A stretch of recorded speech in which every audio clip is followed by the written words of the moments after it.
Hello. Uh-oh.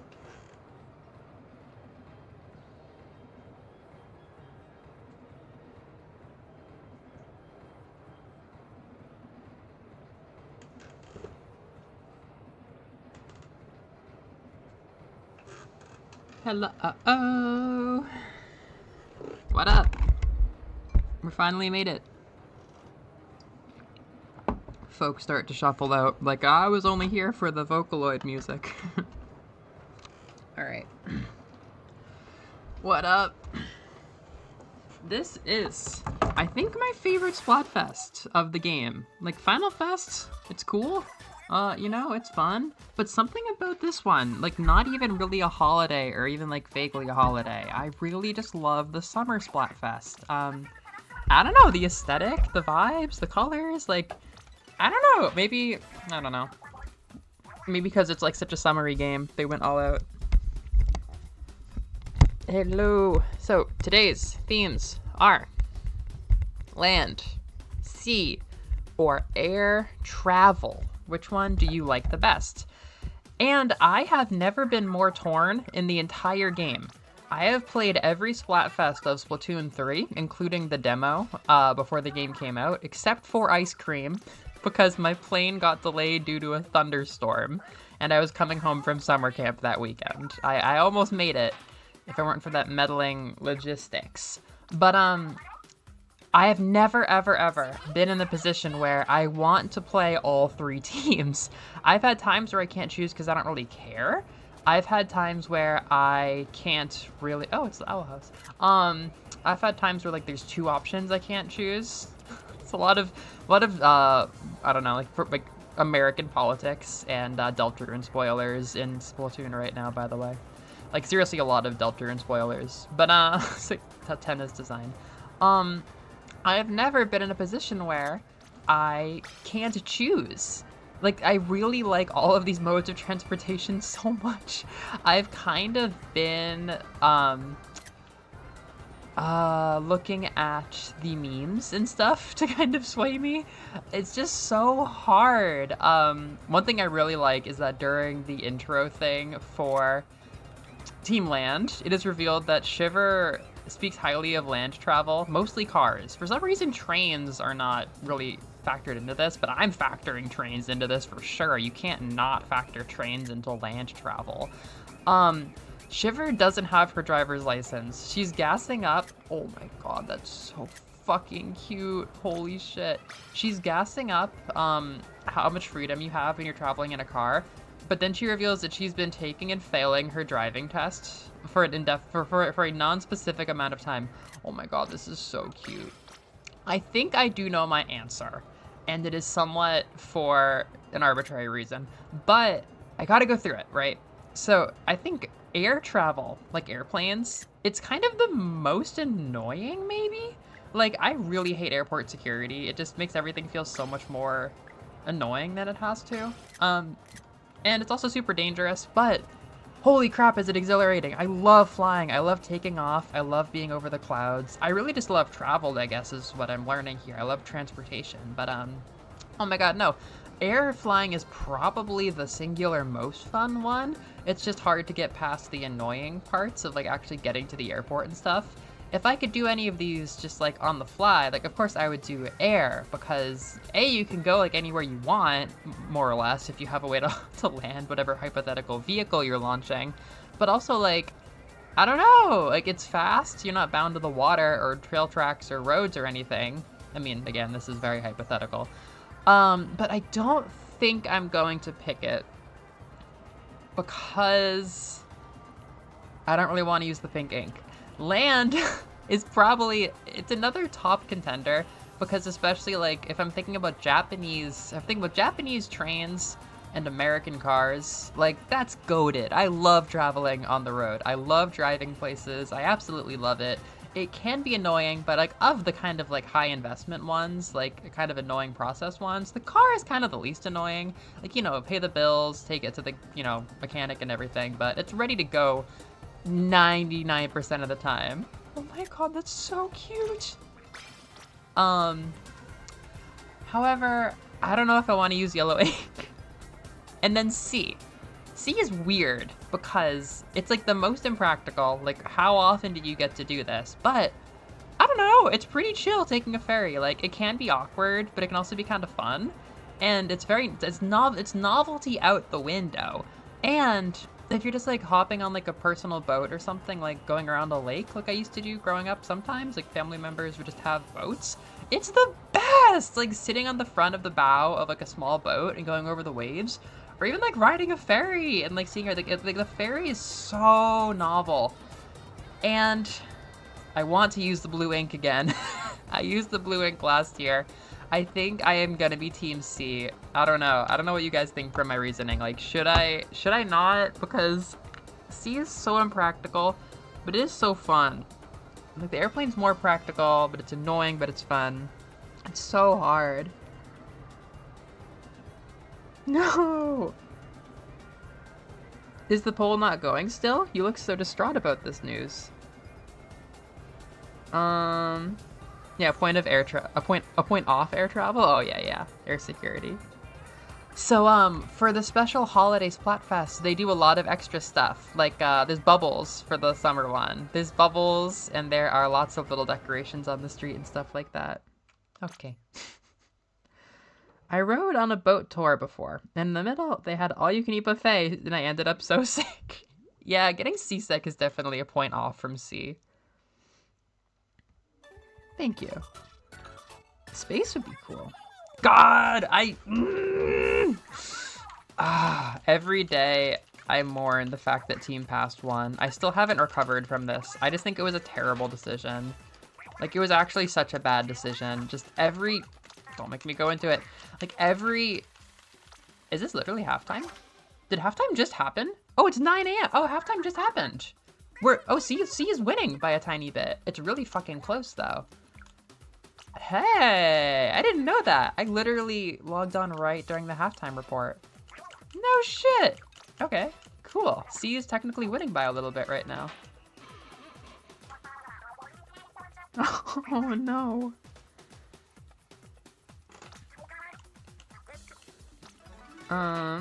Yeah, every single campaign has already been about the past and like how we should move on from it and stuff. I cannot believe that we can't just have the present or the future now. Oh yeah, no, we literally just recorded the halftime turnover, because now it's going to be Anarchy Rainbow instead of the little warm-up song thing. That's crazy! Wow. Ah. Oh, but look at like the spotted octopus motif on her little thing. And Free Palestine. Oh, she looks so good with the blueberry hair. So fruity.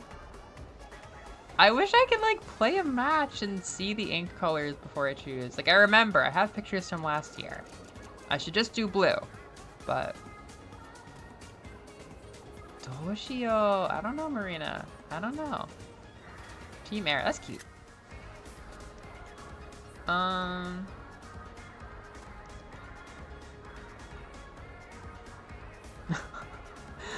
This Splatfest is happening, and the whole town is divided into teams. There are 3 topics, and you can choose which one you believe in the most and fight for them. And you'll be using that color the whole weekend, and all of your points will go towards that team's victory to prove that they are the best mode of transport in this case.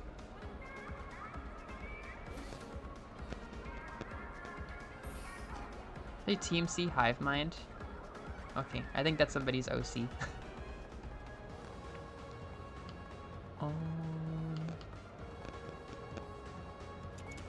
I think... Oh my god, Team Air! A little Chikoa. Let's aim for the stars.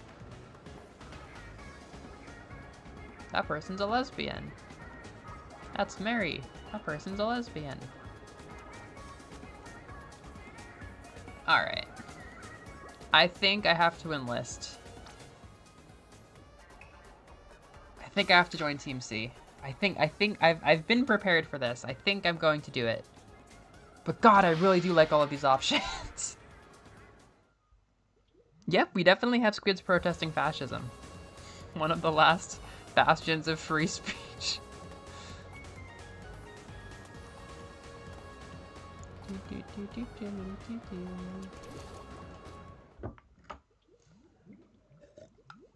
So a fun fact about this weekend is that they just dropped a bunch of new weapons, and I fell in love with this damn bucket immediately. Like, I don't know, I've never been that passionate about a real bucket before. I use the Bloblobber, which is kind of goofy and gimmicky, and I've used it a lot. In Splatoon 2, I have like over 100 hours of Bloblobber, and then in this game, I have over 100 hours of Bow. Oh my god, this is so pretty. Look at the water textures. Oh, I nailed it. Yeah, there's definitely a reason that I loved this Splatfest last year, and it's probably partially because my ink is so beautiful. Holy crap. This is great. Yosodo! Good shout. So I've been adoring this bucket, and I think it's legitimately like a strong pick, which is not often the case. For me, I usually get passionate about really low tier weapons that are just total shit, and then I get really good at them for no reason because there's like a skill ceiling. But this bucket seems seriously strong, and I love the whole kit. I have a curling bomb, which lets me put paint out where there is no paint, and that can help you infiltrate the enemy area by gliding right over their turf, or escape a dangerous situation, which is nice, and it feels really good. My bucket is very strong and can kill very, very easily at a decent range, which is really nice. And my super is a crab tank, which lets me hit even more range. And for those with prying careful eyes, this bucket looks like Susie from Deltarune. This bucket has black metal spikes and is like purple and fuchsia. People have been calling this the Susie bucket, or the Susie Dread. It's called the Dread Ringer. Okinawa squid water. I couldn't have said it better myself. Are you familiar on the basics of Splatoon gameplay, Evie? The whole gist is that it's like a team shooter thing where like you're working together with a team, but all of your bullets paint the ground and take over territory. So it's a kind of complicated thing where you are strategizing while also fighting. Maybe more trying to paint the ground than you are trying to kill people sometimes. And that's not all. We got a third version of my favorite weapon, the one that I've been using the most in this game, the vanilla tri-stringer. And it's actually really cool. It has a pretty shit sub-weapon that I adore, which is the ability to throw a little dart that marks people's territory. Oh no, marks where people are. It creates a tripwire that can reveal locations. Like that. But it also does a tiny bit of damage, and it goes stupidly far. So you can do like fucking just dome people with it. That guy's almost dead. Oh.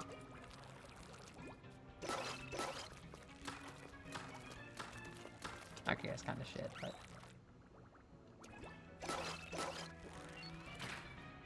Eh. Don't make me look wimpy.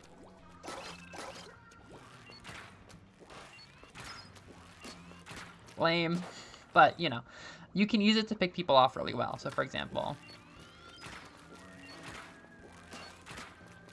Yeah, just dome them like that. Say I kind of miss a shot. Bam! So it's very funny, and there's a lot of tricky ways to use it, because it bounces off of things, which I adore. And the bow itself is already kind of whack, where you can put bombs on the ground, do that kind of shit. I've loved it since day one because of that. But then, we've also got a really good super weapon.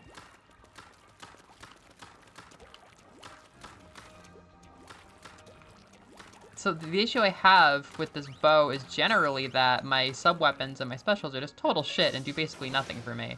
And I give them love, and I care a lot about them, but holy crap, after a while you get tired of putting effort in and getting nothing out. This thing's legit super powerful and fun to use, too. And, for those with prying, inquiring eyes, it has a Christmas light motif. It's the bulbs tri-stringer. That means it's like Noel holiday. And I'm now maining, ostensibly, Susie and Noel. I was a bucket player, and I got a new bucket that I love. And I was a V tri-stringer player, and I got a new tri-stringer that I love. And they look like Suzelle. It's really funny to me. I got given a Deltarune Yuri ship of new weapons during Delta June. And like legit, this might be how I play the game for like the next X amount of years. Like these might be my guns. Whoopee! They just wanna play Squiddio games. Another fun thing about the summer Splatfest is that, well, any seasonal Splatfest, you get funny decorations and stuff on the wall. I think some colors might produce, sea stars, like starfish. Looks like Team Blue produces mostly these funny fish. What up, Whoopi? How are you doing? Yep. I got my Suzelle bow and bucket now. Oh! We're dropping right into a 10x. That's pretty decently high stakes. So whatever happens here, the winning team will get 10 times the amount of points to support their team, which is pretty serious. Oh, they got a bow. They got the new bow from last year, which I just haven't played much Splatoon in the last year. It's scary that it's been a year. But they dropped a third kind of bow, which is that well string. I might show it, because it was new last year when we had Summerfest, so I had a good time, actually. It has kind of like an echolocation theme, which is cool, and that makes it very relaxing and soothing to play when you're on like Team Wada. Ooh. I'm not that good at using this yet, but I can try. Ah!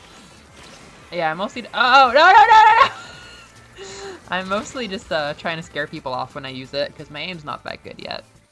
But oh my god, just having a special that can kill people is so good compared to what I'm used to. Yeah, we thug it out. That's where I'm at. Come on! Jesus Christ. Yeah, I'm with you, Whoopi. I'll have to pop the video on at some point. I've got my new Tokimeki Land tropical island themed pen light right here that I bought from the Love Live store. Keep going! Gotta get this thing set to blue.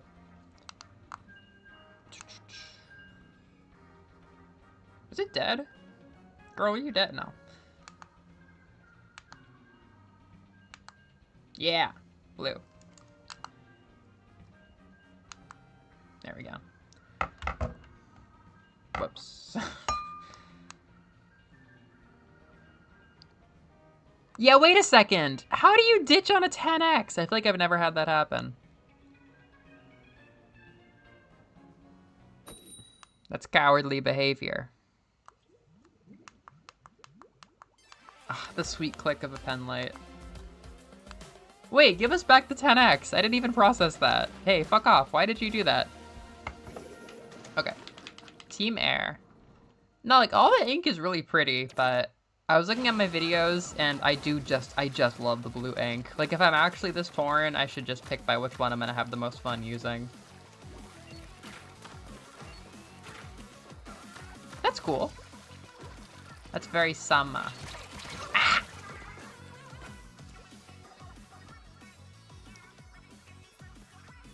That's interesting. I don't even know if I can think of any modern multiplayer games that I've played that have drop in and drop out.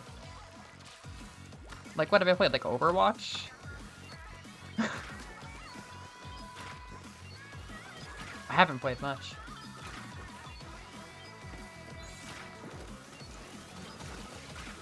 I love streaming Tri-Stringer, because you can see how much thought goes into getting absolutely nothing.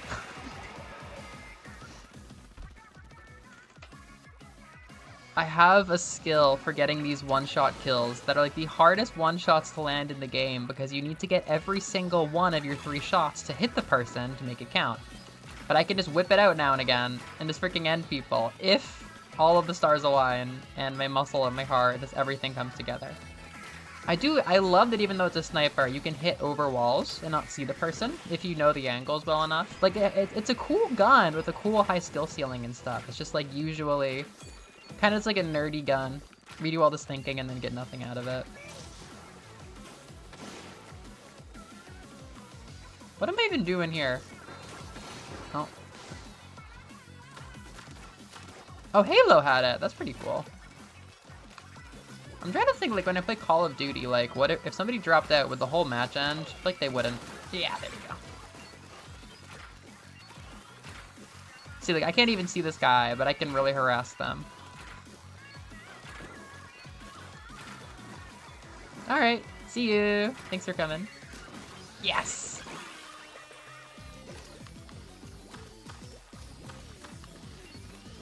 Somebody here? Yo. I mean, ostensibly, I should, like, take a sniper spot and be like a sniper, but I always want to get busy and annoying.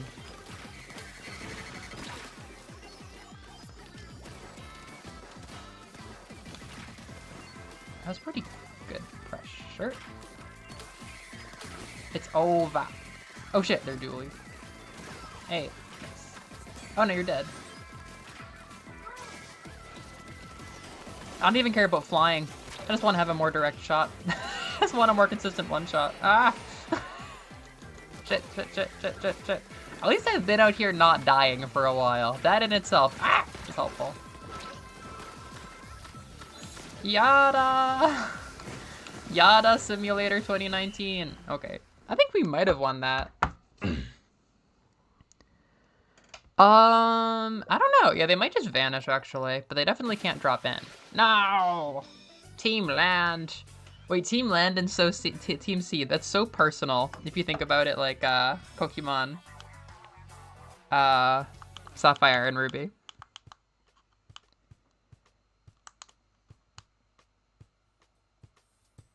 I need to remember how to set this pen light. So I scroll to the color I want, and then I push something. Yeah, blue, deep blue.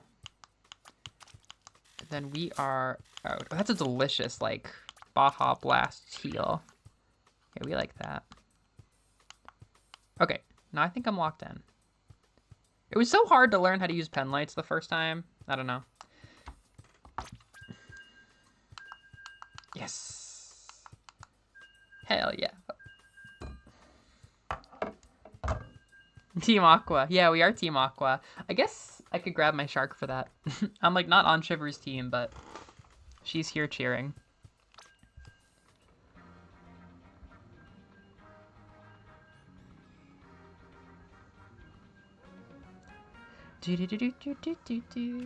Kyogre is really nice. My dear friend Liz really loves Kyogre.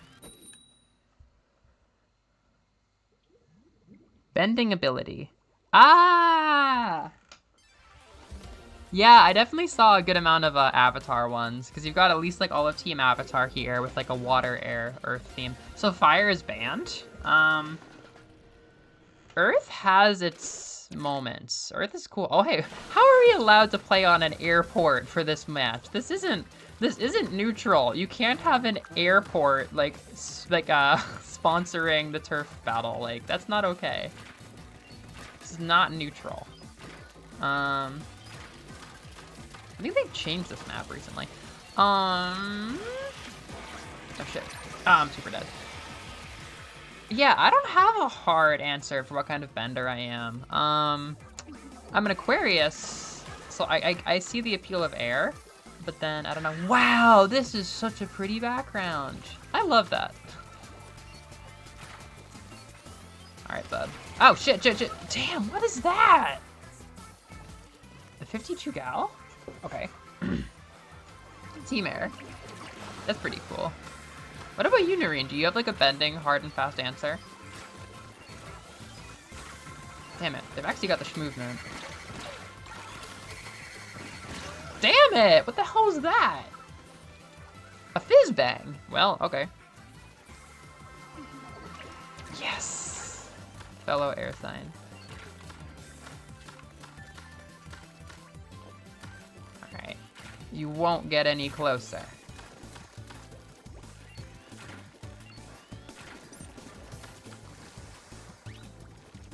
$52 gal, huh? That's him right there. I could be dead. Ah, yeah. What the fuck? I'm not fond of that. I feel like that gun's been a problem since the beginning of the game.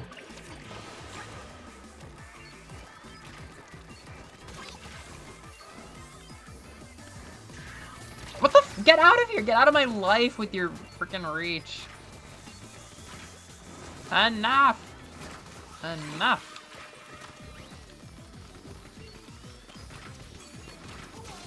Fuck off. Fuck off.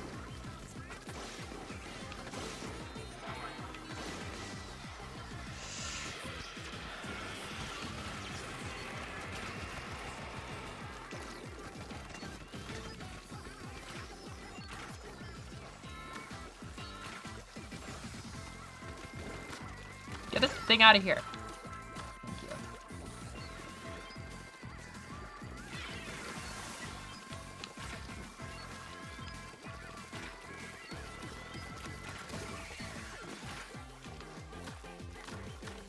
This has been unpleasant. I would like to escape this corner of the airport.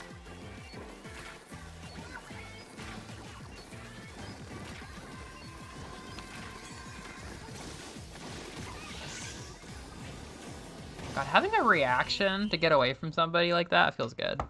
That was unpleasant. I missed like all of my shots. The evil airbender in Korra led me to believe airbenders are OP. He was funny. I mean, he was just like a airbender otaku. Like he was like an airbending weeb. He was just like really interested in the culture and like mastered all of the most like esoteric techniques. Yeah, they're definitely crazy, but at the same time, like, we never saw an earthbender, like, create a fissure and send somebody to hell, and we never saw a waterbender, like, bend the entire ocean.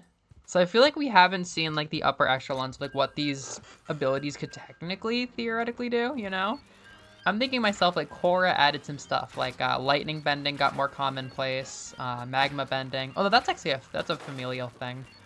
Metal bending almost makes me want to be an earthbender, even though I feel like that's kind of not what people would expect from me, probably. I think I would probably be a waterbender, but I don't know. It's not like a simple, like, I don't know. There's nothing superficial about choosing a bending sign, you know what I mean? Like, it's a very, like, subtle read of who you are in a way. Like there's no easy answer here. I have to really think about like the core of who I am, even though people are just, you know, like ethnically born into doing it, so there's really no personality statement, which is kind of funny. Like in the universe there's no personal statement at all about it, but in the real world it's like, oh well, I feel ferocious like fire or whatever. Fire's cool. Fire might be one of my other ones. I could go literally any way right now. This is like the indecision Splatfest. Alright, I should like find a place where I can lurk, where I can actually be helpful.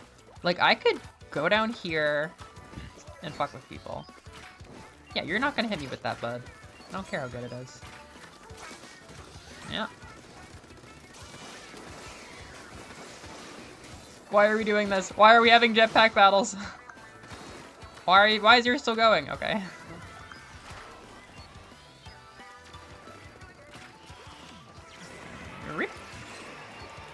Oh, that was perfect. Oh my god, that was a perfect dart. I had no idea missiles were coming in the slightest. Eternity's Father? Why does that go so hard for a title? Okay,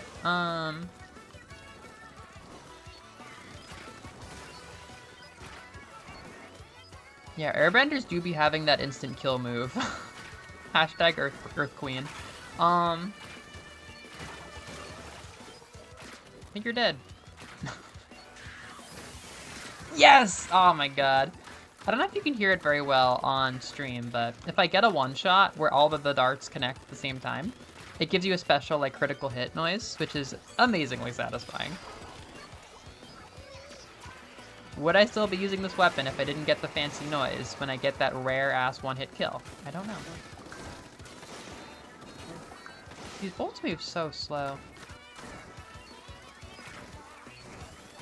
A roller could be deadly. Yeah. Meow. Oh, she's scared back. 8. 8. 8. 8. Yeah! I love when I have the reflex for that. I'm waking up. You walk up to the archer, I just jump, pop back an arrow, and you're dead before you know what happened. Either super useless or hyper competent is how this weapon feels, which fits me very well.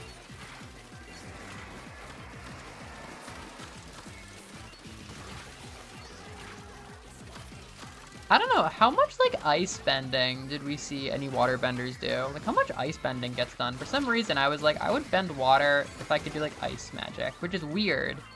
I'm not generally an ice person. But of these restrictions, like in this context, it sounds pretty sick.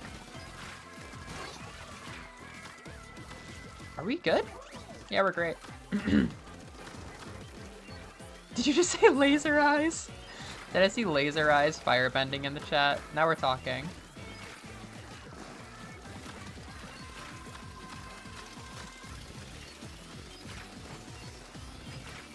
Laser arm! Kirby can fly with water.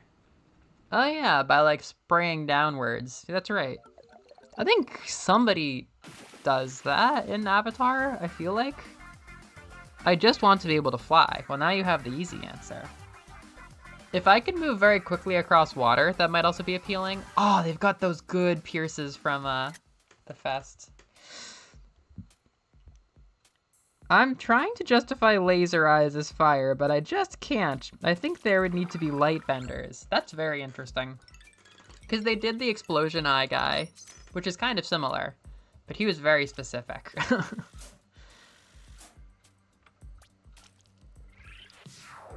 Da, da, da, da. Okay, I won't make you hear all my Facebook notifications anymore. Yeah, I use Facebook. I'm a Walmart grandma who wants minorities to fucking die because of Jeezy Weezy in heaven. Now for some reason we use Facebook Messenger for all the local English teachers. This is like where the network exists when we're organizing events. So here's the Dread Ringer. It's a big, meaty ringer. Very, very different from my weird, nerdy, pecky little bow. I'm gonna get out there and I'm gonna break some skulls. That's what I'm going to do. Yeah, explosion would definitely be heat related, more than lasers. But then wait a minute. Wait, Noreen. A laser. Well, I guess there's lasers that are nothing but light in real life, but then there's like fictional lasers which are also like hot and will burn you. Are they just like really irritated electrons? In which case, like, are they all that different from electricity? It's another well string. Because doesn't electricity fall under fire? See, look at me go with my curling bomb. I love this thing. This might be the first sub-weapon I've ever had that I just like no reservations absolutely love. Where is everybody? You guys don't have curling bombs? Oh shit, it's a well string. They can kill! Hey, wow, okay. I mean, they've had a year to learn the weapon now.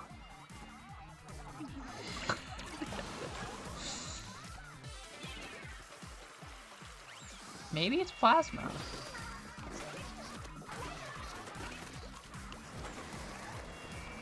Oh wait, there's actually another curling bomb. Hello. Meh. Dualies are bad news. I can probably bully the roller and the brush, maybe?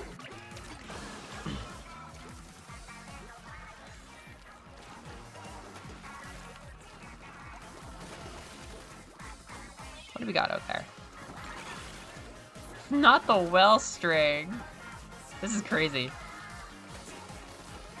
It feels so weird seeing somebody else who uses the weapons that I use. I don't know.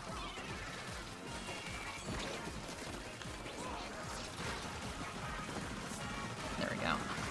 Goodbye, well string. Yeah,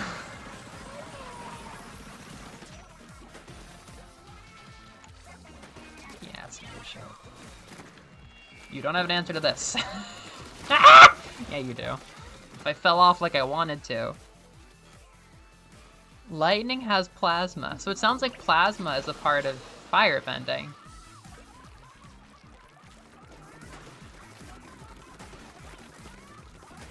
What about blood plasma? Is that only plasma on paper? Okay, even the brush can just fuck me up if it sees me. I need to be more strategic this game. Oh yeah, light comes from the sun. And like all sources of fire. Wait, fire produces a fuck ton of light. Wait, fire produces so much light.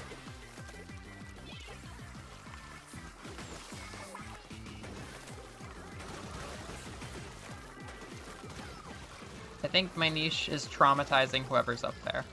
Yada! No respect for Layla today. No respect in this match.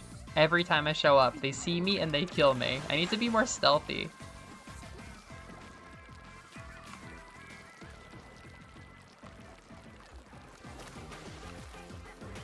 That guy's doing his little thing. Oh, there we go. There we go. There we go. I just gotta learn the map. Fuck you! What were you even doing for your team up there? Well, I mean, I guess you're already winning, but... Ame-chan. What are you, 7 years old? But firebenders used to worship the sun.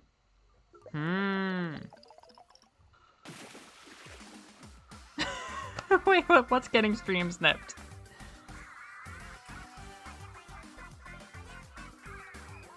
Yeah, da, da. I'm glad we won. I didn't think we were winning.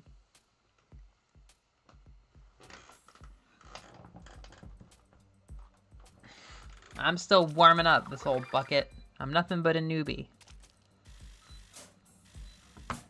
I do love a bucket. I literally, I mean, I could show you. I spent like 150 hours of Splatoon 2 just using a bucket.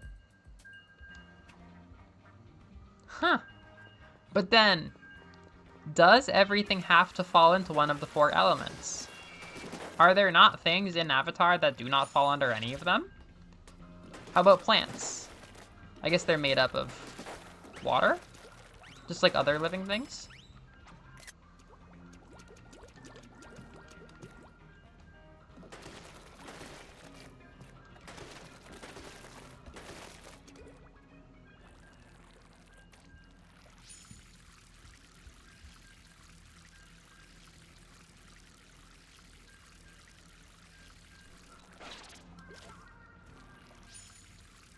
I am a grumpy little octopus.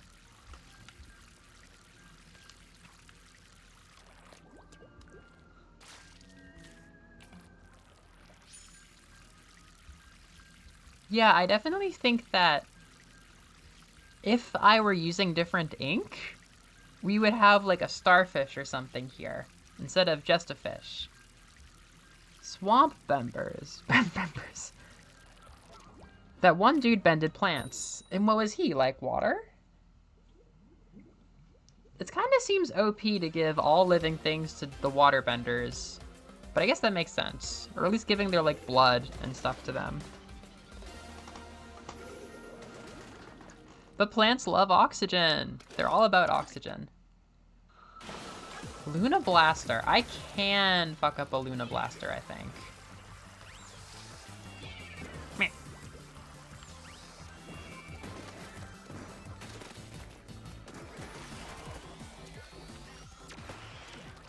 Yes!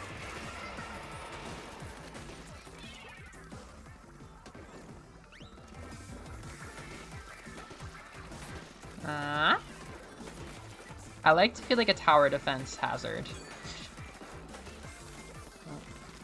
Yada! This isn't what I meant to do at all! No! I wanted to use the crab to snipe, and then I fell, and I got stuck on the wall, and I got killed by a stupid fucking killer whale. Oh my god. Suddenly, killer whale looks like a good special, now that I finally stopped using it. Oh no. They're trying to hide science now.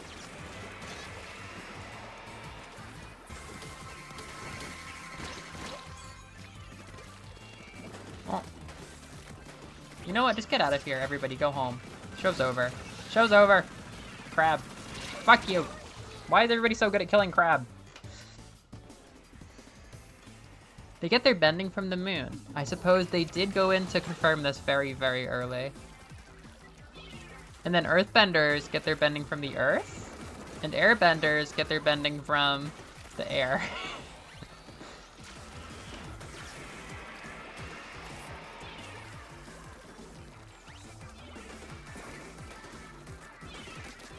Whoop.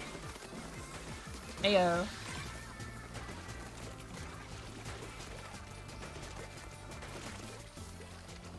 Okay. Go my curly. They're trying to trace me.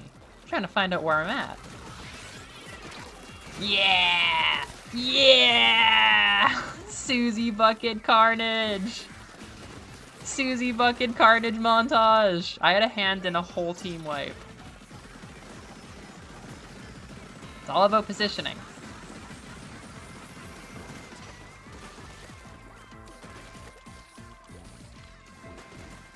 Okay. Let us go be assholes now. For what was once done to us shall be returned to others in turn, and humanity shall roil in a pit of its own undoing. That's what they teach you at Walmart. Woohoo! Alright, well. We've done our job.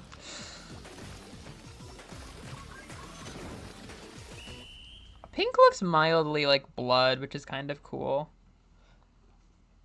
If it looked more like blood, I might have picked it.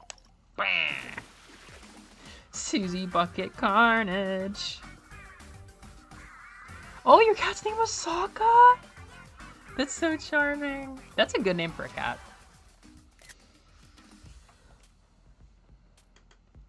Do do do do do do do do do do do do do do do do do. Just start hearing Megalovania instead when you start fighting somebody with a Susie bucket. We don't know why people have started hearing Megalovania instead of Susie's theme when they fight the Susie bucket in the Splatoon 3 game, but... Ah, yes they do, the mollusks.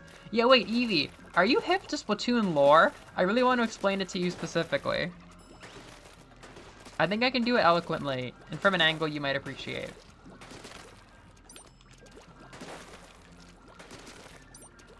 The lore and philosophy.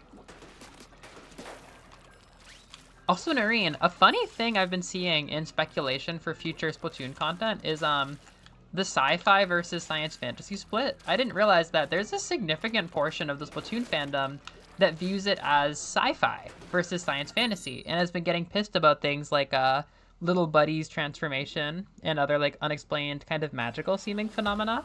Because I guess like it's been grounded in its own logic for a long time, which I never considered. I hope he plays Splatoon. I don't know, I go back and forth on Splatoon. Because sometimes I just want to play it with everybody and I want to like get all my friends into it. But at the same time, like, I don't know, like sometimes I struggle with like, sometimes it feels too much like a kid's game. And I think I already felt that before, but kind of like going to Japan and like talking to a lot of my students about it when it was like pretty popular a year ago or year and a half ago. Damn, they really got me. I don't know, like, I respect and appreciate that it's kind of like, you know, for the kids, I guess, even though adults do love it, and it's very, like, it's very much worth loving, and as I'm gonna describe, like, the lore and the philosophy is very cool, and, like, it's always gonna be important to me, but, I don't know, there's some times where it's like, yeah, I'd love to play Splatoon with Toby Fox, I wish, like, everybody played Splatoon, like, at my Mario Sunshine party yesterday I'll tell you about, it's so similar to Splatoon in some ways, and I'm like, man, I wish like any other like Gen Z young millennial in this room played Splatoon, but we don't. And like some days I'm like, oh, well, if you like Mario Sunshine, you might love it. But then I'm also like, nah, this is like for 13-year-olds. I don't know, like, I don't know.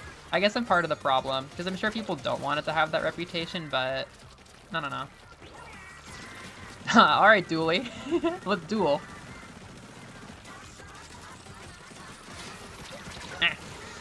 But oh my god, the lore. So, yes, humanity nuked itself into extinction. They drove themselves into underground bunkers. So there was a long period where, before the humans went extinct, they lived in underground bunker worlds with very high ceilings, and they did everything they could to try to emulate the real world on the surface that they left behind. So they would make these giant caverns, and the sky, or the ceiling, would be all televisions, and those could project anything they wanted. So the underground caverns, where a lot of the game's single-player campaigns take place in, are very trippy, and it's hard to tell whether you're underground or like on the surface, and it's because this is where the humans spent the last of their days before they went extinct. They were underground. And now that we have Splatoon 3, we have put together enough lore to know that humans spent so much time underground dreaming about doing what they used to do, like making music, having parties, doing fashion, having culture. They dreamt about what it means to be human, to create and to live and have fun so much that their wishes ended up getting crystallized into this inky substance that we're using now. This ink from the caverns fell into some kind of like, I don't know, aquatic basin and ended up leaking into the ocean. And the sci-fi reasoning, I mean, it's, you know, it's kind of fantastical, but the reasoning that is given for why these intelligent human-like squids evolved is because the inkfish, the squids, octopuses, they got infused with this crystal stuff, this liquid crystal ink that the humans had charged with their emotions and dreams of returning to the surface and creating civilization, that they became super sentient. They started to have the ability to transform into like humans, and they developed the desire to create and make music and kind of basically do human civilization all over again. So this is basically, what if humans got wiped out, but a fundamental part of what makes human culture what it is got transferred to the next intelligent species? So it's basically humanity take two, but it's all sea creatures, which I think is the best post-apocalypse.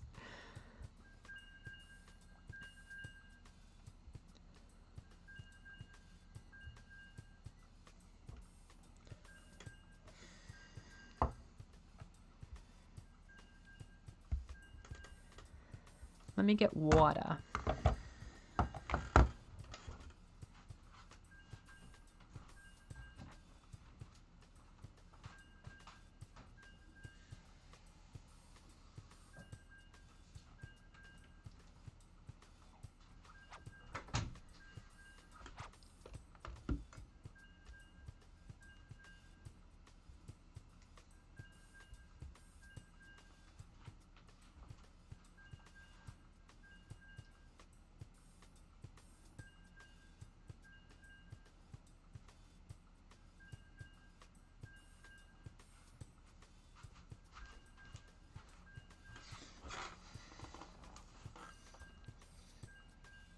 Mmm.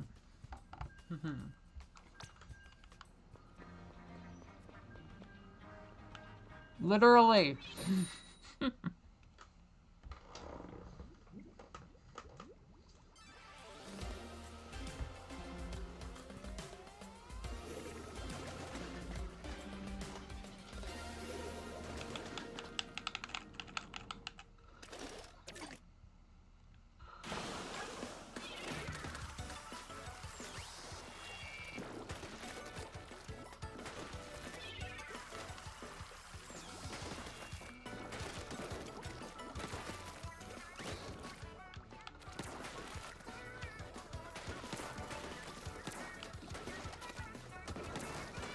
Not the sniper going on a walk. You're getting dunked on.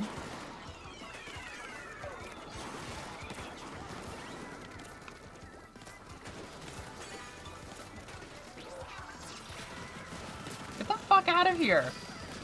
Girl really said she's taking matters into her own hands. Oh, maybe she's a squiffer? Okay, never mind. That's kind of their thing. That is a very short-range short sniper, you could call it. A very short-range sniper. That's kind of meant for, like, getting into the heat of things. It's pretty cool. Very high skill ceiling. Not all that different from my bow, but there's less room for error. It's, like, exclusively, can you hit the headshot or whatever? Can you get the one shot? Yeah, it's, I don't know. It's a very goofy, funny game. It's like you wouldn't expect the lore, I guess, but I think the more you look at it, the more it does raise questions.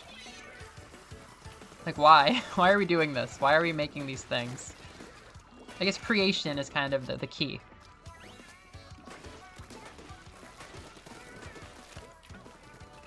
Hi! Don't you love me? No! Damn it. I have a special thing where I'm always heckling and bothering snipers. That is just kind of a thing that I do. I like outsmarting them. I like making them look dumb. Yeah. I don't know what it is. It's kind of the guns that I play are often good for that. Yeah, it's over. It's over, buddy.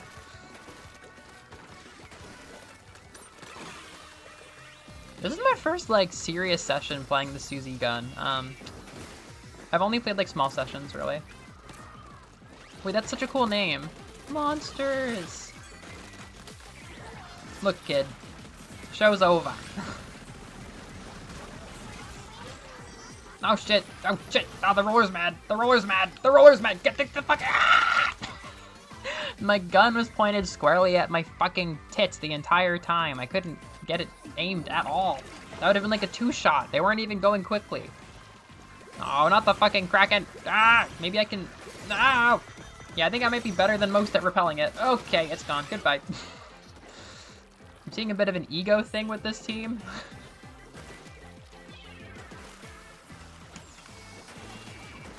Oh, shit. This is legitimately gonna be a nail biter. This is gonna be a buzzer beater. This is gonna be a buddy beacon. Ah! Get rolled. No, seriously. Yeah, the snipers are so, like, cocky and crazy and talented, but... Ow! 444. That's unlucky. What did I do wrong? What was Ori in my heart? What was awry? What am I doing wrong, Frey? I now have amiibo for all of the idols. I love Splatoon idols. I actually have a video I'm working on. I'm putting a lot of energy into. There's going to be a Splatoon related video, not just Splatoon, but yeah, someone has to mock snipers, otherwise they're just like ba-bam, sniper, and don't want that. So yeah, I had a Mario Sunshine party yesterday. My friend and I had this idea of getting together and making pina coladas and playing Mario Sunshine to death, just playing a ton of Mario Sunshine. So we made it happen. We got some friends. They were super chill. And we had 2 setups of Mario Sunshine. We had the Switch port and we had the GameCube one.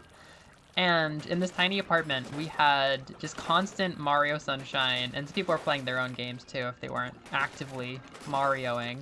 I made my first pina colada, which is something I've wanted to do for a long time. Came out kind of shit because I forgot that a lot of the pina coladas I like use like sweetener. And I just didn't quite get the balance with all the acidic elements, and yeah, it kind of upset my stomach, honestly. But the realm was good, and it was so fun to just play Mario Sunshine endlessly. 10x. I feel like it'll be hard not to play Mario Sunshine for a couple minutes today, just because it was such a comfy groove. Like, even alcohol aside, like, with friends and getting into the heat like of it, just getting really into the meat and the bones of it. Oh my god, it's just, there's so much to do in that game. There's so many options, and it's so rich too. The themes and the vibes are so good. I really like it. It was a great day. I was a bit iffy. I've tried to get into it on my own, but I didn't quite click with it. Oh, they deked me out. They deked me out. I would have had that roller on a skewer if they kept going. You know what? I don't like this. Everybody's making me feel dumb. I'm just gonna kill them. Is that smart and healthy? Yada! Ah!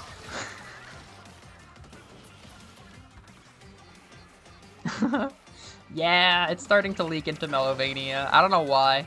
I didn't necessarily want to bring these things into Melovania, but now that I'm trying everything, I'm like, I don't know, I got a lot of passion for these things, and they kind of look good next to Metroidvanias in a weird way. I don't know. We'll have to see. I mean, I really want things to like come together and make sense and be easy to follow eventually, but for now, I do just gotta go where my heart goes and see what happens, you know? I can't fuss over like, oh, do I think people who like this will also be interested in that? Like, I have to just kind of do me, and then reel it in later, you know, make it presentable later. All right, everybody, let's have crab time. That was a great ball right there. I feel like that cut off an option for them. Speaking of which, let's go finish them.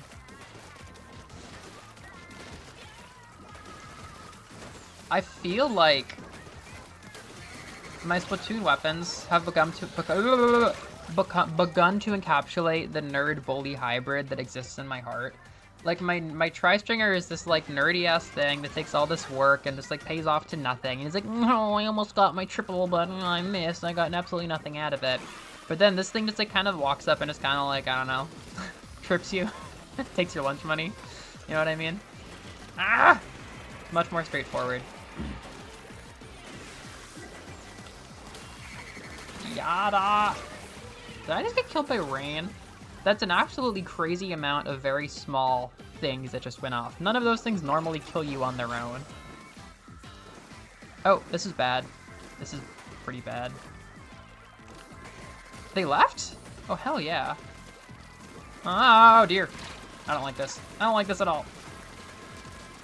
Okay, well, that went that way. Mario Sunshine. Yeah, wait. Oh, if you're here and if you know Sunshine, let's hop in. Every time I got caught on something stupid, all I would say is like, this is a replay game. Like, this is a game you just gotta, you know, suffer through your first playthrough, do all the dumb bullshit. And then once you're familiar with the bullshit, it's so fun to redo. And if you have friends who can teach you to do the stuff that you don't know how to do, it's even more fun. Ah! I didn't know you left pina coladas, Noreen. Rum only very accidentally became my favorite alcohol because it just happened to be one of the first ones I tried and liked. But at the same time, I only started drinking because I wanted to have fruity drinks. Like, I never wanted, like, the numbness or the socializing or anything. Like, I used to be straight-edged, and then I said, I want to have more fun, fruity drinks, and if I had an alcohol tolerance, I could have more different kinds of drinks. And, like, pina coladas and, like, tropical drinks were always one of the big ones that I wanted. So, yeah. My dad, one of his rich person flexes is that he likes, there's this, like, an island in the Caribbean that he goes to on vacation a lot with his wife, and I finally visited them and stopped protesting, like, no, I hate, like, tourism and, like, colonial tourism and stuff like that. I kind of accepted, like, this is a big part of his life, like, I want to at least, like, get a pulse on it. And I was actually pretty pleasantly surprised by, like, the ethics of how he and his wife try to be different from other tourists and more conscientious and have a better impact on the community than most people, which is, you know, maybe a little goofy, but I like that. But anyhow, I got to have some real Caribbean pina coladas, and oh my god, my first one, oh my god, I remember when the guy pulled out the 2 different bottles of rum and, like, double fisted them, like, poured them over each other into the blender. I'm like, holy crap, the aura on this drink, like, yeah, it was epic. Did I lose a 10x just there? I don't know. Takes your lunch money and eats chalk. Ah! I was thinking last night how much Wind Waker and Sunshine have in common. They're a very cute era. Wind Waker has a special place in my heart for sure. It was the first Zelda to really get me, like, passionate about Zelda. I mean, Breath of the Wild is great. That was my first game. But Wind Waker was like, who's this enchanting lady? Like, I love these visuals. I love everything about it. But it hasn't held up as well. I still like it, but I have not, like, replayed it every year or anything the way that I thought I would. I don't even know how to rank it. My 3D Zelda rankings are kind of bunked right now, actually. But I like it. And it's so much similar DNA with Sunshine. They're very cute games. I like them. If Wind Waker was a bit less linear, then I think it would go super hard.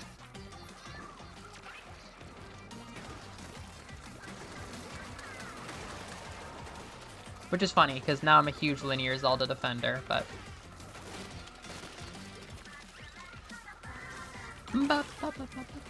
Getting a pulse on the bougie lifestyle. Noreen, you're a mad genius. Ah. Ayo. Give me a nice for that. Oh, we still have monsters. I like monsters. Cool teammate. Come on, monsters, we got this. This thing's going down fast. Oh, it's another try. Oh, it's a bulbs. Cool. Sorry, you are dead. You are so dead. You are so dead. Now I'm dead! I didn't think about that. Dakiri. I don't know if I've had a daiquiri.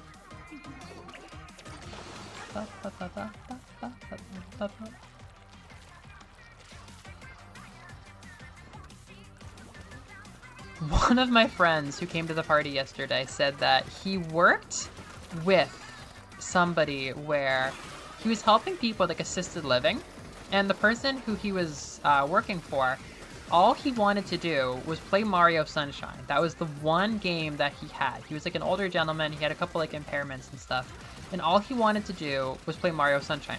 But he wasn't very good at it, so he eventually realized that this guy, the caretaker, was good at video games, and he was like, can you please beat this for me? But then eventually he realized he was very good at it, and he was like, can you just play Mario Sunshine for me? So part of his job would be going to this client's house and playing Mario Sunshine for him just over and over to the point that that's how he learned how to beat the game and everything. And I'm like, you know, everybody says they have a weird relationship with Sunshine. Like, oh, I loved it as a kid and now I hate it. I hated it and now I love it. But being made to play it as part of your job, that's truly unique.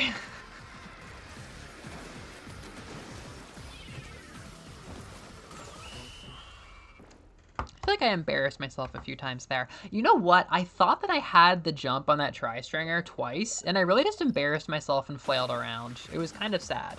I feel like I wasn't far from getting the kill, but she knew how to, like, step away from me.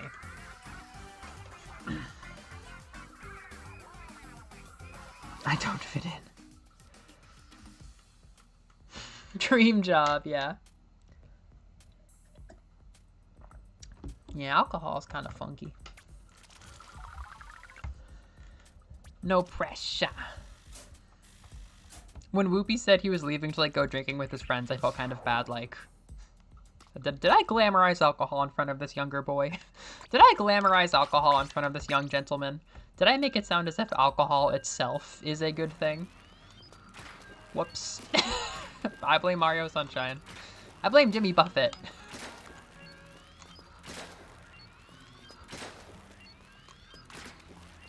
I blame Oster Project, the Vocaloid producer, who by her own admission can only write lesbian songs and songs about glamorizing alcohol.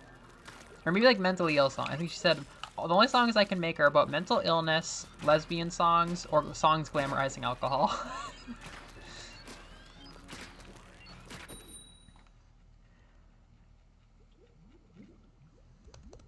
I don't belong here. Oh my god, you worked at a That's amazing! Wait, why did you play Tears of the Kingdom at the dispensary? Did that just like kind of start to happen? Like, hey, why don't you just like play this? Did Tears of the Kingdom make people want to buy more weed? Like, hey Evie, watching your brilliant mind at play in this delightful Studio Ghibli game makes our customers want to buy weed more. They want to get high and watch you play Todek. I believe that. I could totally picture people like wanting to just like get high and play Tears of the Kingdom. That game's really relaxing.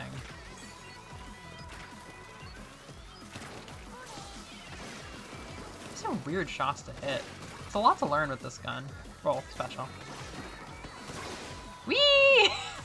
I love it when Splatoon tries to create the like roller coaster, like falling pit in your stomach feeling. I absolutely love it. As such. Whee! I love that. What a good touch. Splatoon is like one of the #1 things making me uncomfortable about like kind of loathing Nintendo. Like it is definitely one of those things that make you have to like chain to the hip to them because it does not sound easy to get onto private server life.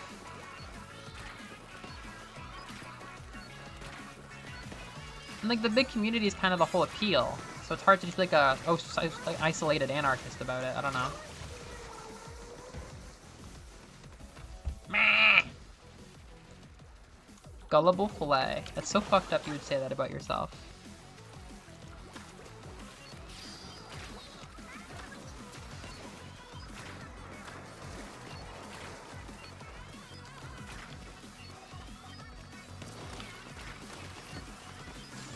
Holy shit! Ah, we're gonna die!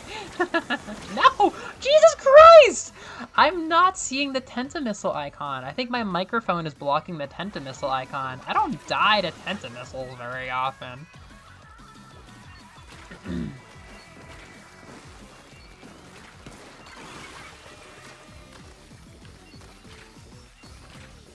There we go.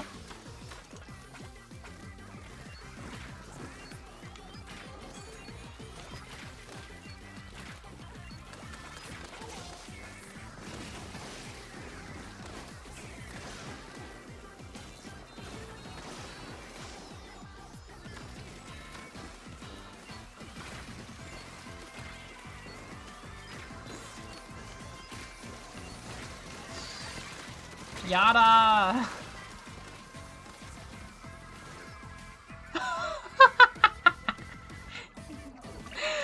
That's a good story, Evie.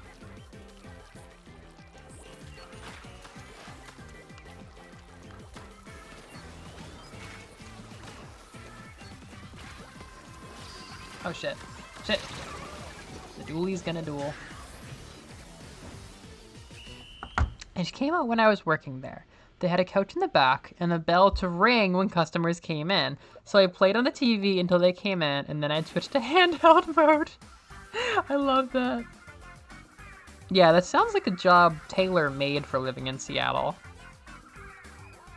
Whap, whap, whap.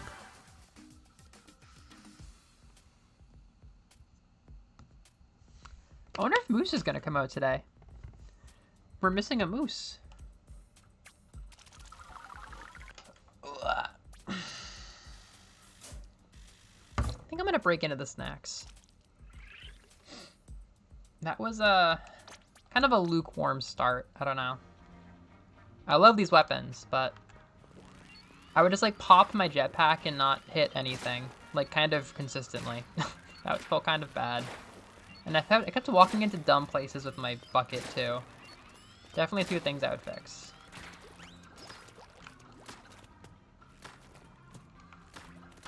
We're mooseless. It's extremely rare. Hunter was talking yesterday. Did I mention that Hunter was the one who I did the Mario Sunshine Party with? He was like something, you know, this is why I want to do content creation. Like I miss like playing games with people. Like even if it's just like me streaming Pikmin for Moose to watch or something. Like, even if there's nobody watching me, but like Moose and Evie, like this is nice to like play games, like hang out with people. That's a near miss. God, I found a screenshot from the last Summerfest, which was when one of the Trump assassination attempts happened, and there was a Splatoon like message board post thing that literally just said, "How do you miss that?" Historic.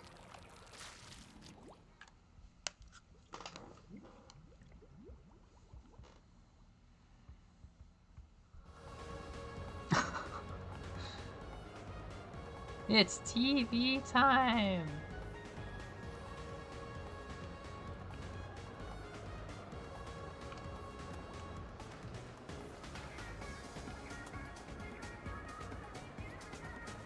Rayquaza.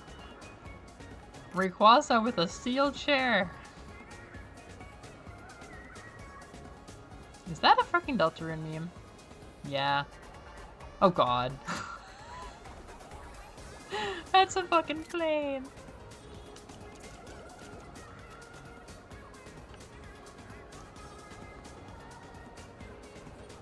Okay. Oh my god, it's Rose card. Wait. Thou doth not loveth the sea such as I. Ships the hoyeth worm. Wow. Okay, give me like a 3-minute break. I'm gonna grab a snack.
Hello. Noreen, honestly, I kind of recommend picking up a Wii. You can mod them to hell. Like, I might mod my own Wii when I go back to America. I love my Wii. It has a nice feel to it. It has, like, you know, vanilla Return to Dreamland. I like Mario Galaxy also. It is very nice, you know. I don't know if like I'm like passionate about it, but it's like a really nice game. For some reason, that's the last time you're able to get Rondo of Blood, but definitely not able to get that legally anymore. Can touch my Wii.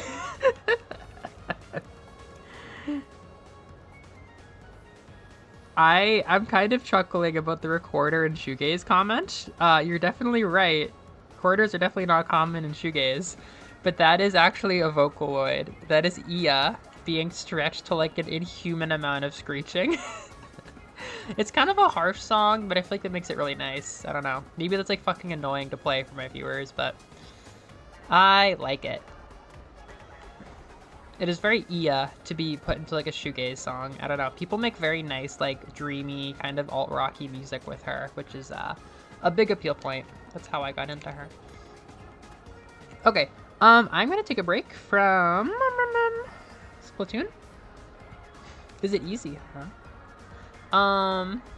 Take a break from Splatoon, and I will go over to Poppin' Music. In fact, I might bust out Poppin' Music 9 because that is it's been on my shelf ever since I bought my PS2, but I haven't played it. Maybe I'll start with like a round of 3 or 12 or something, or 8 or 12 or something, but I will do 9. But first, on the way Mario Sunshine. It's so fun! And I can show you the Sandbird. I was like getting pissed about it last night. When everybody was watching me, I did my first run of Sandbird, and I beat it first try with like very few blue coins. And that was rad. But last night at like midnight when I got home, I tried to do it on my own file on the Switch. No, it started to go to hell.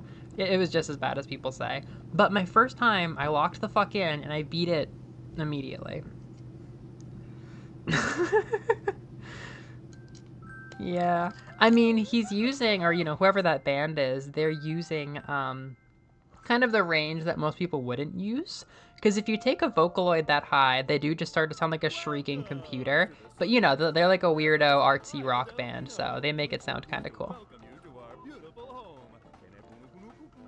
I will only touch Girlway. Rad.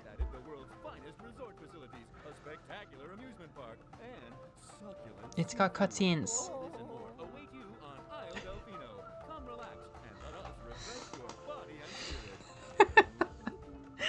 Last night we were talking about this cutscene and the fact that there is English in it, even in the Japanese version, and just like how goofy it sounds, but the way that a lot of people must have been like, "Ah, oh, sweet, English, that's rad, like we got English, mission complete."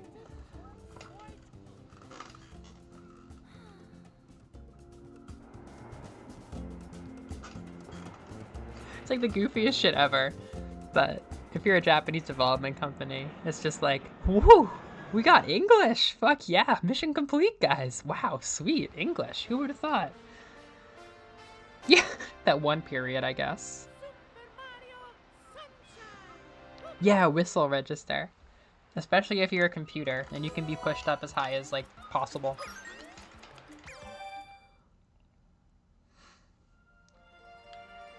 The Tropical Isle Delfino. This game's rad! I love this game now. You do this, you do... Like, you can't do that in Mario Galaxy. Yeah, woo! Yahoo! Like, fuck yeah. Get it, Mario. No, I haven't. Last night was basically a GameCube party after we stopped playing Sunshine, and I realized, like, I am a huge GameCube kid, but I am missing some big games. I'm missing, like, Chibi Robo, Mario Sunshine was not in my childhood. Missing a lot. I love this area. I just didn't click with the whatchamacallums. I didn't click with the levels that I did when I first tried to play this game as much as I click on with these beach levels. Like, I don't know, there's like less platforming, I guess. I don't know. It's just been a better way to start for me. I like being on these levels. Look how good the damn water looks. It's just crazy. It's such good water.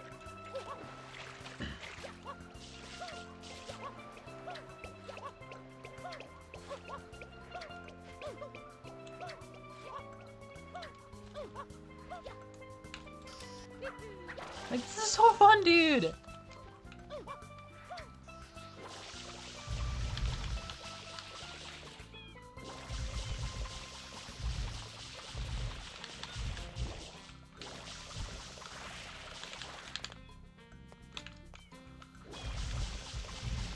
Shit. I thought I could make it cool, and I way overcommitted.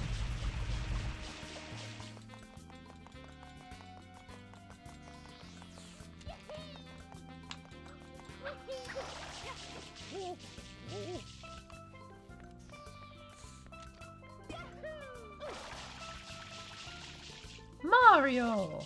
So we go up this hill, and then, well, we can spray these birds.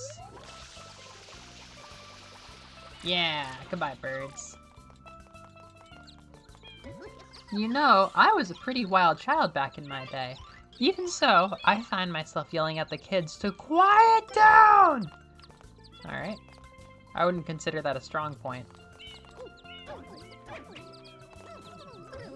This kid keeps talking about jumping into that hole down there.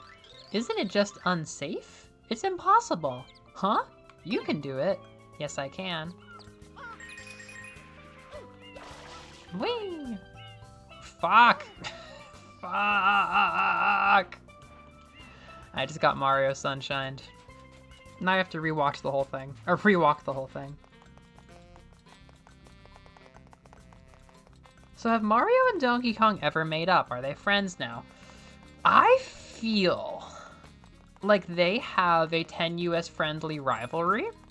And I feel like that will probably be the new status quo forever after a certain point. I feel like that's just how they operate now.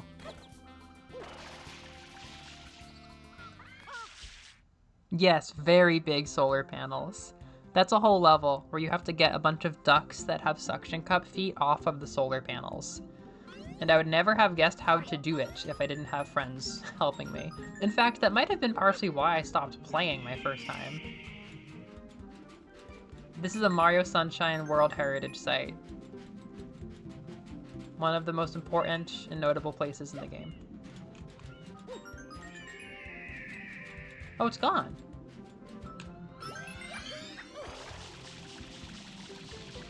False prophet, motherfucker. Damn it. Damn it. I've been noticing that, like, as long as, like, if you put, like, your... I was standing on that! Jesus Christ. As long as you, like, touch the cloud, the walnut mushroom just falls down sometimes. Yeah, that is what the lore has been ever since Donkey Kong Country. But now it seems like they're fucking with it in some way. Or maybe not, because now Pauline is a child during the era of Donkey Kong Jr. or whatever. But at the same time, it seems like Nintendo is saying that this child Pauline is a weird, like, there's a mystery behind it. It's not actually a timeline fuckery thing. They're like, why is she so young? Which makes it not sound like they're retconning the timeline as much. Yes. This can get so bad when it gets bad. Okay, wait, his tail is flipping. This is... What are we doing? Are we uh-oh, we're turning. We're turning. I feel sick. I feel sick to my stomach. Yes! See, we do this in Splatoon all the time.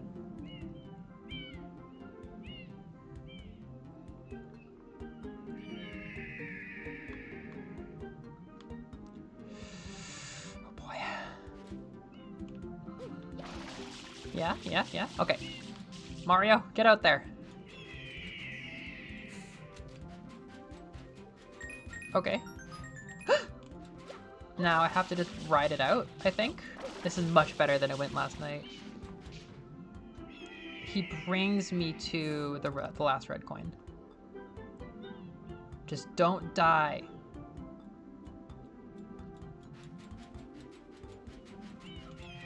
God, am I gonna tell you guys about my Pathfinder character? I think I am.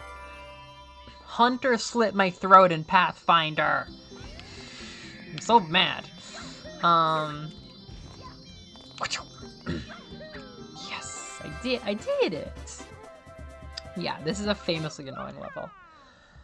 So, I'm gonna make myself cry. I'm so invested in this character. I've made a character. The lore is, her name is Clover, Lucky Clover. This campaign that Hunter's working on takes place in a place called the Riverlands, which is just like a lawless, fucking evil, like, thief country. Just like, it's just murder and crime and just like the strong survive, and it's just hell basically. But the heroes are working for this one like this one little like, I don't know, township thing that is kind of like it's like a walled fortress. Like it has a very strong like internal culture of its own, and it has to do its best to kind of like be a bastion of like, I don't know, like morality and actual like civilization in the Riverlands. So all of our characters wound up in here. My character Clover, who will always be famous, will always be famous. She was just a kid who was loved by her parents very much. And when she was young, the Fae, the fairies, played a prank on her where they put some kind of fairy magic in her hair, which made it like this crazy otherworldly pink color that, like, you know, just really stands out. It's like, what the fuck is up with that person?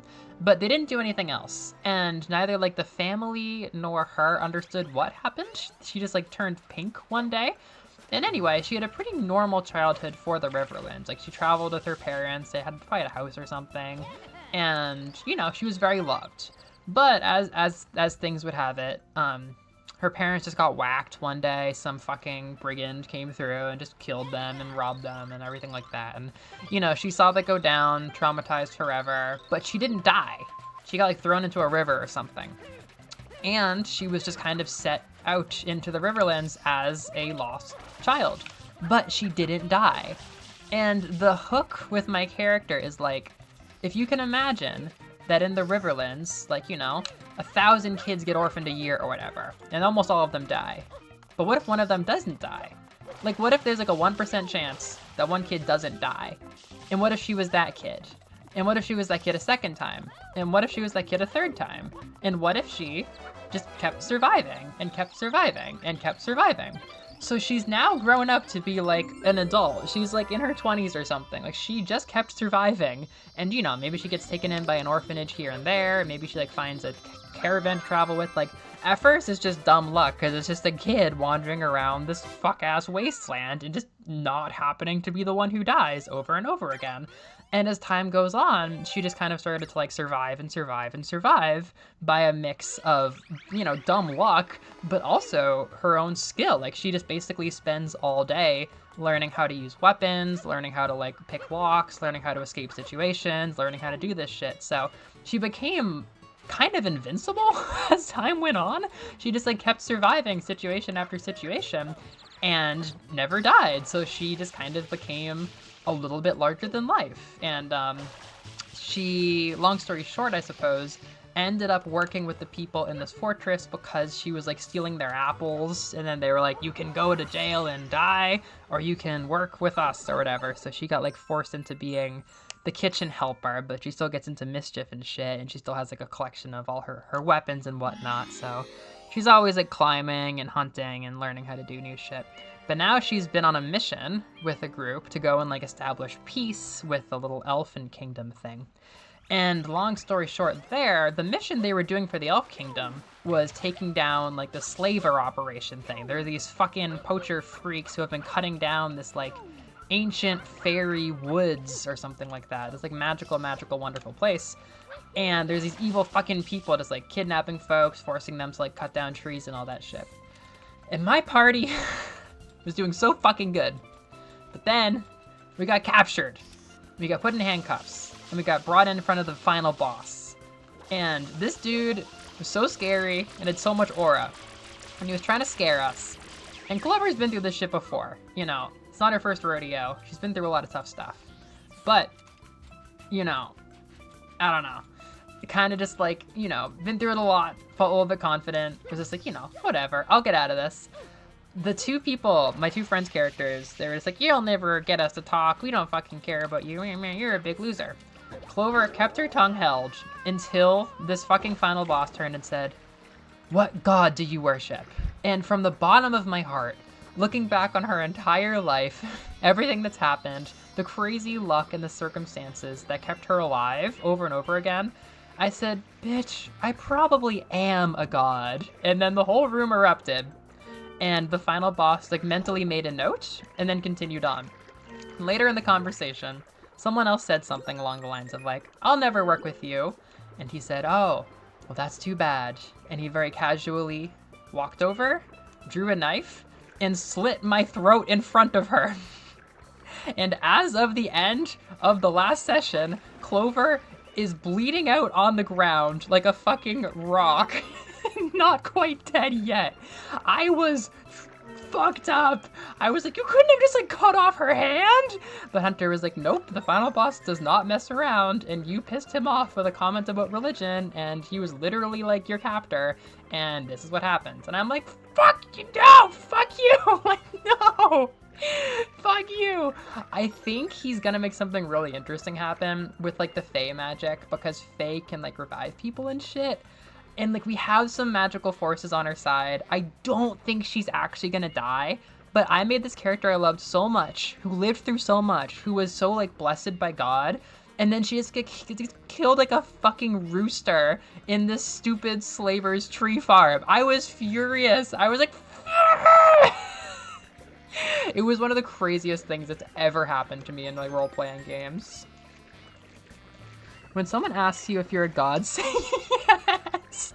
Well, the thing is, he fucked up because that was such a hard way to go out that even if she dies, even if she lives her whole life just to get fucking killed by this loser sub-boss, final boss asshole, she's a god to me now. Like, she deserves the world. I'm gonna play her over and over again. I'm gonna say, like, the fairy magic, like, revives her in some way. Like, she's gonna become, like, a fucking patron saint for what she did.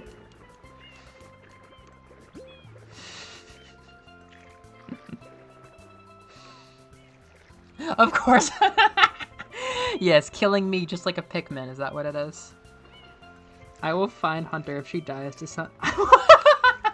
Literally! If her life ends because of some petty warlord. She's been through so many similar situations. I was kind of mad, like, you know, maybe she would have had a better sense of self-preservation, because, like, you can't really say that she's been through all these situations, but then would mouth off like that. But also, I think he just really wanted the final boss to have aura, and I didn't know for sure if I was going to be dead or not, so I messaged him, like, hey, like, going forward, like, that really hurt my motivation to have, like, my beloved character get whacked in a conversation just to give this guy aura, and then he was like, no, like, don't worry, like, you know, I wanted to, like, put your party in their place, because you guys are acting like you were invincible, me especially, that's, like, her whole thing, but I didn't, like, want to, like, ruin the story, it's like, don't worry.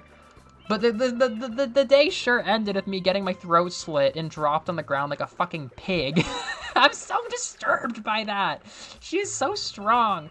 The premise was I took Emu Otori from Project Sekai, who just has like a kind of indomitable childish spirit that is just like stuck with her into her teens. And like she's become a very competent woman and like fairly emotionally intelligent, but nonetheless like still has like the wonder and joy and like kind of innocent hope of a child, but is becoming more and more competent. And the idea of like that kind of character who is just like very loved, raised very nicely, like full of kind of just like a fundamental faith that like things will work out for the best.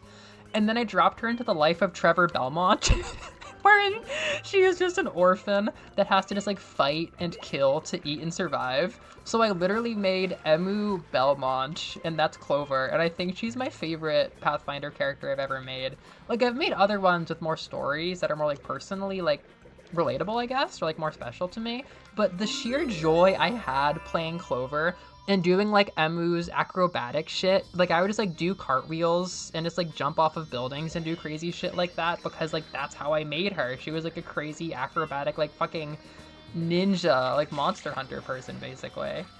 Like she's so capable, and I was mad. I'm like, she would have done a reaction dodge. If somebody was pulling a knife on her, she would have at least attempted a reaction dodge, but Hunter wanted to like make a plot beat out of it.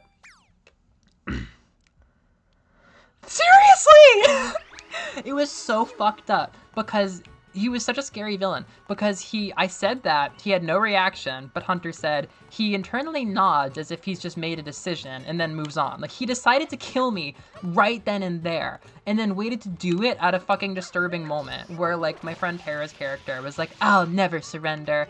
I'll never give in to you. And then he's like, oh, that's unfortunate. And then he turns around and kills Clover like a fucking pig. I was so like, it was definitely the moment of the year. I was pissed. It was so unsettling. I was so mad. Literally. Yeah, she'll be a singer. No, because the Fae touched her, and because if she dies, she's gonna die in like an ancient Fae forest. I am saying that she's going to be like reincarnated endlessly. And like the more lives she lives, the more like stupidly hopeful she becomes. I haven't done this yet. Her whole point, like, I know, I get, like, I shouldn't have tried to pretend she was invincible, but, like, I don't know, like, she's so slippery and so strong. I'm like, ah. Either way. I loved playing her because she has so much, like, street smarts, but still, like, doesn't know that much about the world because, like, she doesn't know how to read. Like, there would be nights when we were traveling where, like, she would just be like, oh, yeah, books. Like, I know books. Like, you guys read? Yeah, I know most of the letters. Like, she's, like, in some ways, like, she's kind of, like, a developmentally, like, stuck child because she just, like, wasn't raised. She never went to school or anything. And she just, like, all she knew was, like, survive and kill after the point in which she was just, like, you know, a beloved baby until she was, like, 3 years old or whatever. So, in some ways, she's, like, a hyper-competent, like, cynical, like, you know, the warrior, basically. But in some ways, she's still just kind of, like, a very innocent, kind of funny character. So, I don't know. I loved her. I love playing her. Seeing her die like that was, like, so disturbing. But I don't think she's dead. He didn't ask me to make a new character. I don't think she's actually dead. Just beating the shit out of this guy.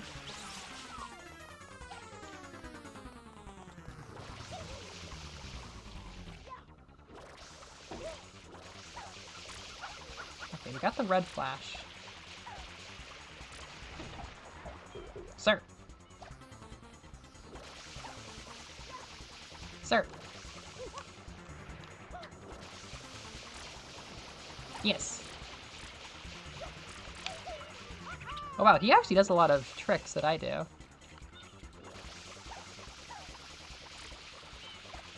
It's over. It's not over.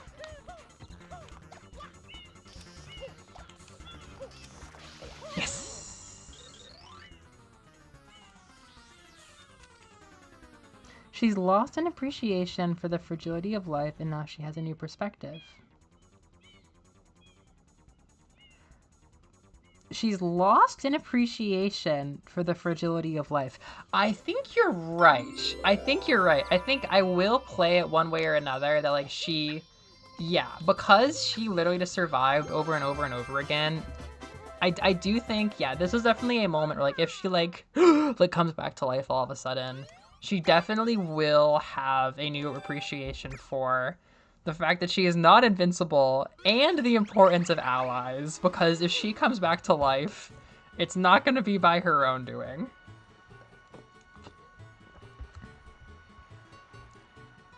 Yes, yeah, that's the thing. She's very much like, she is a anomaly. Like, she is kind of just like blessed by luck. That is kind of a fundamental part of the character, which might honestly make her not that good for Pathfinder, but oh well, I'll just have to make a video game about Lucky Clover. She's fucking awesome. Like, I don't know, I love her. It's like, kind of like the essential Clover moment is like, you know, if I get revived, I will be very serious. Like, she will be very serious until that man is dead. But I'm picturing finishing with some kind of moment where like she holds up some kind of like weird exotic knife that she uses for like a weird hyper specific ninja level technique to like execute this man. Oh my god, it's a cultural heritage site again. And then just kind of smile and be like, all it takes is a little luck and a little pluck. And it's like, no, nobody else knows how to do that weird thing you just did. Like, there's this fun playing of like, girl, nobody knows how to do this shit that you do with those weapons. Like, what the fuck? Like, I think of like a Belmont sub-weapons where like they're always using shit very like creatively to like slay the demons. And it's like, yeah, sure, like they're very, you know, they're very like blessed, they're very holy, they're very like favored and everything, but like they're also kind of fucking freaks. Like they're kind of like battle maniacs in a certain way. So that's kind of the clutch. Like, don't you know? Like, all it takes to work out is a smile. And it's like, no, that's an enchanted whip you stole from a merchant when you were 11. It's kind of the gist with her. All right. How bad can this be? Just roll your watermelon over this pier to the shop. Can I steal this person's watermelon? I think I have the biggest watermelon. But what will I do if somebody brings a bigger one? I think I have to bring it down the hill.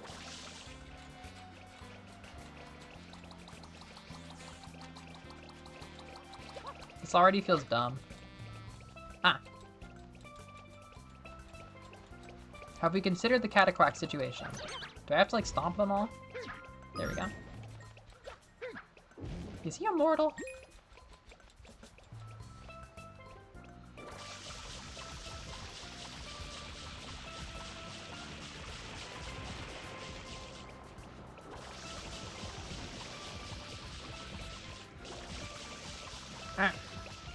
This really does just look like a big water balloon.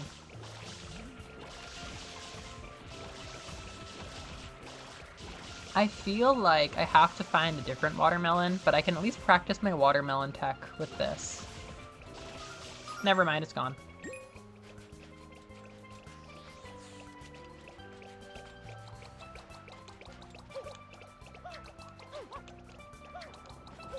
What if a cat... These are really delicate watermelons.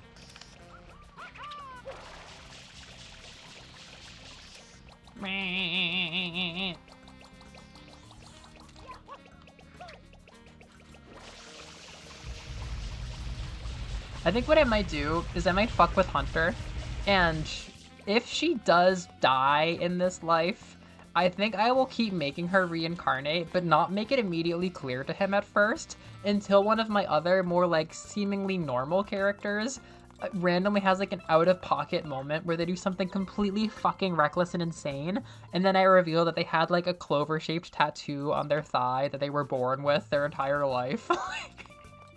I think I might fuck with him like that and make her like a fucking undying, endless deity. Oh, okay. I thought I needed this one for some reason. Let's go!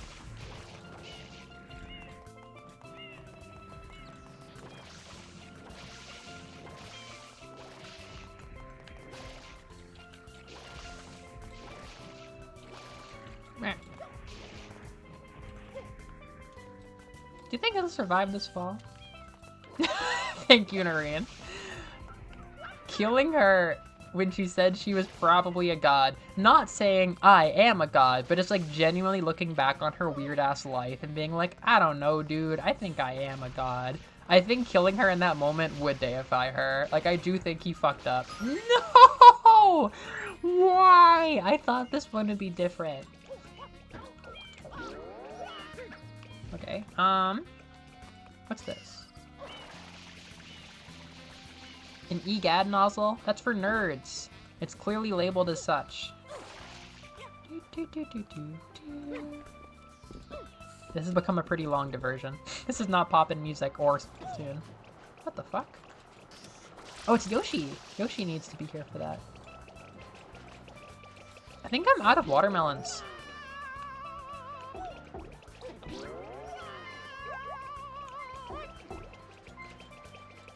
Oh, I'm actually getting pretty fucked up.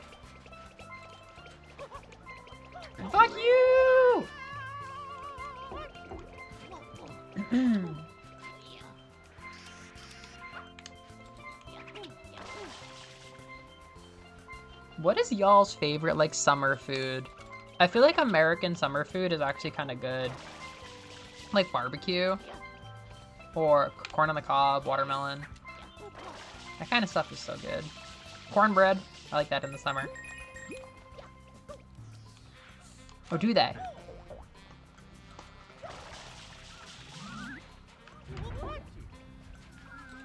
What did I just create? Does that creature have any purpose? Oh, I love the water in this level! God, I just want to make Clover in everything now. She's like one of my favorite original characters I've ever made.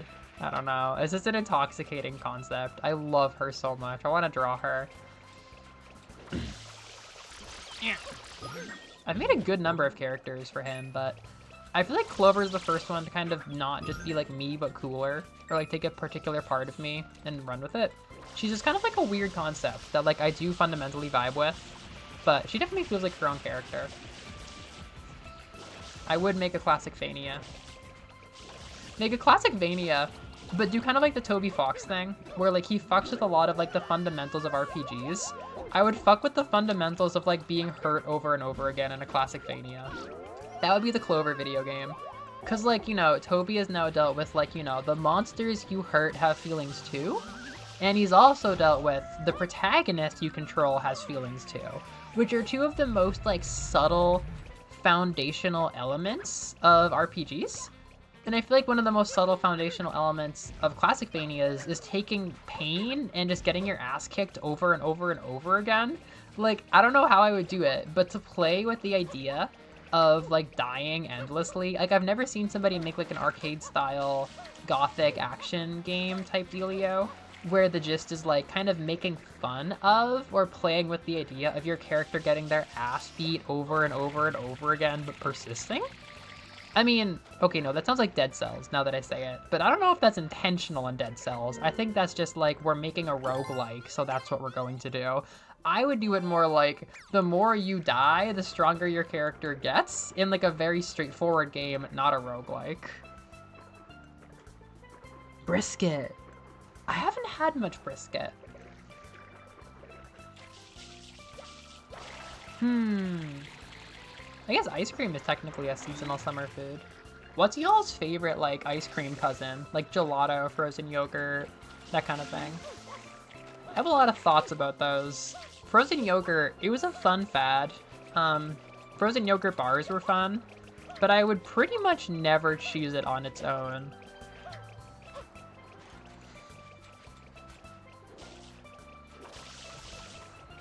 Gelato's cool. I think gelato is really fun. Even like fruity gelato can be really good. I do not fuck with like chocolatey frozen yogurt though. This couldn't possibly go wrong. Ooh. Owlin. What is the story of Owlin? My online rogue. Okay, but an online rogue sounds pretty hardcore too. Are we not all online rogues?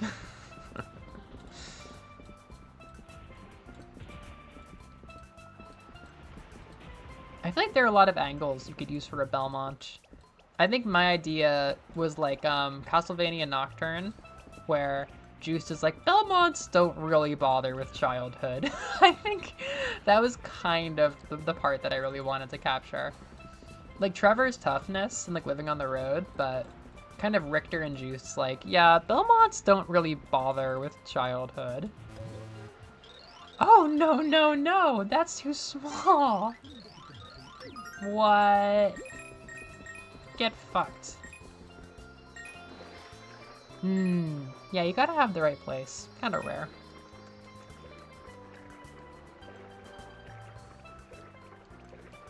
Oh.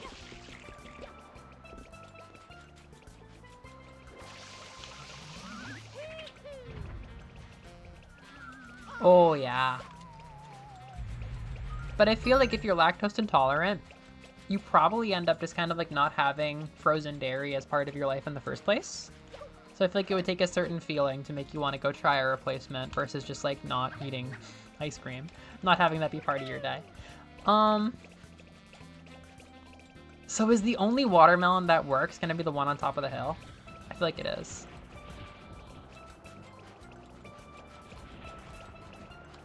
This is dumb, by the way. This is dumb. Twig! Oh, owlins are owl people. Twig! That's right. That's so badass. Wait, Twig the owlin makes me so soft. I love that.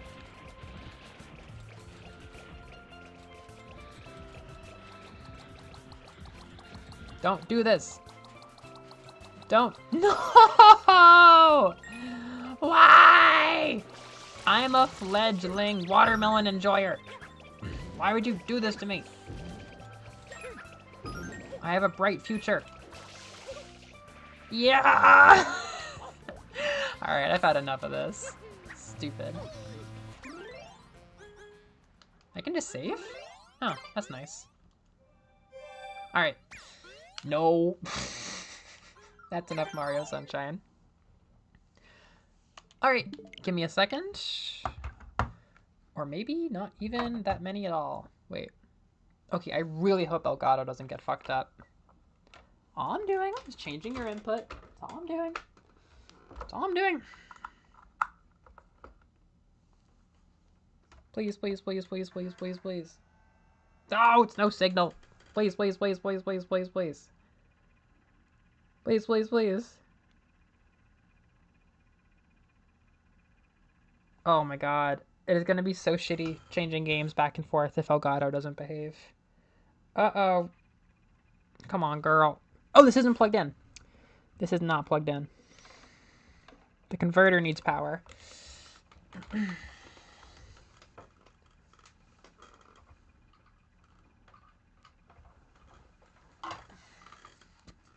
Y'all can't really hear the air conditioning unit, can you? Yes! Real. I've been running it on a new quiet setting that I found, so I don't have to get like heat stroke while I'm streaming. Oh my god! Yes! It's all working. Yeah, they really do. Alright. Well, this ain't poppin' music.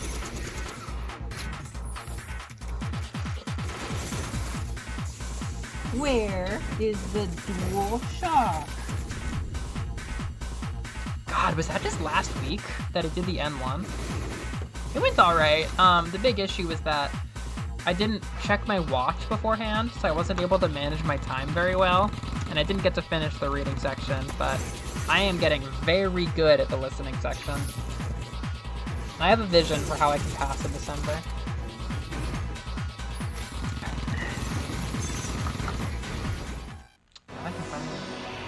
Look at this. Even though we look at the UI, I haven't even done that. Oh, that's pretty cool. It's like the Matrix. Training? Fuck yeah. What kind of game even is this? Is this a rail shooter? Ooh, please do. Okay.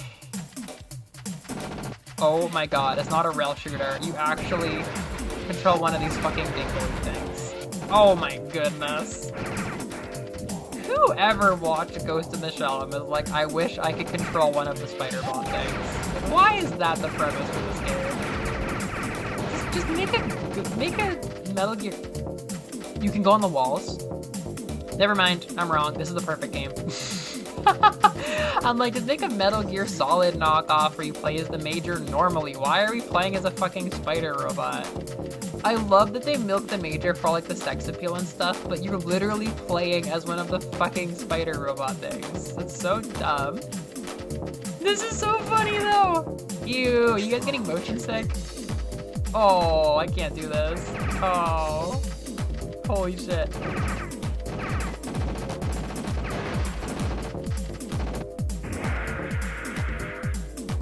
That's interesting.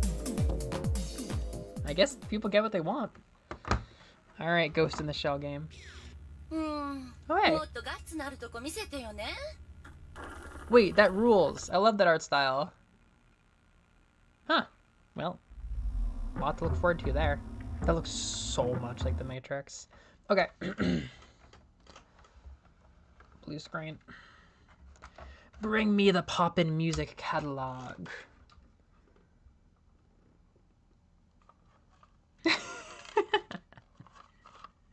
Yeah. I've been watching a little bit of Arise, which is like a recent rendition, which is supposed to be like a backstory kind of thing. The voice acting is pretty grown up in that. Alright. Bring us Poppin' Music 8. I might do all 3, just to build up to 9. Rad. The only English language Poppin' music stream you're probably going to find on the internet today. Maybe the only Poppin' music stream you're going to find on the internet today.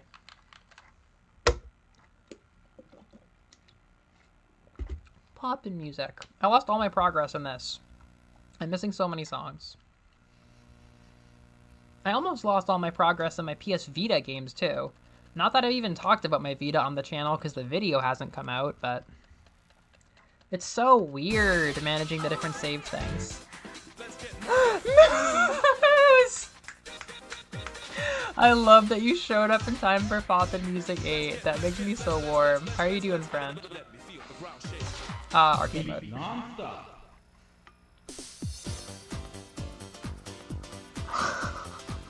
See you! Good timing. Alright. Normal. Wait, what? Just normal, please. Just the normal Poppin' music, please. I still can't play with 9 notes. Alright, I want to unlock some songs. Like Girls Band Milk. Here we go.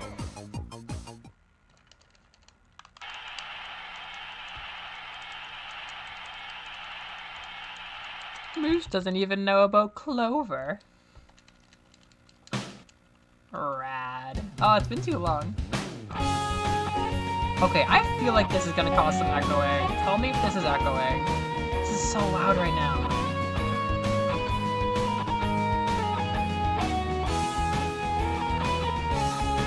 Shit like this that's really loud on my TV causes so much echo.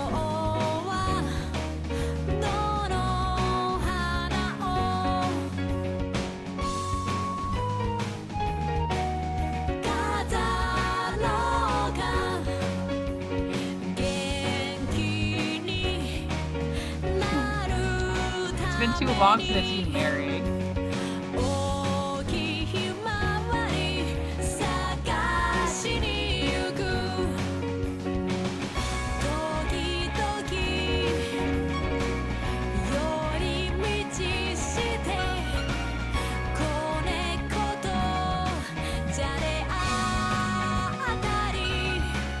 Robbie? Whoa. Everyone came out for Poppin' music. Forget about Splatoon. Forget about Mario Sunshine. Forget about Ghost in the Shell.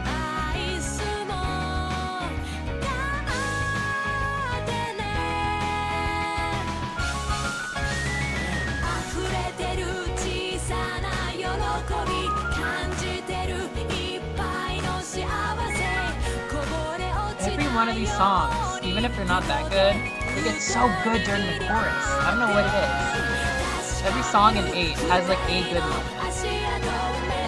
Like, why is this moving me right now?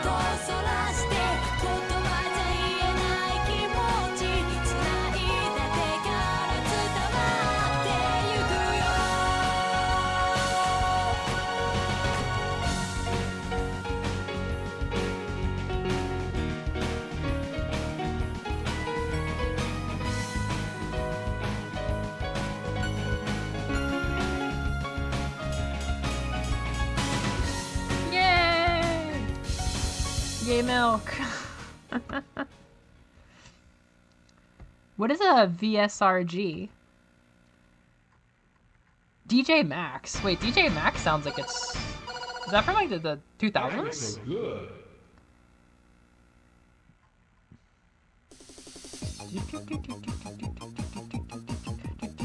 Okay, is that echoing?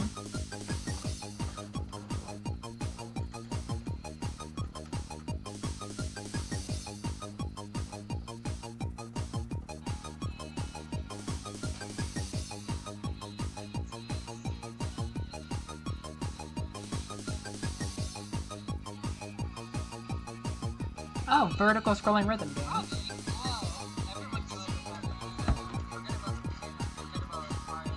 Doesn't seem that bad. Let's get this a little bit more. Is that Mary also? What is this? Ooh, I haven't tried that series, but I have been on a really good tear with rhythm games. So this is not Guitar Hero, but it is, you know, same genre. This is Pop-In Music. This is actually by Konami. They made it in like the late 90s and the 2000s, and it has a really cute art style. Well, for the most part, I don't know. I feel like the way they draw some black characters are a little iffy, but by and large, the art style is really nice. And, I don't know, I saw the art on Tumblr, I thought it was super cute, a lot of good character designs. And then I bought a PS2, and it's like, yo, I can play these now. We streamed them a little bit during the EV List month.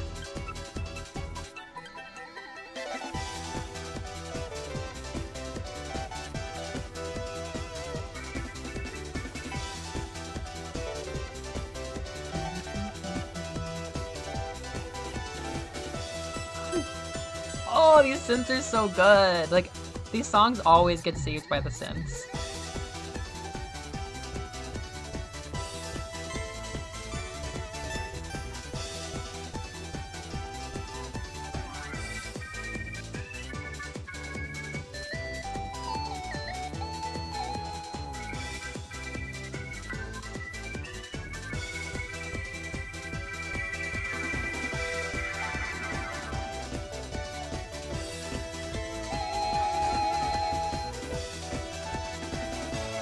One of the best things I like about this series is that what your button does for a noise is always changing.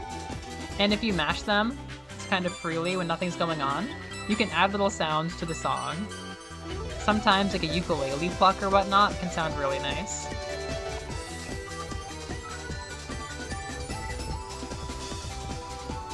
Oh my god, your drawings! Fire.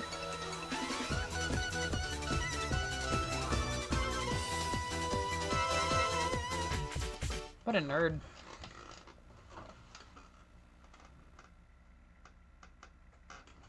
This Madoka Magica background was definitely picked largely for Poppin' Music 8 originally. I feel so good. Show me the twig. Oh my gosh, Twig! Oh, this is so cute! Wow, you can draw the talons and stuff really well. I love her!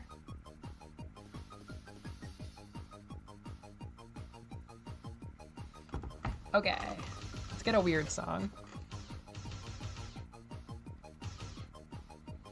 This is a good one, actually.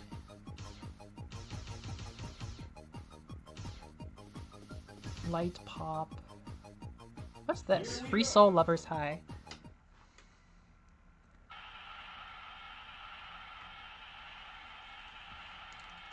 So in Poppin' Music 8, you have to do the arcade mode, in which your song selection gets wider every round in order to unlock songs to play in free mode, which I find kind of fun. I could see why people wouldn't like that, but I don't know. It gives the early days a little bit of a purpose when you're still warming up to the game.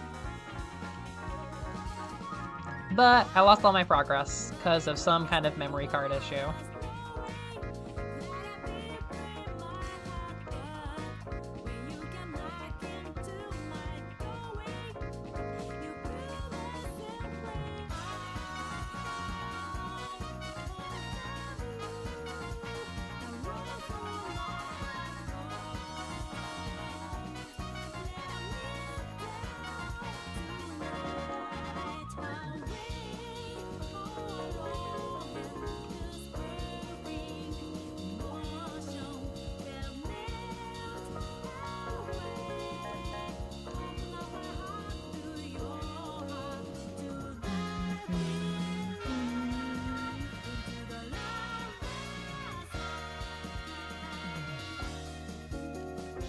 Yeah, that's a nice little sound.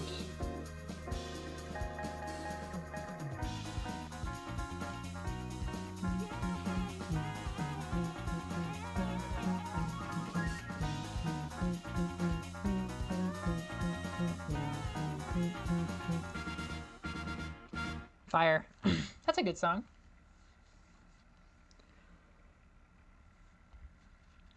Heat, one might say.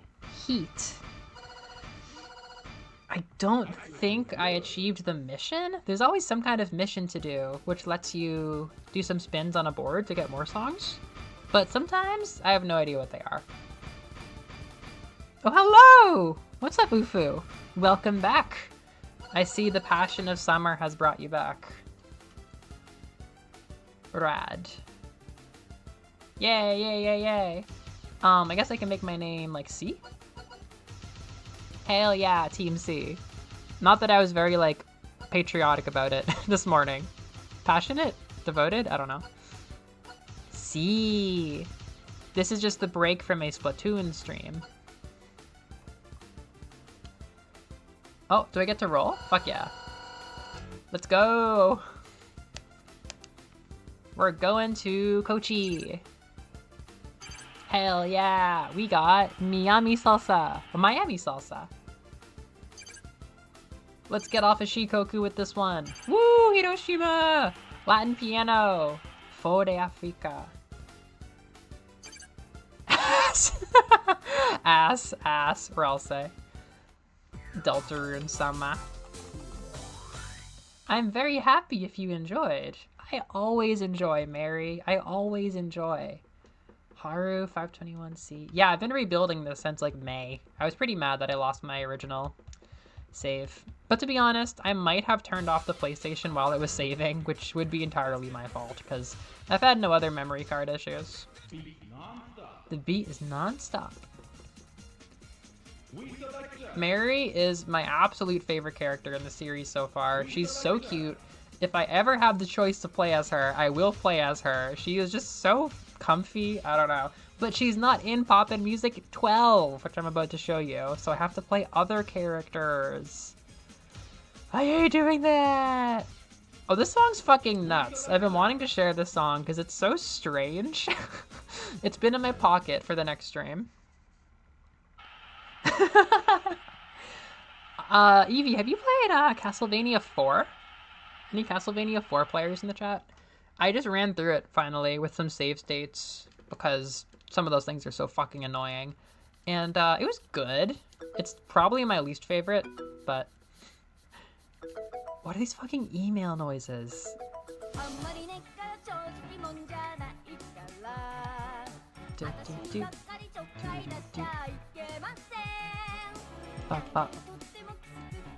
But yeah, I'm trying to get a collection of passwords to let me play the different levels of Castlevania 4 whenever I want, you know?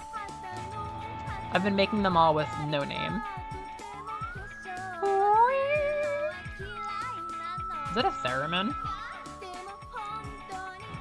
You've played every one. What do you think about Bloodlines? I don't think I'm gonna play it soon, but I'm getting curious. Jonathan Sr. and all that. So, Poppin' Music has its own little like colored dot system. And the main version is 9 colored dots. But I've been playing on 5 because I actually find 9 pretty tough. And it's fun to play on 5. On a PlayStation DualShock, they just kind of map them over the face buttons. If you go to an arcade, it's like all the colored buttons. And I have a pad, but the pad's kind of broken. I just use the DualShock.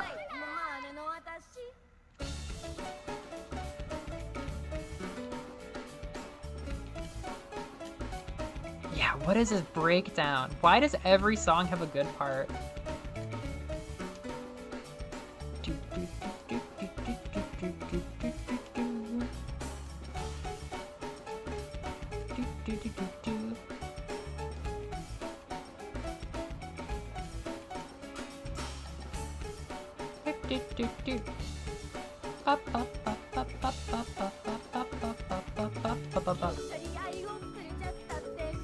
Why is it so fast?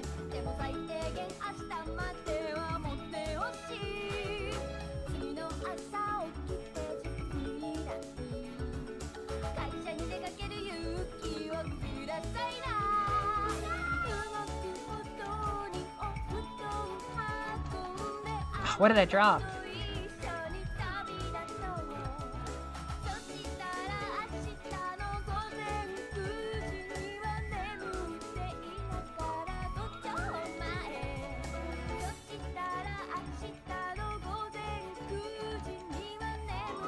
Oh, what is so bad about that timing? No. Ugh, I held it for a while. It gets so fast, but it's a very simple rhythm, which makes it fun. Rebirth. That's so real. Was that the PlayStation 1 one? Or was that one of the remakes? By like R2 or M2 or whatever. Bloodlines is good. Yeah, I mean, it seems to be one of the weirder ones with the action focus.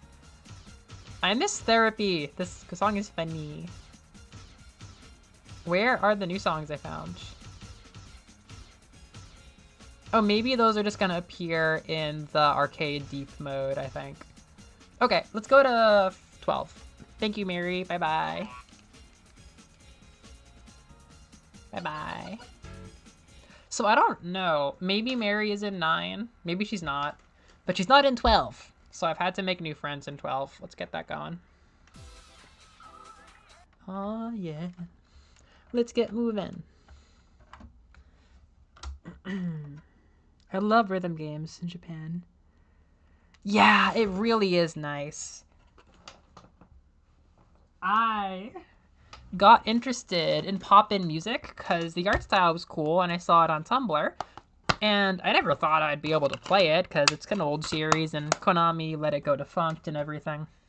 But I moved to Japan and I live next to a really good arcade, like a Bandai arcade that gets like the good Bandai Namco stuff, like Taiko no Tatsujin, Idolmaster prizes, all kinds of top-of-the-line stuff. And they've got a Project Diva Hatsune Miku machine, which has only exponentially gotten more interesting to me over the years. And they had pop-in music, so I got to play pop-in music like the minute I went to Japan. I just didn't think that they were keeping up pop-in music like that anymore. But they do. And yeah, no, it's awesome. You get to see all the funny otaku guys sweating it out, like playing perfect combos and drinking soda and just like sitting in front of the rhythm game for hours on end. A remake of the... Oh! Oh, I didn't realize that the Game Boy games got remade. Please. They have a copy of 13 at my local store. They've got 13, 11, 7? They've got a lot that I don't have, but I'm trying not to just buy them all at once and burn out. That's why I haven't even played 9 till today. So 12 is called Iroha, which is a very famous old Japanese poem. It's like one of the most like foundational cornerstone parts of like Japanese culture. And this is a very, very like traditional Japanese style game. And I have some songs I really like to play on here. I like the hippie stoner LSD vibe of H, but I also like this one a lot. There are lots of wonderful characters. We have Nyami and what's her face? What is this? Rabbit and Bunny. Nyami and the fuck is your name? The bunny one, I forget. Oh, he's cute with his melon bread. He's a mouse girl. I like her. I kind of debated playing her. I haven't played her much. Lion guy. This bird. She's pretty cool. Oh, her song is really good, the Shooting Star one. Oh, her song is amazing. Yeah, there's some really, really good songs.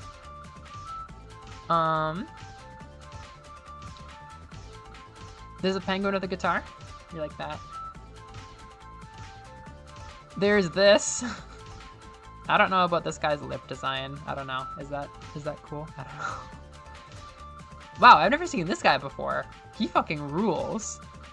They just crank out the character designs. This is a fucking submarine helmet thing. I don't know. I feel like that guy's lips maybe aren't drawn the best. I don't know. There's some iffy stuff. This is the Cruel Angels Thesis one. Oh, really? You started learning Japanese? Whoa! Good luck. Japanese is... I mean, I think you're passionate about linguistics, right? If you love languages and you love learning languages, Japanese is just, you can pour and pour and pour your energy into it. I love this creature, and just keep getting better for ages. Like it's a tough language, but if you look at it from the other angle, you can just devote yourself to it and get so far and be so proud of yourself. I love her design. I love her hair.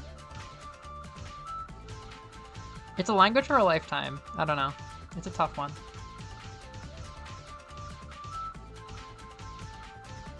This has been my friend, Kikyo. She is lonely and missing somebody and holding a skull about it. I think you're right about that, Noreen.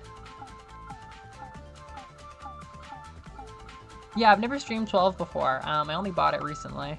Well, kind of recently. This song fucking rules, but I will do like one that's more on theme first before we get to the Korean pop and admit that the K-pop is better than the Japanese songs.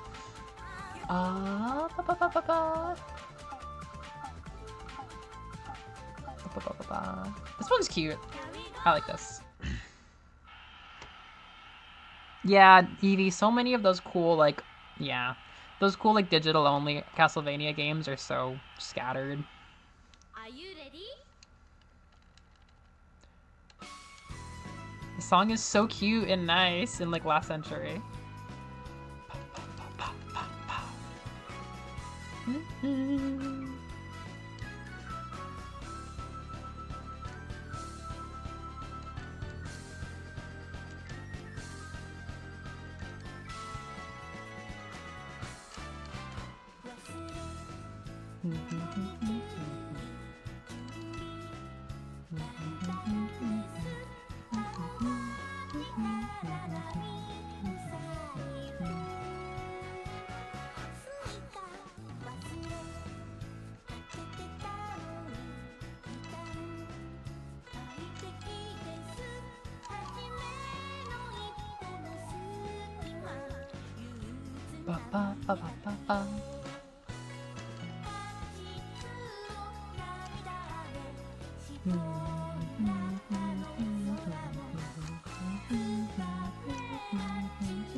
Tokyo.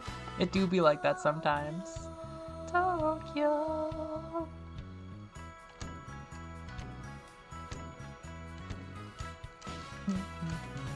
Yeah.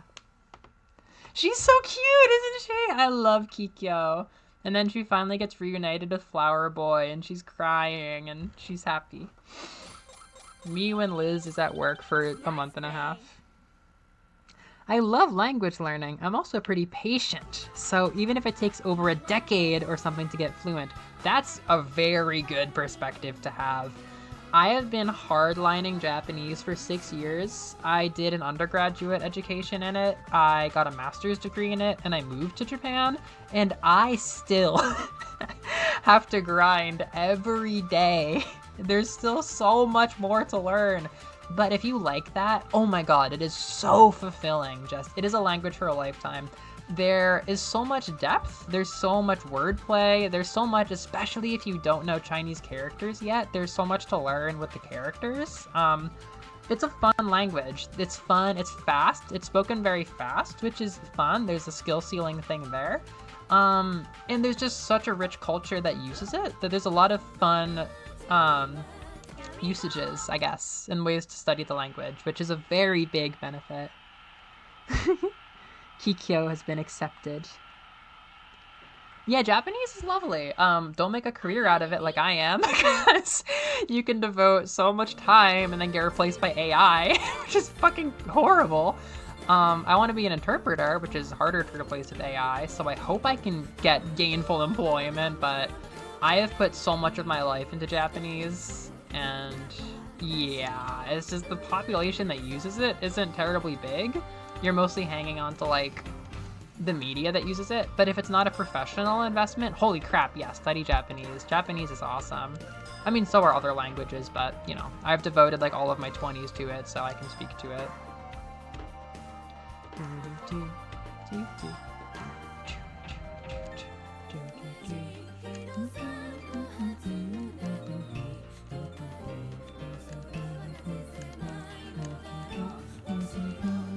Kikyo's clothes are so bisexual pride. No! This song is so good.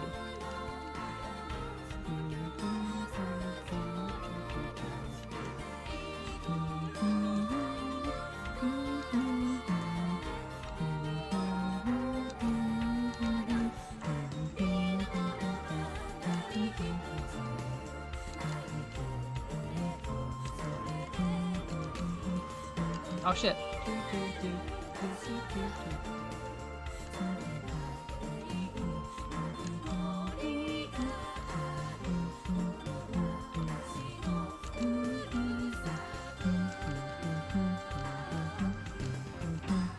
Yes. Do you do? I'm glad. You only need a little bit. But I mean, you know, you can pick up little things here and there at least when you're... I mean, you're immersed in immersion, basically. Like, so many people in your life are deeply connected to Japanese that you'll just learn bits and pieces here and there.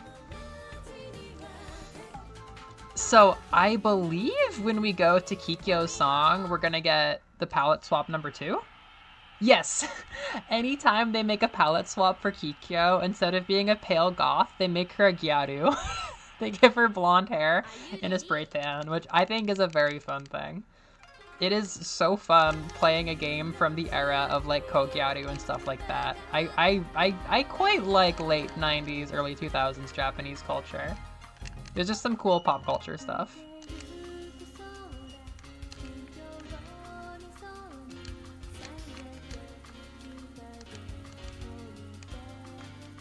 What is this called? Hyper Japanese-esque or something?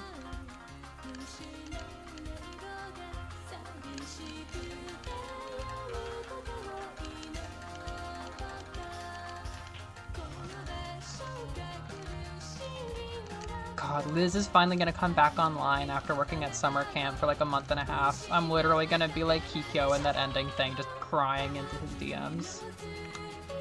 It's good to have a Liz around. It's good to have one.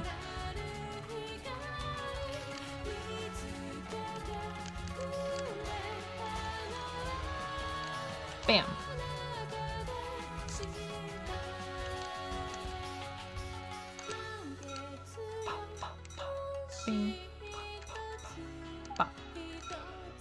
One thing is, Poppin' Music doesn't really give a shit about full combos. I don't think they say anything if you get a full combo.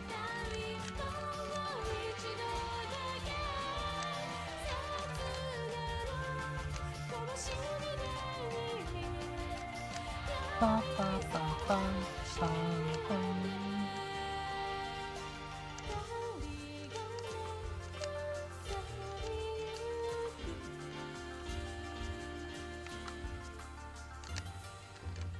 I fucked up one note. Oh my god. When I play a rhythm game I have on my Vita, I miss one note like 75% of the time. Most of my scores are... Oh well. I feel like I've probably full comboed that before for it to just come out so easily.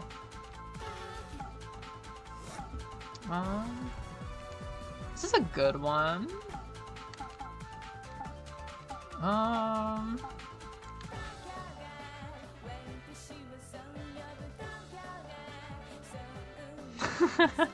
Yeah, there is a lot to catch up on. Deltarune for one. Just like you. I mean, I think, I don't know, it can be fun to be very devout to just like one or two languages too. I love this girl, Pilty. I've actually used her a couple times too. Pilty! Wow, how do they just crank out character designs like this? No, for most of my time in my 20s, I've only studied Japanese. Lately I've been fucking with like Spanish, but sometimes all you need is like one or two languages.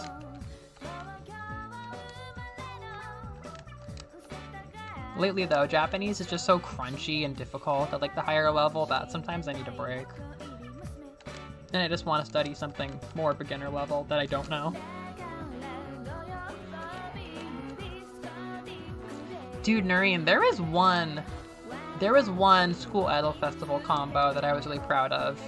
I think it was Sunny Day Song on that super high difficulty that they only run once in a while. The difficulty where everything is like purple and crazy and evil looking, and they rotate the difficult songs every day. And if they have like Beaten Angel or whatever, it's like, oh, Beaten Angel Day, holy shit. Or what is it, the Soldier one? Soldier game or whatever, Maki Eliumi. I think that was one of the hardest ones. I forget what the difficulty was called, but I think that I got a full combo. And I think I like fucking screen recorded it on Sunny Day Song. I was so pumped. God, that game was fucking goated. The culture around it was goated. Tokyo girl. Tokyo girl. Even though a lot of this game is like poetry and kimono and sakura and shit, there's also a lot that's just like, I don't know, like last century Tokyo like city music. It's like cute Showa shit. I feel similar, Ufu. I don't think a lot about full combos. It's just kind of like nice if it happens, I suppose. Did she take off her hair? Oh, sliding! Wait, sliding! I feel like sliding only came in really late. When you say that, I get like chills. Like sliding was so... There was so much aura to that. I think we kind of gotta hit this one. Soon we're gonna go to Korea, though.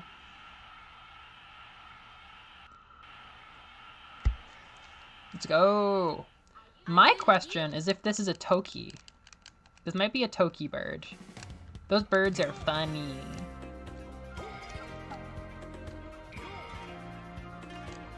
Ooh. I brought my dad and my aunt and like a family friend when they visited Japan to something called Nihon Odori, which sounds fake. It's an art form that's just called Japanese dance that involves like all kinds of old traditional stuff like kabuki and shamisen and lots of different stuff all mixed together. And my dad and my aunt for the entire weekend after were just going like, yo! Like, yo! Like that kind of stuck with them after like 3 hours of hearing it. Yo! Yo! Whoa, whoa.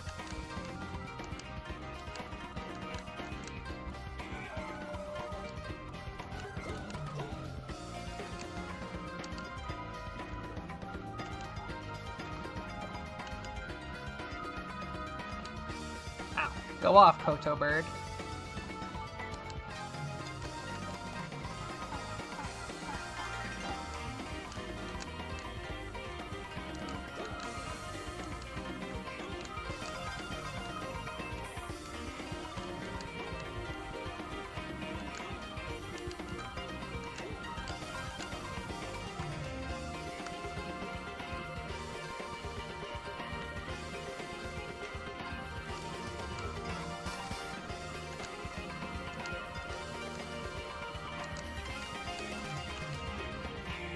Yo! That might have been a full combo, I don't know.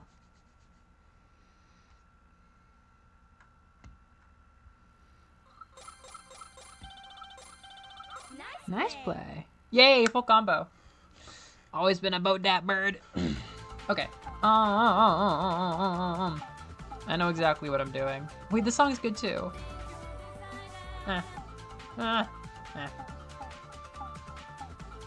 We're going to Korea. This song is so good. This song's so fucking good, you guys.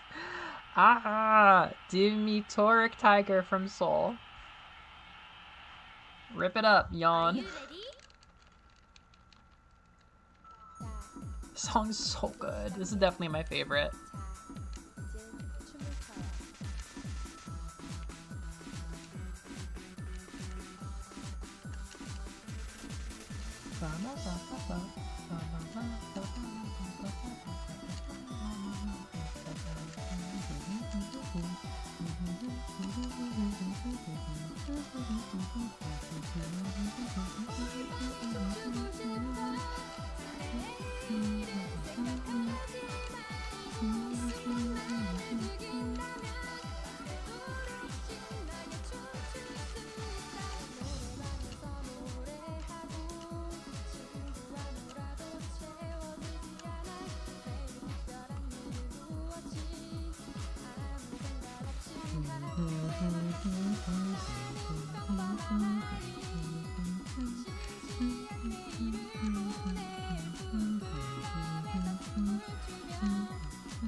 God, I love this song. I get so pumped to this. The backgrounds are so pretty. Ah.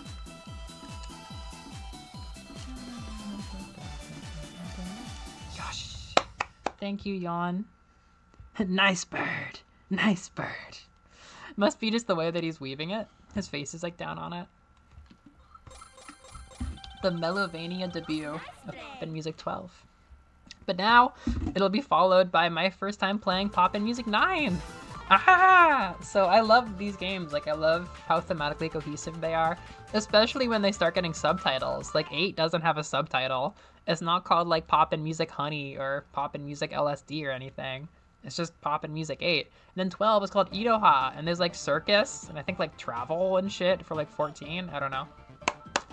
And now we're gonna try a new one. I've literally just had this since the night I bought my PlayStation 2, and I've never put it in because I don't want to burn out.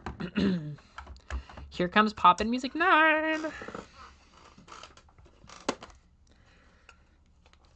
This is crazy. No comfort songs. I don't even know if Mary is there. Yeah, it's definitely diner themed. Let's go.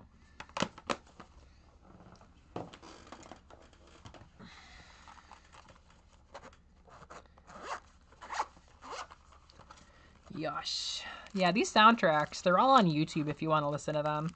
But I don't think they're kept up on anything else. Holy crap, the CD is so cute. It's like pink and there's like coffee cups with smiley faces. Oh my god. I have been looking forward to this.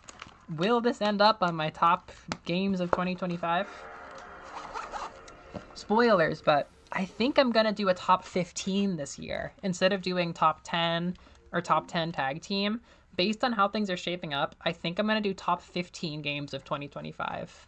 There's already like 9 games contending for the list, like really strongly. Look at the little cup. 9, 9, 9. Oh, it's so cute. Look at the little birdies. Let's freaking go. Konami, Computer Entertainment Studios. This could have been in Castlevania. The money. The whole history with the logos. My time. Glam. Reggae. Oh, they're genres. Glam rock? Children programming? Bossa? Hyperpop? Techno? Flower pop? What is that? Visual, okay. Okay. This is every genre.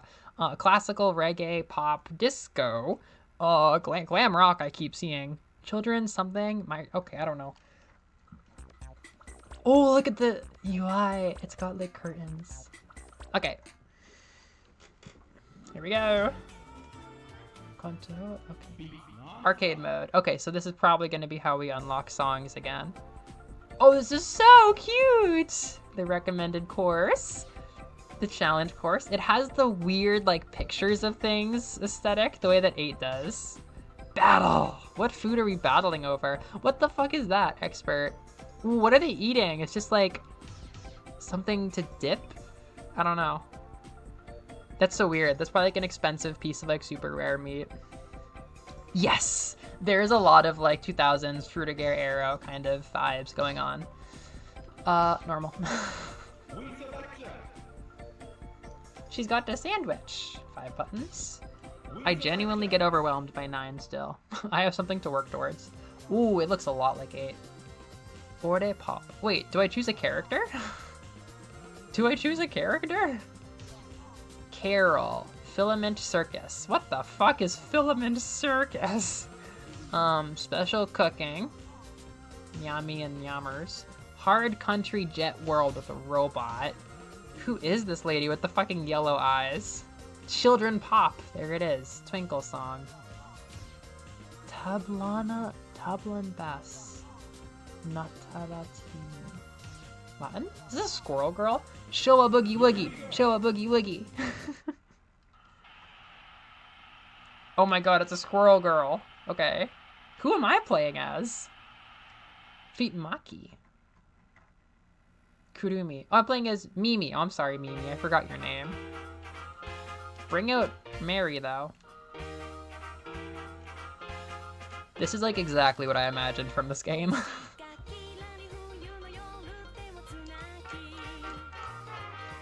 Why is Kurumi being watched by realistic human eyes? Is this one gonna be weird again, like 8? 12 isn't that weird, but 8 can be really creepy, actually. Especially playing it alone at, like, 1 a.m.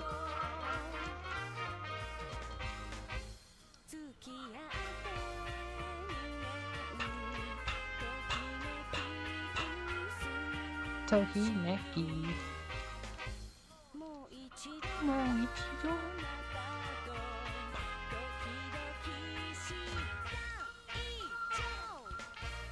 Kimi to mo ikai tokineki shicha u do shita shicha u yo chita i cha yo. I don't know.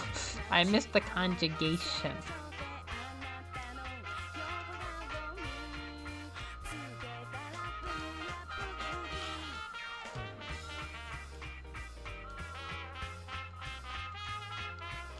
Mimi, we're gonna see this one through.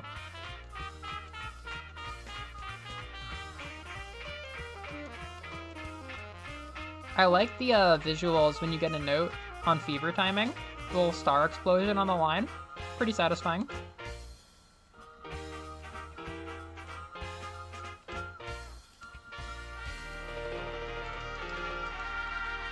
Bam! Yeah, that is kind of exactly what I expected this game to feel like. What is that? Oh, this is cute! Look at the neon lights part. It's like a menu. Of course it is. Whoa, stage clear. Looks like a burger. Jazz time! Jazz might be a big... Oh, it's her! Wait. It's the weird fairy ladies from 8. Or no, it's kind of different. Is she like the mother of the fairies? This is so Pop-In Music 8. Yeah, this freak. This is exactly what 8 feels like. Sylvia.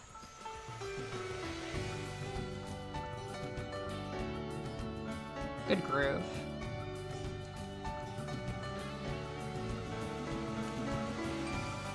Oh yeah. Twinkle twinkle little star, motherfucker.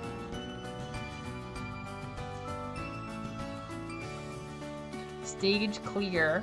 Border, please.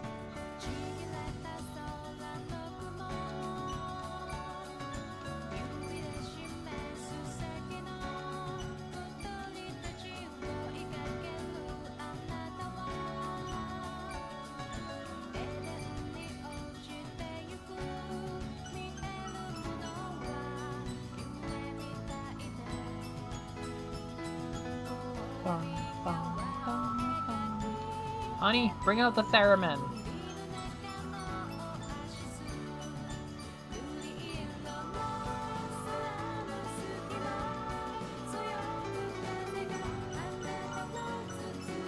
I'm a fan.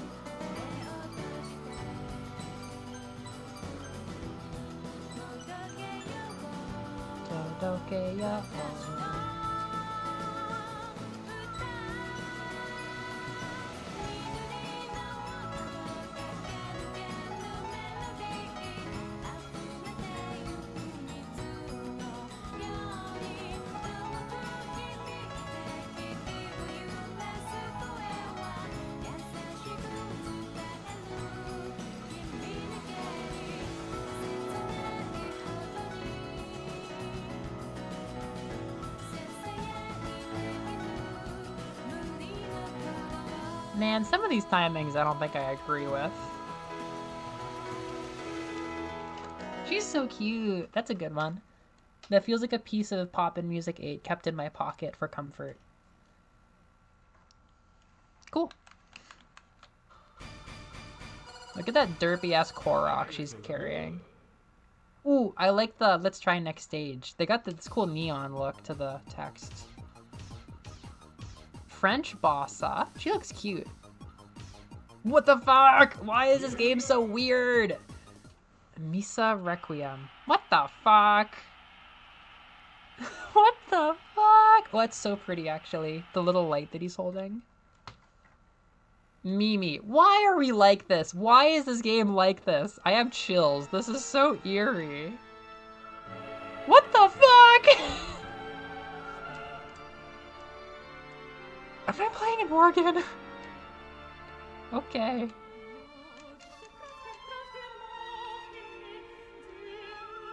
I think I align with this series on a very deep level.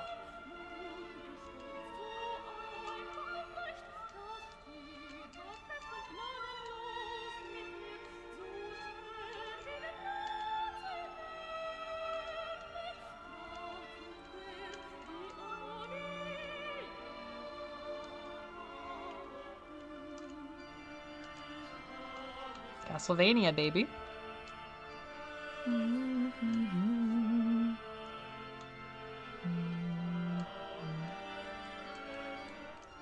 Dark Souls music. You're completely right. We found a Dark Souls bird.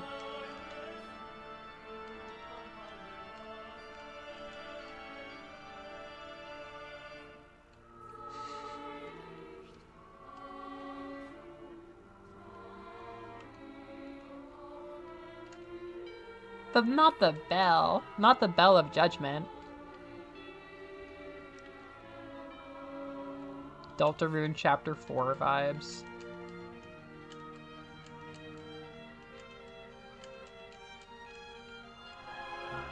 What the fuck?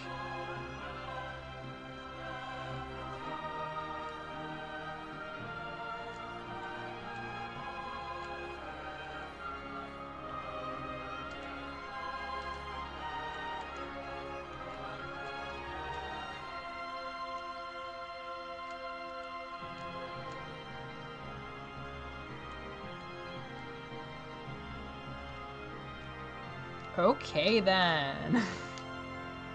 Yeah, I was getting Plague Doctor a little bit. It might be a stylized Plague Doctor mask. You know what? It's like a Hollow Knight creature. Okay, this is not what I expected, and yet in retrospect, I 100% should have. You're so completely right. Alright. Was there a side goal or anything?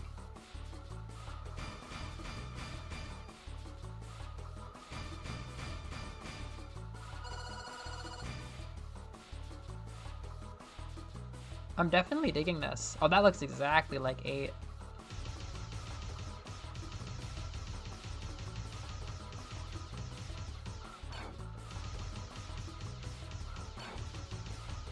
This one goes out to you, Mimi. I know! Is Mimi shocking themselves? Who is that? What? Okay. What the fuck? Okay, it's another one of these games.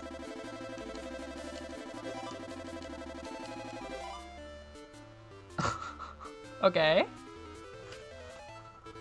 Anime Hero. Hatarishi Kyoku.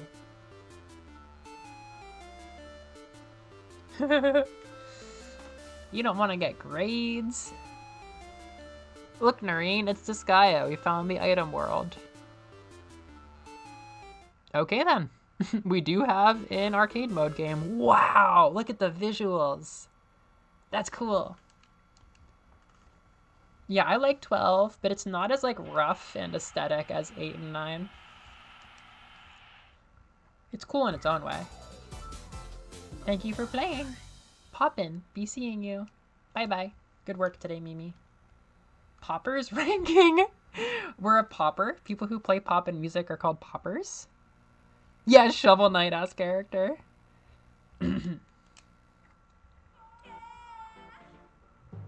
5 sure looked exciting. Alright, let's run that again. How do I change my character?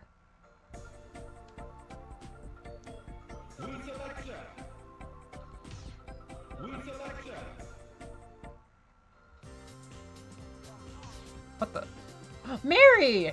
It's Mary! Or some version of Mary, at least. What is this? Licensed AC. I don't know what that is. CS. I don't know what that is. Secrets. Oh, Anime Hero. There we go. Super Roboto. Yeah, okay. Oh, licensed songs. What is Hone Hone? What? Bone Bone Rock? Wait, it's a fucked up evil dead Nyami. This is crazy. Why is 9 secretly so dark-sided? Noreen, it's okay. They're having entire new lives. Wait, why is she getting electrocuted? Why is everybody getting electrocuted in this cafe?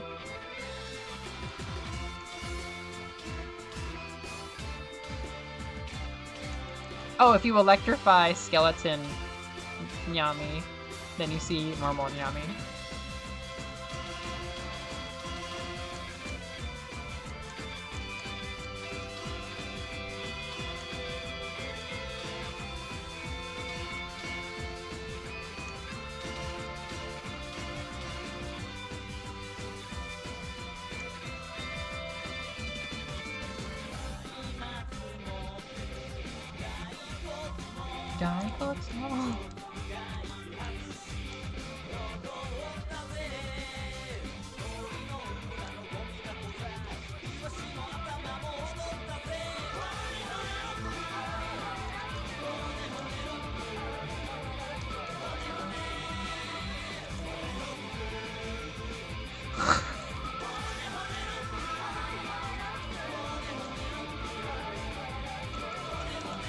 Yeah, Raijin is pissed. This is Raijin's cafe. Would review better if you stopped electrocuting the staff.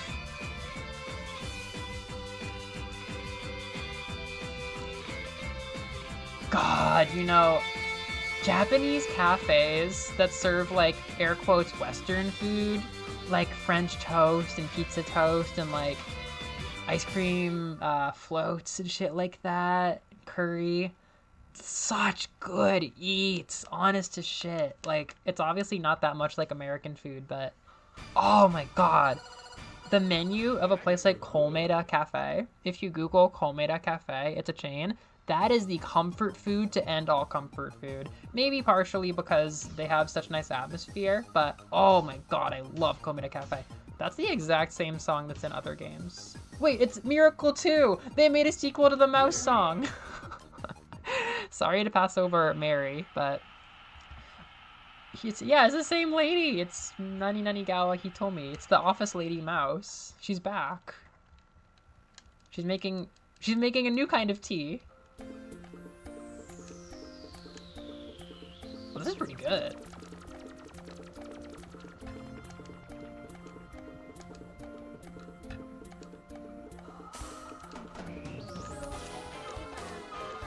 What the hell? This is super rhythmically weird.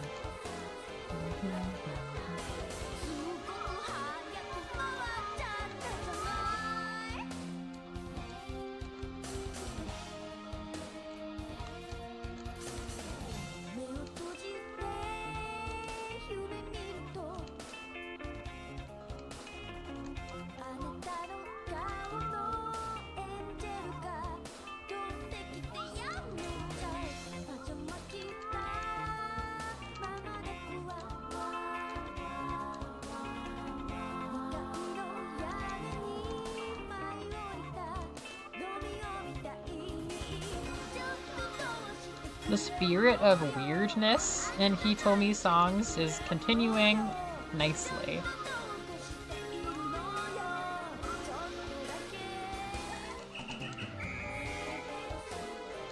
What is this weird little chorus?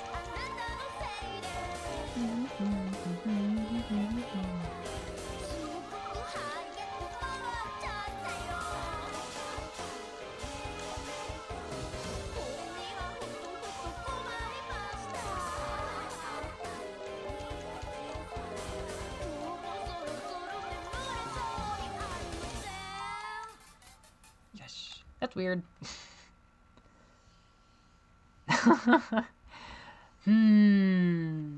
That, yeah, the parfait. That is definitely like Komeda Cafe. I don't know if it's always better. It's more just different. But like, you know, if you're from America and you want like some different stuff, then it's definitely really fun to have like a different take on it. All right, we gotta see Mary. Oh yeah, it's Mary 9. I feel like family restaurants is kind of more of a description of like the business model. Mary! Like I feel like Caesarea, which is an Italian place, that might qualify as a family restaurant, but something like, what's it fucking called? By the station.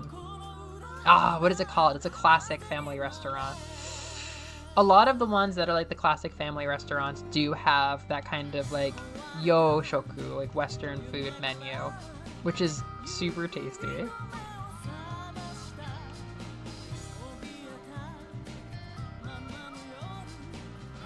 God, now I want to go to Komida Cafe, but can I get a bus back if I go? I'm so stinky. I don't think I'm going to be very like presentable to go out.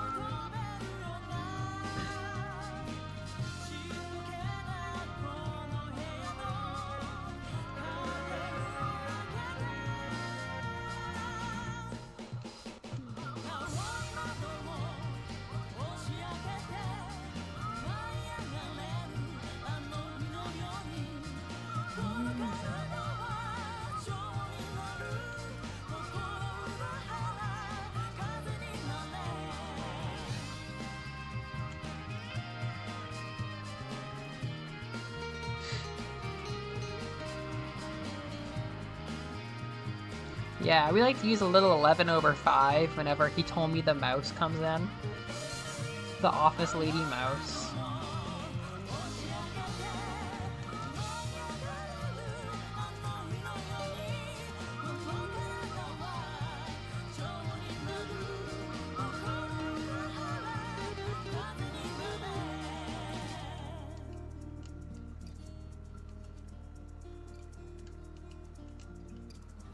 Hell yes, sister. Okay.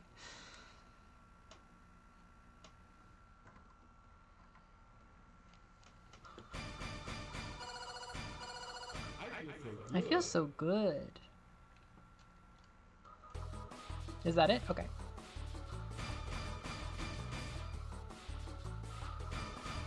Yes! The desserts are so cute. The vibe is so specific. This might become my favorite pop-in music on Vibes alone, if it reminds me of those types of restaurants. Like, I'm gonna miss them in America.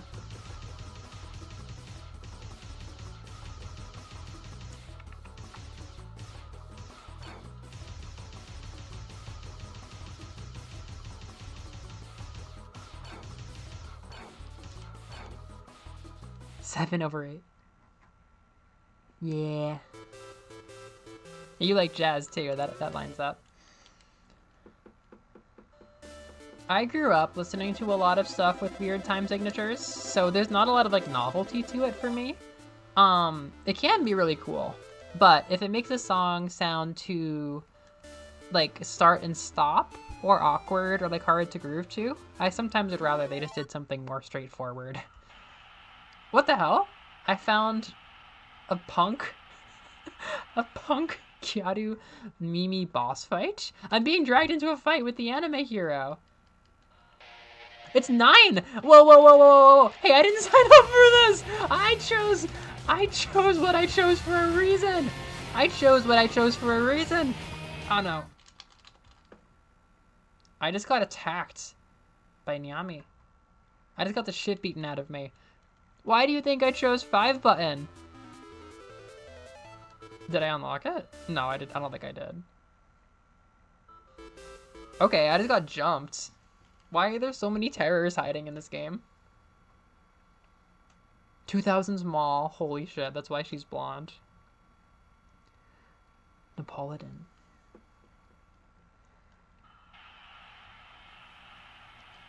Alright then, another day with Anime Hero. Okay, let's see what we have unlocked for free play. The hidden punk level. I got punked! I did get punked. Where are the note slimes? I did not catch that. Beat non-stop. Beast non-stop. Oh my god, wait. Poppin' Cafe. Tadaima. We were still opening the Poppin' Cafe. Kono cafe de wa... Oh, it's really hard to see. Kateshita iro no... Shouhin? Food? Oh, it's so blurry. Ya play. Kete ni furatte. Inku no play. Demo. De... 曲が変わるよ。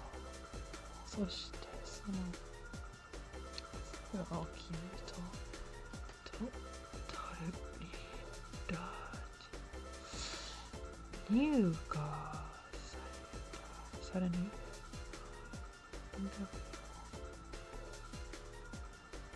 Okay, a little bit hard to understand that for sure. Mary's back! Mary's back, you guys! Oh, she's cute too.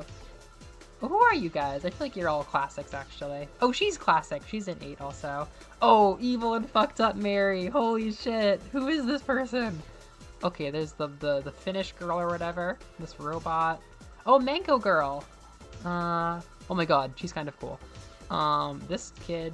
Whoa! Hannah. That's cool. This guy again. Anime hero. Robot. That lady. Prince guy. Oh, she's cute. This guy is here. Pinocchio motherfucker. That guy. Whoa, who are you? Who are you? I want to see your animations. Oh, Poppin' Cafe is still getting itself ready. Folk Salt, Misa Requiem. I'm going straight to Mimi's house. And a jump scare.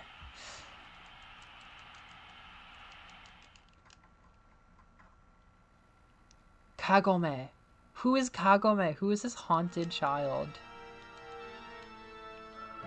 This is what Ender Lilies would look like if I was the one making Ender Lilies. This is what I would make Ender Lilies feel like. With like a really saturated, simplistic, cartoony art style.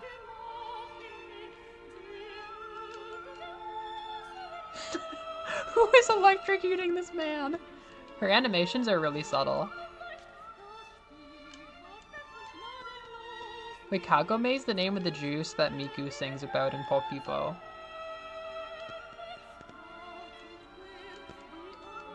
That makes her a vegetarian.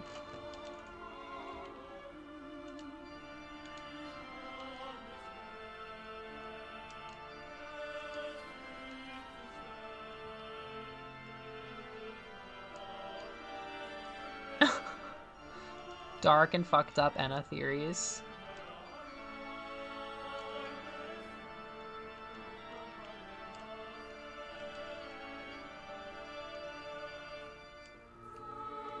Like Tom, what's his face? Like Morrissey? Like Morrissey? Noreen, do you know the Simpsons episode where they make fun of Morrissey from the Smiths? Because he's like not actually a vegetarian anymore. Or something. Bro got so pressed about that. I'm sorry, what is going wrong with my timing here?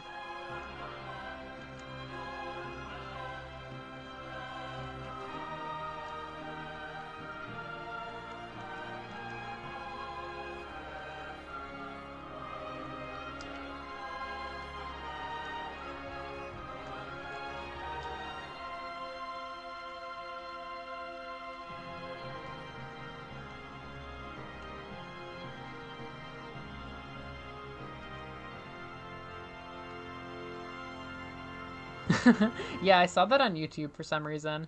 I might have been looking up the Smiths to see if they've done problematic things, to be honest. Because after I saw The Cure with killing an Arab, I was kind of fucked up about the old goth bands.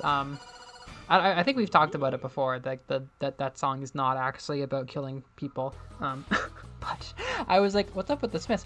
She has a cage. Wait, I didn't see anything with the cage. She has a damn bird cage. That'd be really cool if they used it more. She's so cute. She's like baby Sasuke. What is this shit? The French is coming out. The French is coming out. Oh my god, it's Chef Mimi. Robot. Meme. Oh, she's so cute with the freckles. Bear biker. Her. Oh, he's cute. I like him. That's a Taiko no Tatsujin character right there. Beaver thing. Oh, she's cute. Fairy lady. Oh, she's cute. Mermaid. This guy. That guy. Cow lady. This person. Baby with a rattle. That lady. Oh, cute. You. Okay then, poppin' music. Oh, she's pretty. This guy. Oh, cute. Whoa, cool style with the eyelashes. They have a lot of characters in this one. Oh, I love her song in the other game. Oh, pretty eyelashes. Burger. Mary, please. One Mary, please. Oh, the burgers, huh?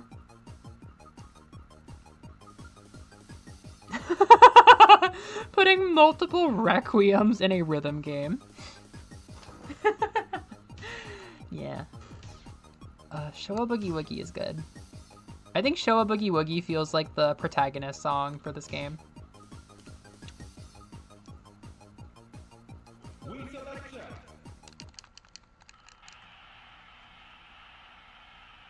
Cool. Mary, let's go.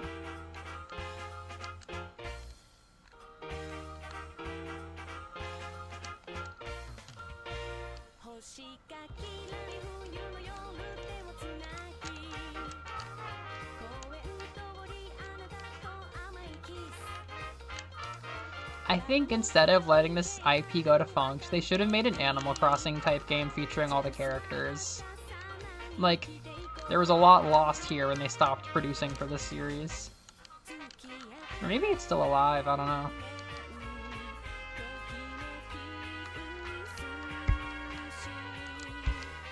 God, imagine a life sim type cozy game. Like Poppin' Life or something like that. Or even just like make a cafe game or something, cafe management. But like there's always a theme of music slipping in and the music is like weirdly fucking hype all the time. And then after it pops off with like 2020s gamers, people are like, did you know this is based on an old 2000s music game series and that's why Kurumi is always fucking singing.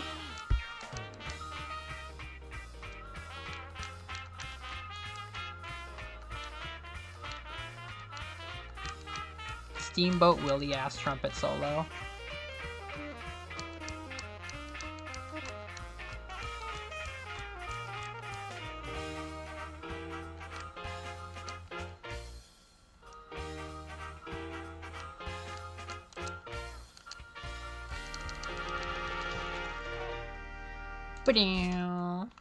Poppin' Music 9, ladies and gentlemen. Poppin' Life. Yep. Rad. That was wonderful. Getting a pulse on Poppin' Music 9. Alright, I am gonna slip to a break, and then I'll be back with Splatoon again. Good shit. Thank y'all for watching. The Poppin' Music moment. Did I like not unlock anything? Never mind. There we go.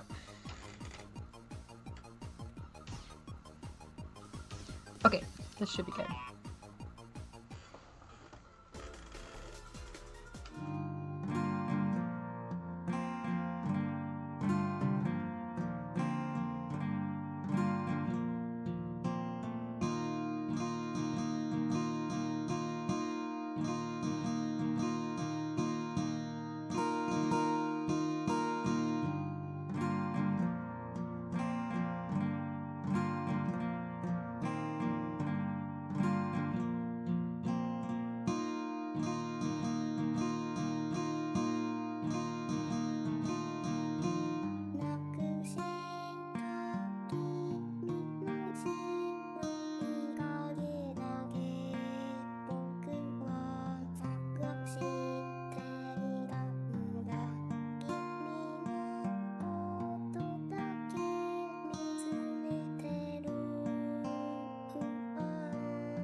Alright.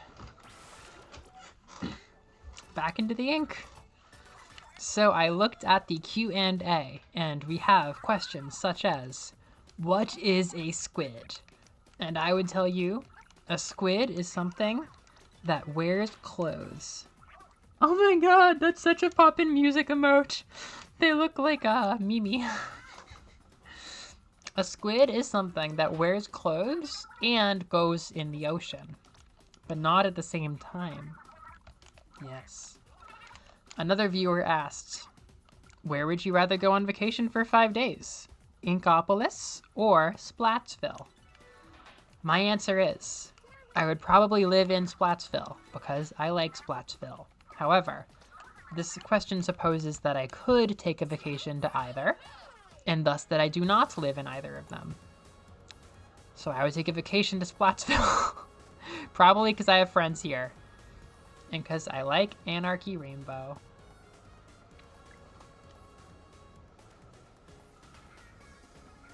But I'm sure Splatopolis would be a much better vacation.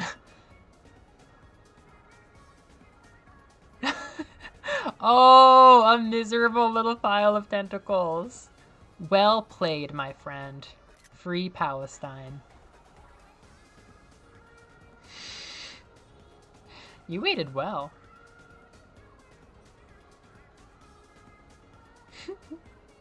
So they put a lime in her hair. Ooh, and her earrings are green. I like that.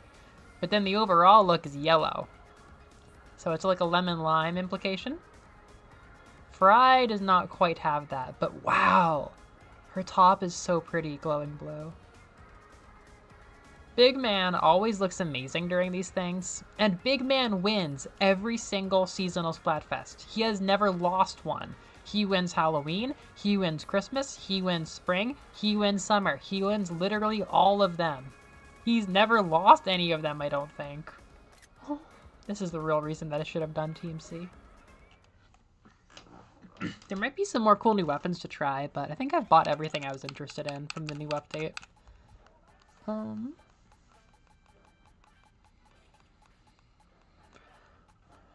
Will I be a Squiffer player? I like blasters.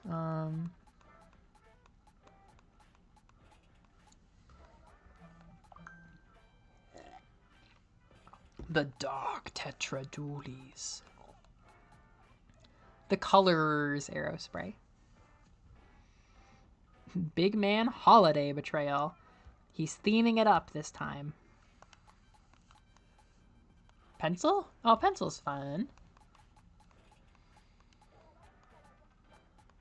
Pencil is like a dominant metagame force right now, and it has been for like years. So pencil is a word spoken with like reverence and awe and frustration in this community.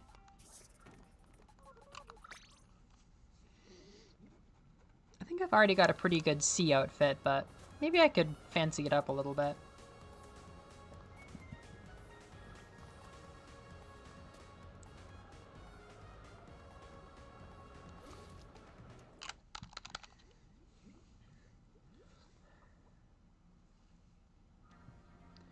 Do do do do do do do do. I've now seen Splatoon's like hub and stuff running on a Switch 2. Max showed me for a minute. And it's weird. I didn't realize how much I'm used to the frame drops and the 30 FPS. Like, it's really, really weird to see the news happening in like fast speed. It's super strange actually and kind of uncomfortable. Oh my god, the soft glow of the blue ink is just delightful.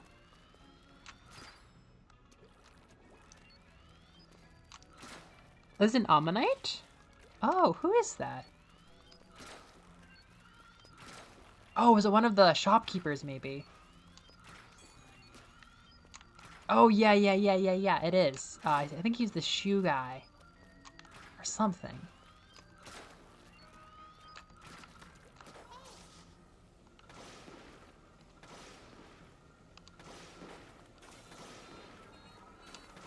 Yes! I got that one.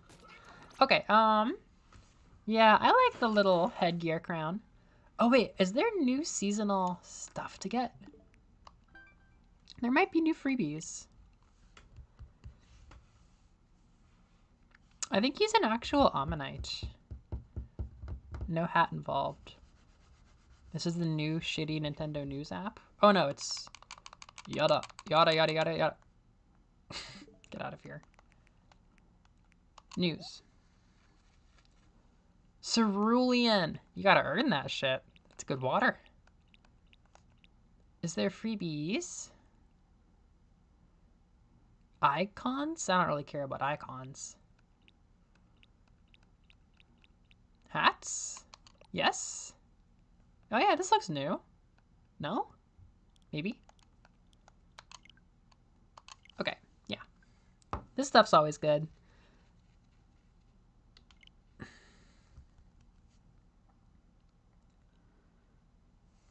We have looked at some really good water today.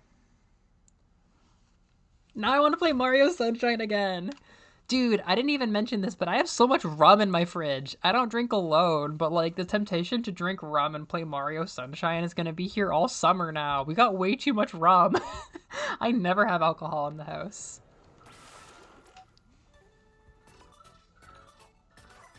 Gonna become an alcoholic because of summer vibes.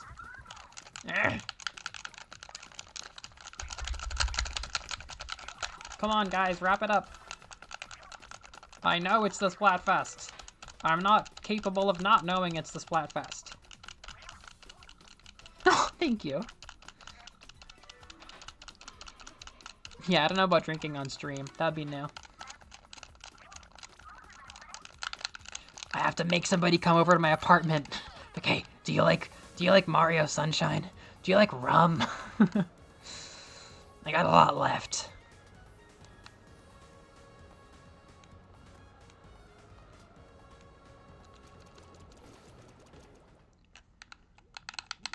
I usually kind of just like zone out for an hour after my stream. Like, especially if I'm playing a game for like 7 hours, it can be hard to like get myself back to functioning. I'm usually just like floating in the happy vibes. But imagine if I just start getting drunk afterwards immediately. Like, all right, time for rum. Time for hashtag wholesome uwu summer vibes. The beginning of alcoholism. All right. It's just so weird having my like warm up comfy weapon be so weird and finicky and technical. Let's get C going on here. Do I want like a pirate theme or... Oh, I mean flip-flops are good. Really good. Oh, the guitar are nice. Maybe not now though. Wait, are those guitar or Tabi? Ooh, they're blue. That's cool. I wouldn't want them to get wet, but they look kind of boat-like almost.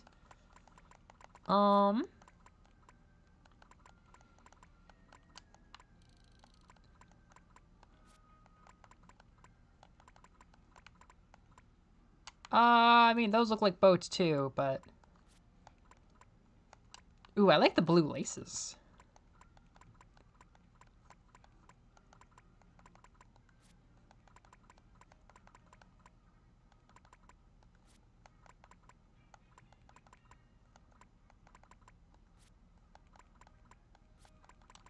I don't know about this one. Maybe just flip-flops. Headgear is really good already, but...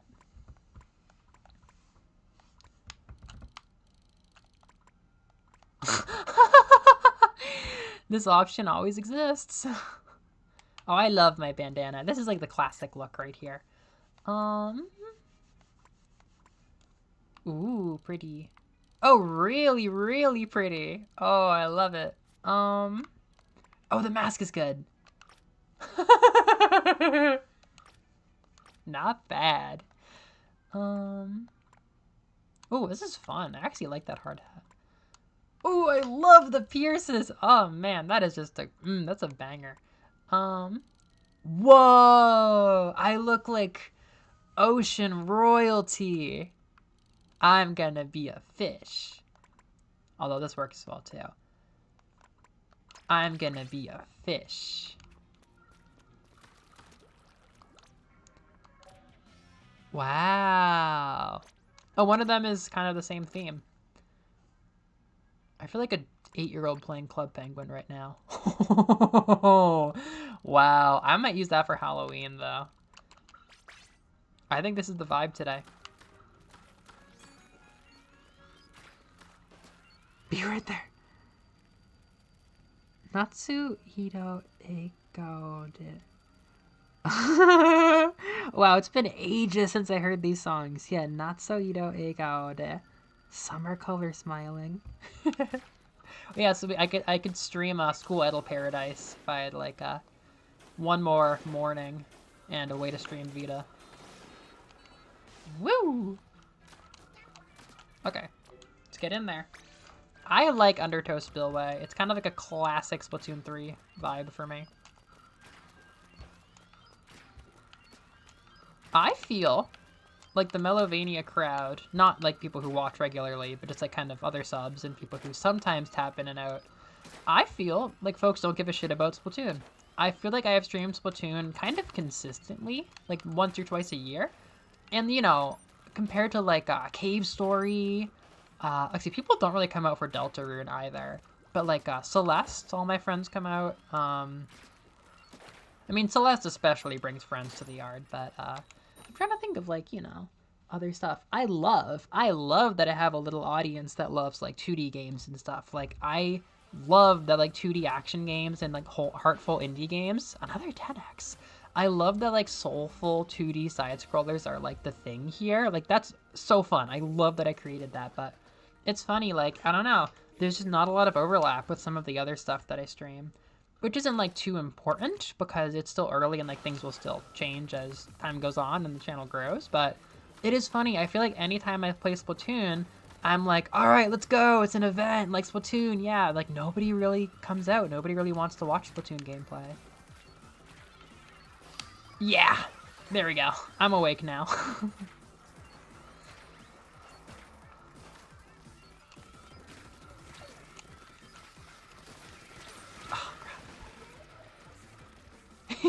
Thank you for the drip comment. Essential Oden Ball. Cool.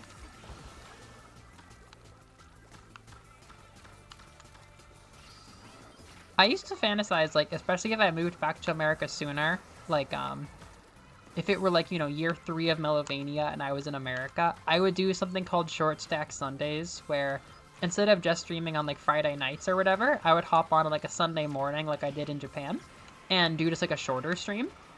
For people who want like a little extra. And I've always imagined that Short Stack Sundays would be a lot of Splatoon. I don't know. If I made it routine, I'm sure there would be a little Splatoon crowd. What's not to love? Yeah, it's just such like an inherently community thing. But at the same time, we're all a bunch of little anarchists that like are like indie games and, you know, that kind of thing. And the Nintendo Kitty Baby online shooter is maybe not quite the same vibes in some ways. I hope Vocaloid is more popular. Every time! There's been a bow, like, every game. That's rad.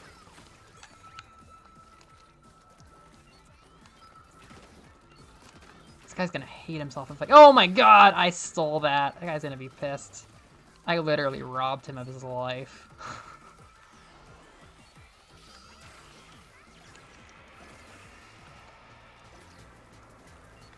This is evil. I've never even done that shot before.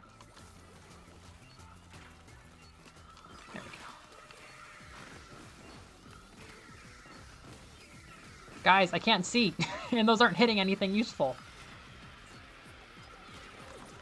Ooh, missed. Oh dear! I am really making them uncomfortable up there, holy shit. It's personal. That guy does not want to see me.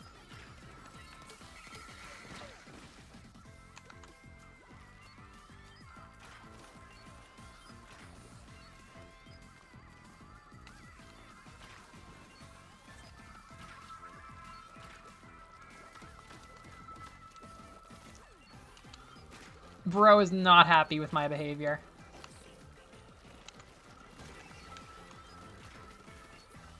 Yes!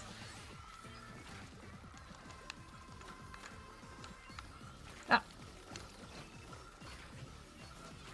Yes, yes, yes. Great game.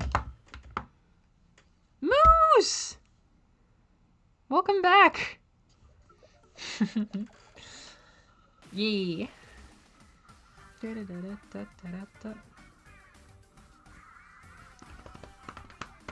That's right. Sorry, Splatoon 3 is also anarchist. Oh yeah, we just won a 10x. That's good. My first 10x on the board. I think I'm 1 and 2 today. Not to mention the disconnect.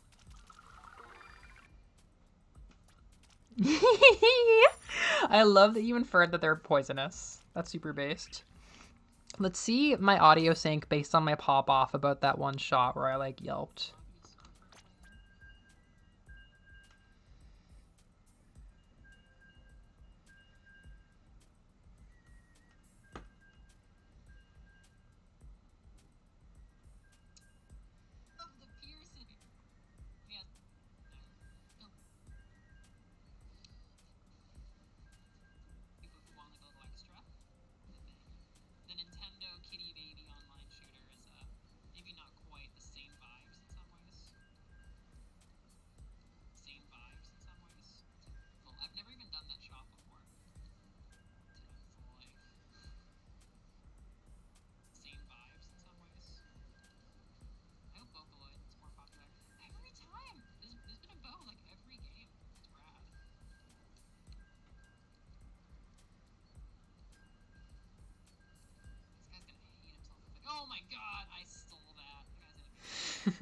Needs a little bit more delay.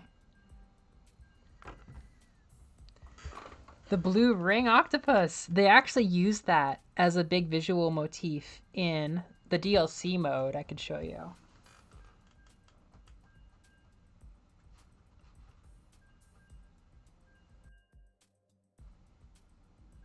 Cool.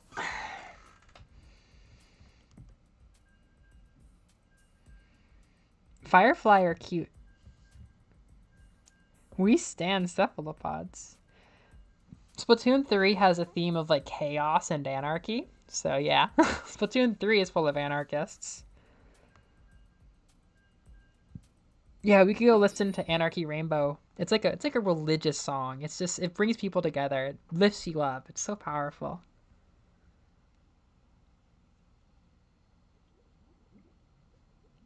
Dumbo octopus. Oh my god, it's another special. 100x! Alright. Time to put my money where my mouth is. I have one, like, maybe 2 of these. Oh, I have a bunch of shooters. That's interesting. They've got a dweeb squad.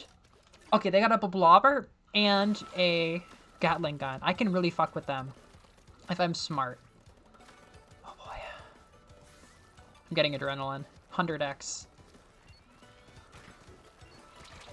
Oh, no! Why? Who is doing this? Why would you... Why would you DC in a 100x? There needs to be a stigma about that. Ugh, we might not get another 100x this weekend. This is the last day, you asshole. I hope you're 7 years old. That was so hype. I was like, ah. I could have really helped. Like, I can fuck with the splatling and the blobber. We got all these shooters. Ugh.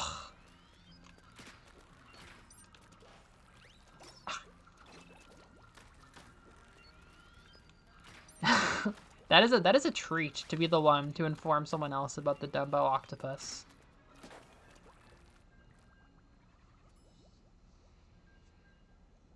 Ouchie killy.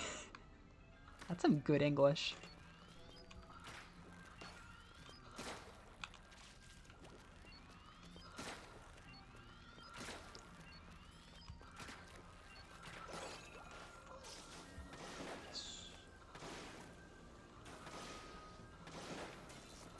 Maybe I need to think a little bit less about the impact site and more about hitting them with that shot while it's moving.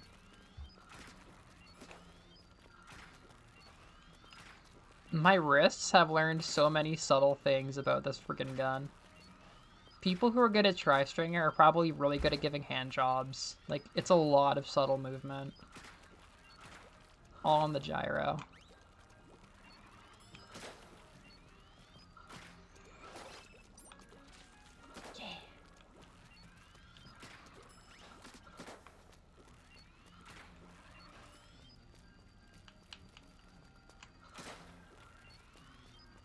Oh, vampire squids are no longer squids, huh? Just like miscellaneous mollusk?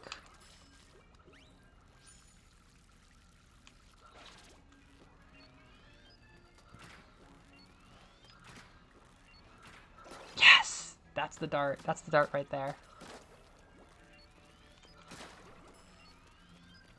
Belmont squids? Yes. Yes. If there is to be a vampire squid, there must be a Belmont squid.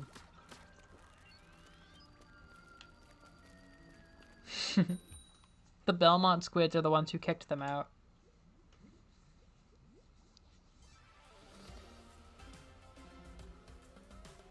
I thought I heard electricity. They should give me a 100x. No, it's a mirror match. I went from a 100x to a mirror match? Lame. So we got matched up against Team C, so nothing counts, really. And we don't even get to use the pretty ink.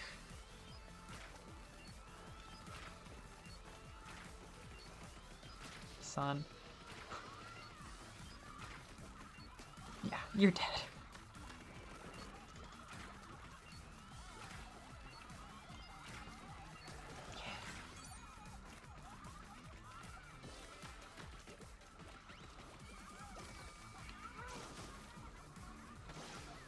Yeah, you weren't expecting this, I don't think. I like this. I like really getting in and poking at weird places. I already poke things strangely on the ground. Now I can just fly in and poke things even further away. Oh! The surprise one-shot. Oh, hello, sir. Hello, kind sir. I'll be tracking you, I'll have you know. Oh, no! Endless beef.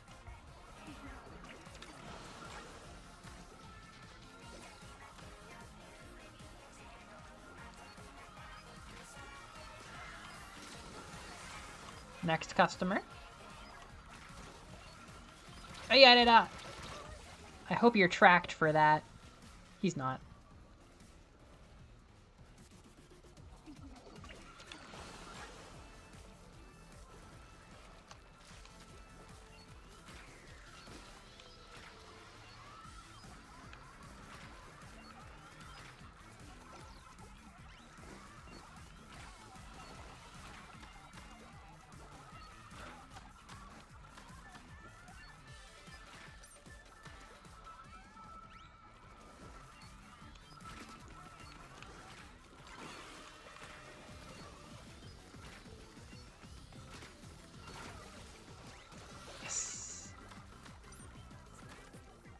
I'm going to tell a story so that I can make a quote.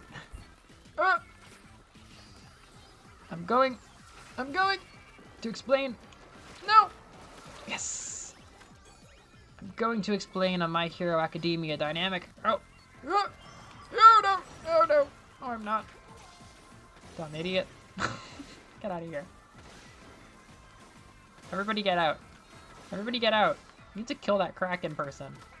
That were-kraken. That actually does feel like a werewolf type thing. Yada! Oh. Can you stay over there in fear? Just cower for a couple more seconds, please. Not that this is just a scrimmage. Who even cares? Hello, Ufu. Hello, Math God. Have you ever come to chat before? What's up? Stock bow? What is stock bow specifically? Yeah, I've been playing bow since day one. It's a stupid investment, but I've made it. I've made it so many times over. Fuck yeah. Prehistoric times? Squids did used to have shells. I remember that. Okay, I'm actually not that good at aiming either, but what I really like is positioning and angles. And this gun, it's less about aiming straight at the person and more about learning the arc. It's more about like being twitchy and quickly snapping into the arc. Because I can't aim at them and hit them from here. I have to jump. Or, realistically, I have to do this. Or something like that. Or something to that effect. Yeah. Yosh.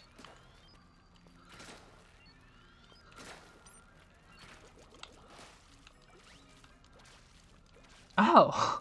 Team Fortress 2!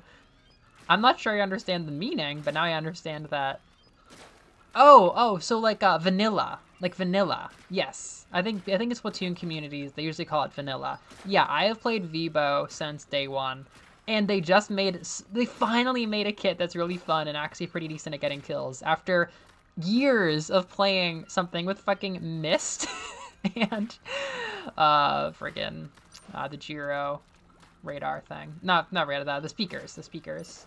Killer whale. You've been going Wellstring? Yo! I started playing Wellstring last year in summer, but I just haven't played much Splatoon and like built a relationship. It was actually a really fun weekend because I was a devout Vibo player for like the whole like normal run of the game. And then when Wellspring came out, I thought it seemed cool, so I started trying. And then I said, well, okay, I'll try Reflux too. And they're amazingly cool, but I don't know. I'm still just the weirdo who enjoys struggling with Vibo to very middling results. It's sad when Dart is exciting. Well, it's mostly the jetpack. The jetpack is a way to actually get kills concretely. Not that I'm great at it, but I've always just wanted something that can kill, that can like consistently kill and doesn't have to be aimed like this and get a one shot. And it does that. Oh, blob. But I personally love Dart. I love Dart. I really enjoy using Dart. Yeah. But you're right. It is sad when Dart is involved in a kit, and yet the people who play that weapon are still excited. Hello. Oh yeah, my story. So, one of my favorite scenes in My Hero Academia, which you don't need any context to understand, is a sort of like sparring match thing where students from different classes are fighting against each other. And one of the point of the battle here is I'm gonna die. One of the big heroes, Bakugo, who has like a huge ego and is absolutely one of the strongest characters in the world, has to kind of learn teamwork, even though he's like an asshole, bully, self-centered person. And to do that, he's paired up with my favorite character, Jiro.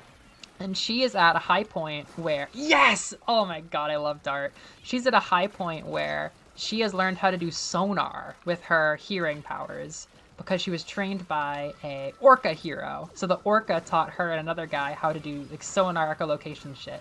So she knows how to do echolocation, and they're in an arena where that's very helpful because it's all made out of metal. So she is super essential, and Bakugo's team is trying to protect her. Because as long as they can protect Jiro, they have total recon on like where everybody is. So the whole theme of the battle is they have to protect Jiro, who's not like a star player or very strong or anything, but Bakugo can't win without her. So kind of this really tough guy, like main character, has to learn to defend like a kind of whatever kid he never thought anything about.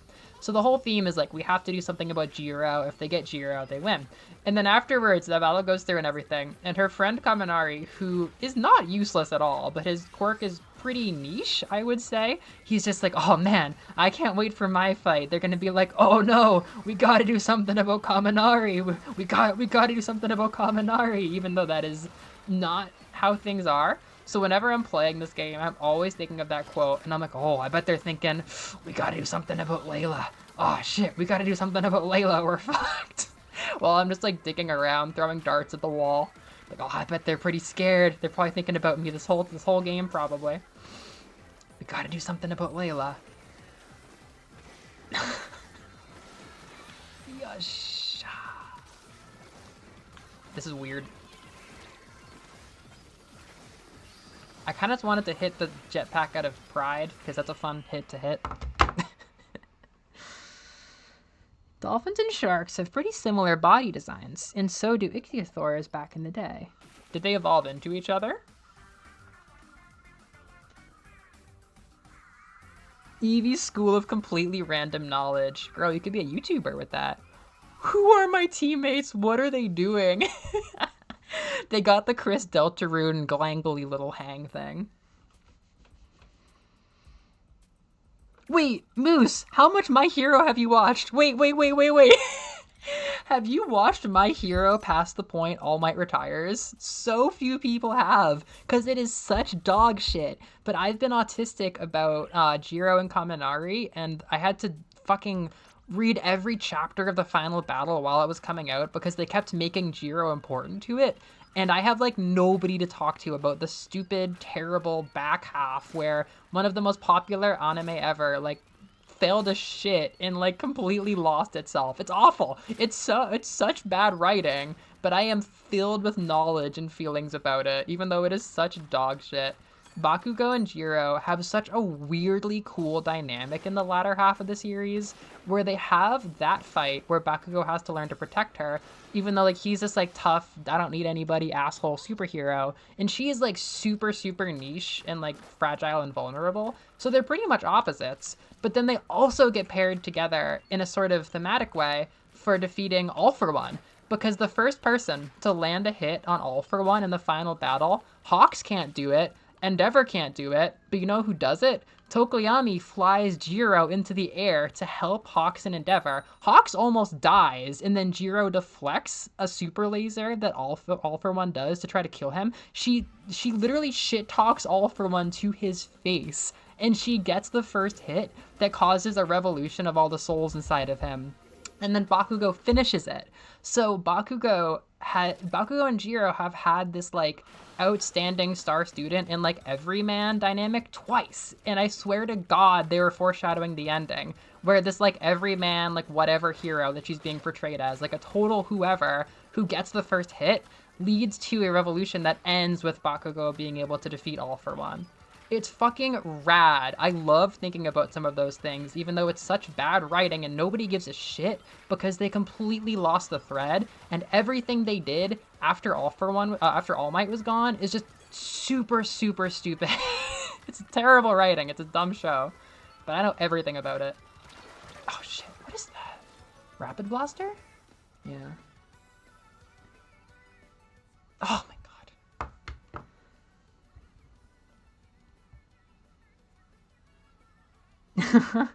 Evie's school would be kind of rad, though, because she teaches cool things. Ichthyosaurs are marine reptiles, all three completely different orders of animals, but all pretty much the same body design. Oh, convergent evolution, yes, like carcinization. Is that the word when everything becomes crabs? Was fighting his main big battle when All Might retires. There was a tower or a big building. That's interesting. I mean, Endeavor sucks, and Hawks is super weird. That's why the series sucks after a while. It's just Endeavor's awful. There was a huge waste of energy to bother with him. It's not good. The characters are awesome, but I don't like the author. It is the definition of a love-hate relationship. The first, 3 seasons are good. You gotta evolve to crab! I think the character designs are usually pretty good and inventive. I like quirks, too. I like to think about quirks and how they reflect people's personalities.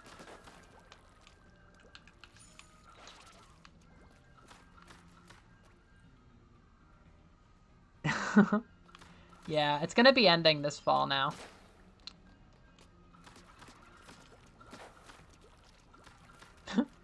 Pikachu into crab. I'm not very good at aiming jetpack yet, but I'm excited to learn. I just like that there's a high skill ceiling for all of these things that I'm using. Like, I love learning dart, I love learning bow, even if it's kind of useless. So I'll do the same with jetpack.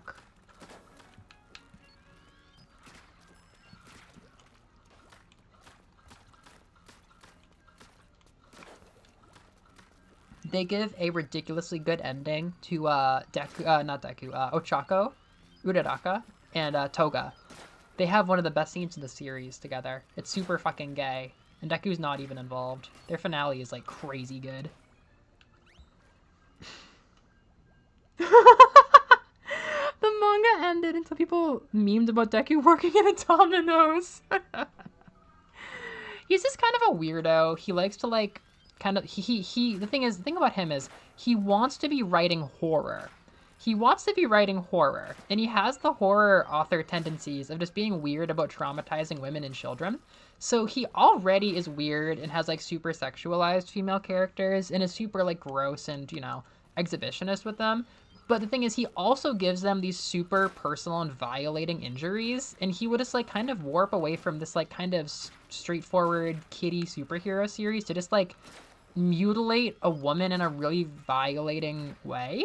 And he also has this whole plot about child abuse that they invest way too much into, and it comes out to this kind of message of like, yeah, child abuse is bad, but if you devote your entire life to like saying sorry, maybe people will kind of forgive you. And that is a significant theme of the entire second half of the show. I think it's a complete waste of time. It's awful. It's so dumb. The priorities are just not there. And they raise this issue of like the heroes being bad, and they never resolve it. So like the heroes do feel bad. Like it does feel like hero society is corrupt for the most part, and the villains like the only justified ones. It's just dog shit. It's super dumb. Yeah. Yeah, Jetpack teaches you how many weapons have surprisingly good range. I never felt like I could kill Jetpack that easily back when I didn't use Jetpack, and now I do. Oh, you know what I haven't done is Tricolor. I might really enjoy using the Susie bucket on Tricolor. Yeah, the issue with my hero is like, it could have been a kind of straightforward, like, you know, good shonen show. But like not even in a gritty way. Like Naruto is gritty. Naruto has really graphic violence and stuff like that, and the society is very corrupt and stuff. My hero tries to bring in dark elements, but it always feels tonally weird. Like, are we gonna deal with that? Like, child abuse, huh? Everyone's happily ever after? I don't think they are. Like, it's just a weird, messy story after a while. I really do think it falls off a cliff after All Might is gone.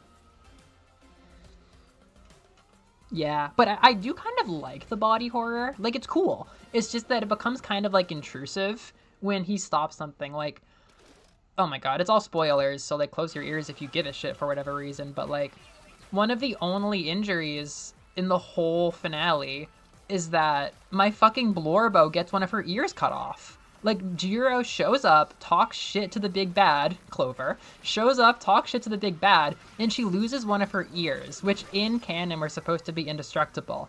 I read this live. I did not think that my Blorbo would be in the finale, and then I saw this article that's like, Jiro and Tokoyami have their best scene ever. I'm like, why are Jiro and Tokoyami having any scenes? And I have literal, like, PTSD war veteran stuff over reading these chapters as I saw, like, the battle unfold, and for some reason my Blorbo was one of the only people to get maimed, and I was worried for months that they were gonna kill her, but I didn't know that, like, nobody was really gonna die. Like, no heroes die. No heroes die, but he took time to cut off Jiro's ear, which was fucked and crazy and has done damage to me. And then also, like, Miriko's hand, like, he just wanted to make some amputees, and then that's it. Like, Bakugo got injured in, like, a non-specific way. He also died, but then he came back through some crazy shit. Like, we didn't know where the stakes were gonna be. Like, he wanted to make these gory, like, violent scenes, but the stakes are not right, because in the end, it's happily ever after, nobody dies. Like, he's just such a bad writer. Like, he needs to move on and write something that's just dark, and not try to make it this, like, palatable kiddie show. Because it's not palatable. If you want to write about child abuse and you want to draw women getting mutilated, write horror. Like, unless you're going to make it, like, actually have the thematic weight that it deserves, is my thought. Obviously, there's a video essay I haven't made here. There's obviously a 5-hour video essay about Jiro and stakes and Horikoshi that I haven't made yet, but we'll get there. I feel kind of good with Crab right here. I helped.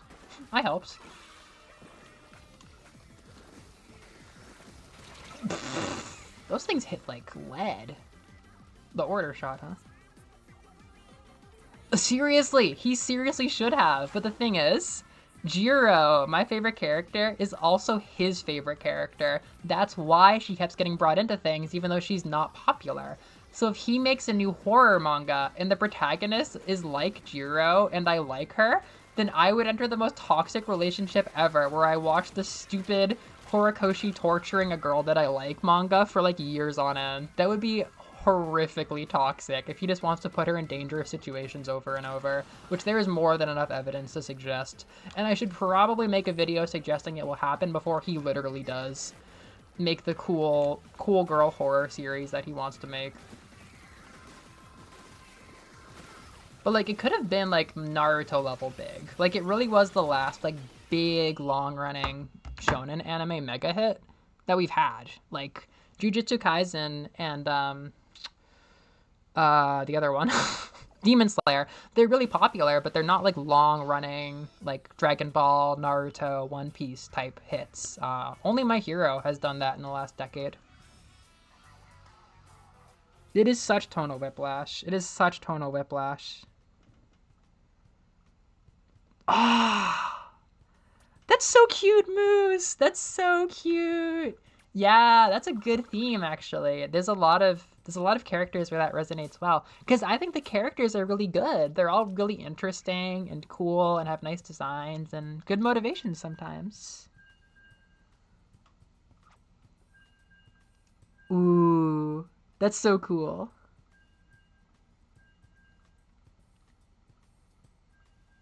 That's fun. That's a cool combination.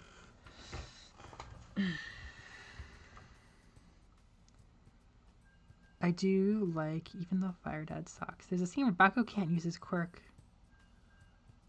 Yeah, that's raw. Like, I think Bakugo's quirk, um, Bakugo's quirk is really cool. Uraraka's quirk can be really cool because they're very like realistically grounded.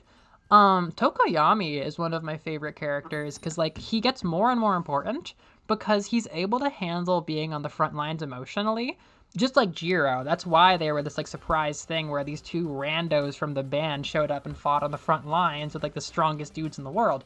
They can handle the front line emotionally, but Tokoyami, his quirk is also like infinitely powerful if you give it enough darkness. And they give him a lot of respect in the final battles, actually. The top 5 kids to really make an impression in the final battle, number 1 is honestly Bakugo. Number 2 is honestly Uraraka. She just is amazing in the final arc, even though she doesn't have a lot of scenes. She just has like really good scenes. But Bakugo is just crazy good in the finale. Deku sucks. I don't give a shit about Deku in the finale. I would honestly say Tokoyami leaves more of an impression because they work with his quirk and the idea that like if you give him infinite darkness, Dark Shadow will become infinitely strong. And he does some awesome shit to All For One, which people have pointed out, like, that's kind of one of the best fights of the whole series. Like, Tokoyami, he really shines. He uses his flying, he uses his devotion to Hawks really well, for better or worse. Like, he really shines because he has such an interesting quirk. And yeah, Uraraka sets up crazy stuff flying in the air as well. There's a lot of aerial combat in the finale. And Jiro just has this amazing scene for no reason that I think is honestly super, super big. And, of course, Deku does his shit, but it's just so much less interesting than characters who have, like, realistical limits to what they can do. A lot of people hate the series because, like, they will set up what seems to be, like, a hard system with, like, oh, Kirishima turns into rocks. But then actually, no, he can transform into, like, rock man power. Like, it shifts from being, like, a hard magic system where you can kind of predict and logic your way through it to just like bullshit whatever the guy thinks of you can do now. But Bakugo I think has always been like more or less like, yeah, like he has to actually like there's like a chemical in his body that he's using to make the explosions. Oh, they really read me there. So yeah, that makes his fights more interesting. I definitely hear that. And he's unbelievable in the finale. He's wonderful in the finale. But yeah, no, they use quirks like those guys' quirks really well. I don't give a single shit about, like, I don't know, what's his face, Todoroki firebending, like, I don't care, it's just firebending. Deku's random list of superpowers, I don't care, they're not interesting.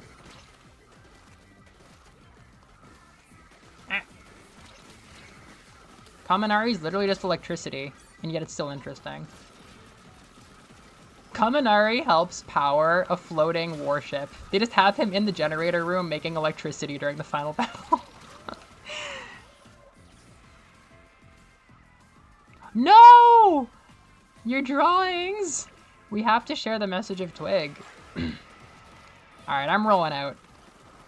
I'm curling up. Oh!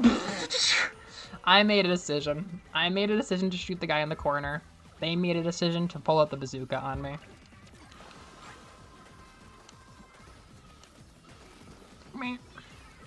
Yeah, My Hero was big like 7 years ago. Like it was legitimately popular in like 2018, 2019, but then it became nothing but like people who like it because they're just like into shipping. Like during lockdown when anime was booming up, like the only reason people watched My Hero was because they love shipping the main characters like Bakugo and Deku. Like it just in that point it was just so divorced from the actual show. But back in the day, like the first 3 seasons, people thought it was going places. That was an awful game. Oh, that's cool. Romance anime. Yeah, I agree. I agree completely. The thing is, yeah, he doesn't give a shit about the messages of his show, and the ending kind of underlines that.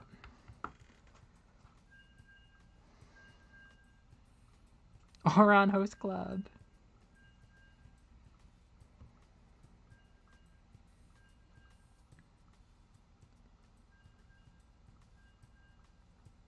Yeah, that goes hard, Moose. Pushing your limits. I mean, that's like the best part of shonen anime.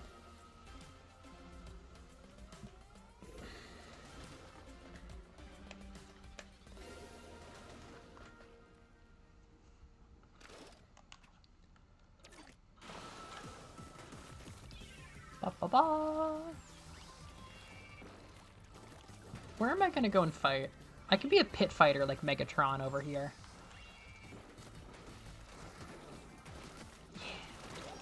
That didn't go well. Good job. That's an E-liter? You do not need an E-liter on this map. You're basically shooting fish in a pot. Oh, what is Horimiya? That's so familiar. Are you on me again? Bruh. Get a job. Bruh. Oh my god, they have so many traps for dealing with little old me. What the fuck was that one? I think they were dead. That was just pure lag.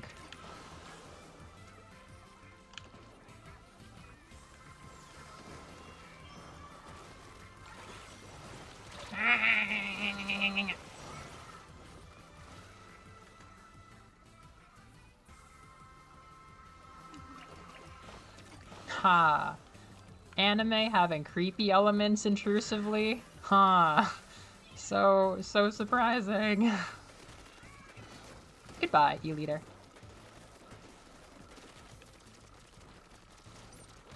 I wanted to torture her. Okay. Maybe I shouldn't have gone in so hard. I just love to humble snipers. It is one of my biggest hobbies. This is bad. This is bad, folks. Why am I so insistent? I need to just chill. They have set something up really dangerous here. Oh shit. What am I gonna do? Flank them? They're doing a great job. Shit. Damn it! They're all over me. But like, what if I didn't go to the place that the sniper was in immediately? Why are you here? Why are you covering this area so well? Get a job. Play ranked.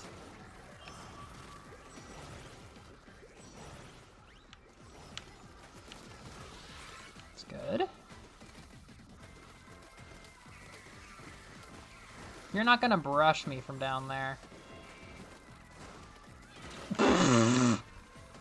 Was I showing any squishy part of my body? I guess I was. Yeah! That is the problem. Anime happens to be a victim of very creepy politics among the creators and the culture that endorses it. You know what? Crab. Evolve to crab. I don't care. Ore Monogatari. What is that? Any Toradora fans in the chat? I have a very strange relationship with Toradora. I feel like there are some things I don't like about it now. I've never watched it, but it has a large place in my psyche. Look at that cowboy with the dualies. That is such a good look.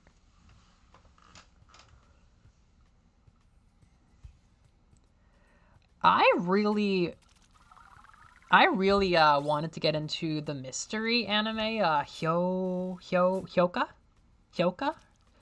where like it's like the jackass like sullen guy and like the really cute curious girl and like they have like a club about old literature.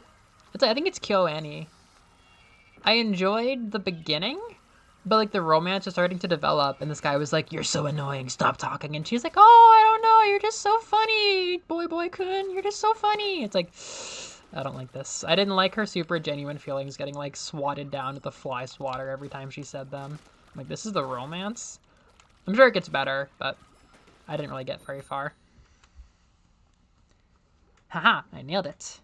Wait, you know Toradora? Oh my god. Oh my god. When I was a kid, 10, 12 years ago, one summer, me and my friend followed some anime Twitter accounts that kind of opened up the door to like online stuff for me in some ways. It was they were a Taiga and Minori role playing account friend group. It was a bunch of actually it was a friend group and they all had really cracked out like very unserious, like not really role playing at all. Like supposedly Minori and Taiga role playing accounts. So like all I knew them as was like Minori and Taiga, but what they really were just like really funny people online. And I did some research once I got older and realized that they were actually some people like me in their late 20s who were like trans and leftist and just kind of online and shit like that. And Minori, the girl who ran Minori, I know her name now. Like I found her personal, like not her personal, but like her main accounts that still exist. She just had the funniest voice. Like the way that she like talked about like her life and her tweets, like it just gave me so much joy and so much whimsy that I've kind of always been kind of trying to get back to that. Like as an adult, or even just like, when I was younger too, like I just wanted to kind of be that for people. I just kind of wanted to be a voice that is always like, you know, online, like accessible to just kind of like make life sound a little bit more fun in a certain way. Not just fun, but something about the way, like I don't know, something about her voice, just the way she said things. It's just so there's just the darndest little something to it that really really stuck with me. Which is to say that Minori and Taiga had like a developmental impact on me, even though I haven't consumed Toradora. So it's hard to be normal about Toradora.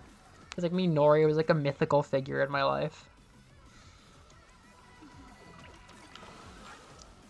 This looks pretty nice with this ink. Okay. Me. Oh, hello.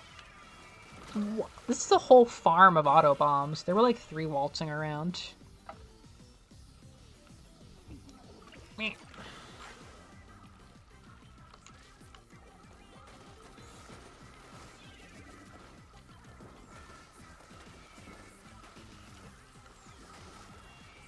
This person's so dead.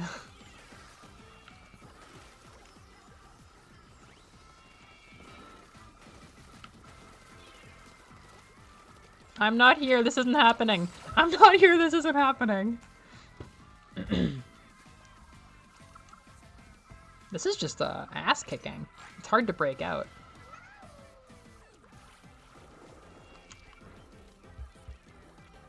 Never mind, it's easy to break out. We die.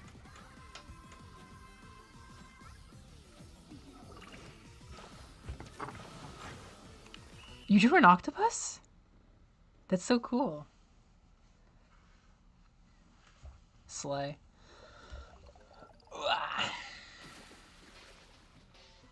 Yeah, I learned that the Taiga role player, she was working she would talk about like this gig she was working where she worked at like a convenience store in an airport at 1 in the morning, and I always thought that was so funny. Like I've always kind of wanted to do that myself. Like work at an airport during the witching hours where like there's not another soul there. You know what I mean? I just feel like any other place I would not want to work the midnight shift, but if it was an airport, it would be so quiet and eerie and funny. Like that's just such a silly way of life. That's so like liminal. I don't know.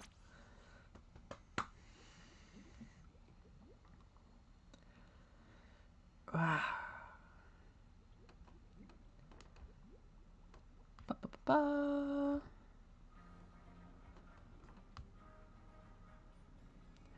Shown half of the station. No! You were watching Toradora and you broke up halfway? Wait, that's amazing. Wait, oh my god. That's so cute. Yeah, I kind of forget the ending. I've read like synopsis of everything. Oh yeah, because no, I do remember the ending and stuff.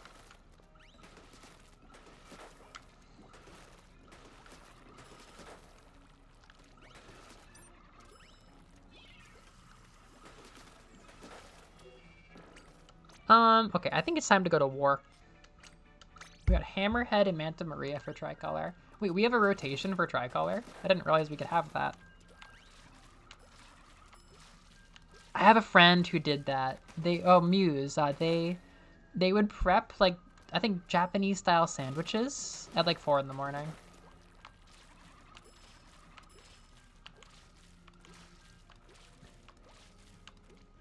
Yeah, I bet.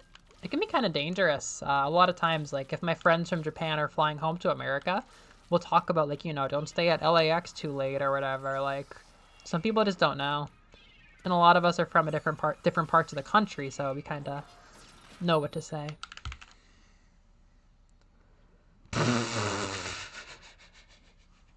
I'm glad romance anime has its niche at least. All right, what are we defending? Okay.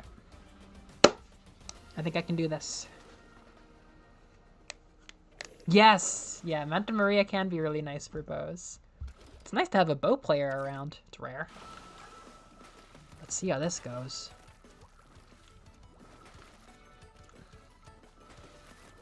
I don't think I know the map layout very well here. I mean, it's not that different, huh? I want to have ink down. I don't like this range. Oh shit! No, not like that! I guess I could just be like the goalie, like last line of defense. With a tiny bit of timing, I can just get them right out.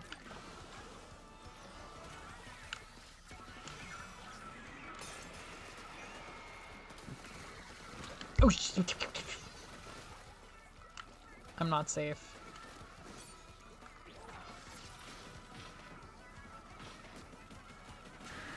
This is your plan? Okay. You know what? I feel like that's a decent trade. Oh, no anime.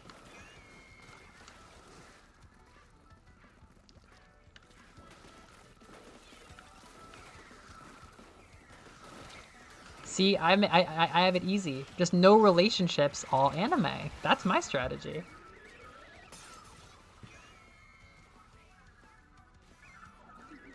Please get them. Okay.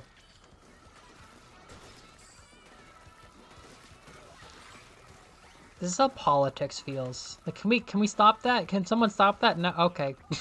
Okay, that happened. Shit.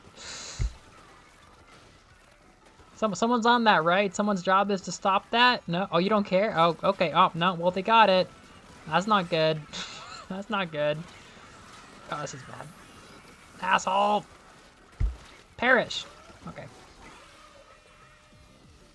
Anime relationships, so it's a level we can never live up to in real life.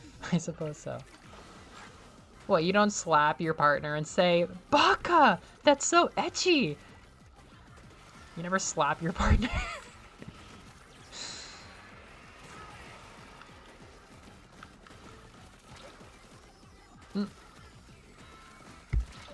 Ah!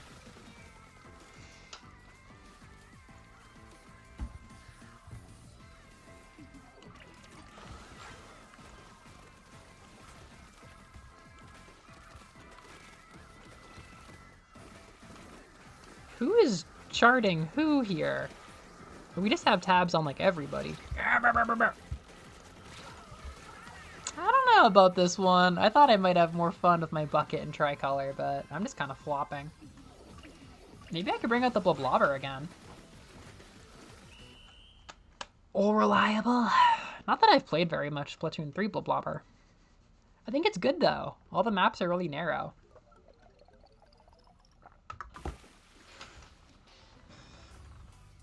No, they can't. Good job, Team Lemonade. Ba, ba, ba, ba, ba. I think the yellow and pink is Team Strawberry Lemonade.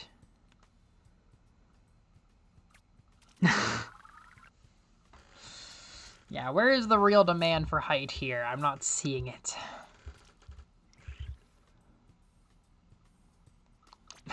There are numerous reasons I haven't done much dating stuff living in Japan, but holy shit, I'm not looking forward to the height gap dysphoria. Holy shit, no thank you. Not everybody's that much shorter than me, but there's potential for some big height gaps in my case.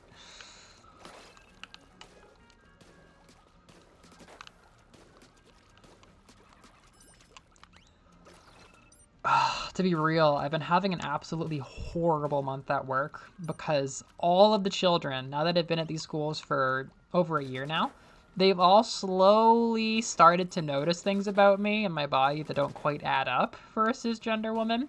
And the rumors have begun where it's like an illusion. Once you tell a student that sensei is actually secretly a man, they start to notice things. They start to say that your voice sounds funny, and they start to always be staring at you and talking about you. And this has spread to all of my schools at once. So every day for the last like 3 weeks, I wake up and I go, and kids are talking about me and kind of getting rude and like doing, you know, they're elementary school are kids who don't know a lot about trans stuff. So like, you know, it's kind of natural. But there are some schools where kids are being total dicks.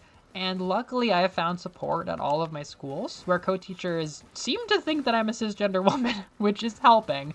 So I haven't had to like disclose anything, or at least we haven't like said anything openly. But you know, I've been passing for like a year in these schools, and now every school is now having constant conversations about how I'm secretly a man. And I have to be like, hello kids, we need to have a conversation today. I know what you're saying. I speak Japanese. It's rude to talk about people in front of them. And just, you know, I am female, which is complicated.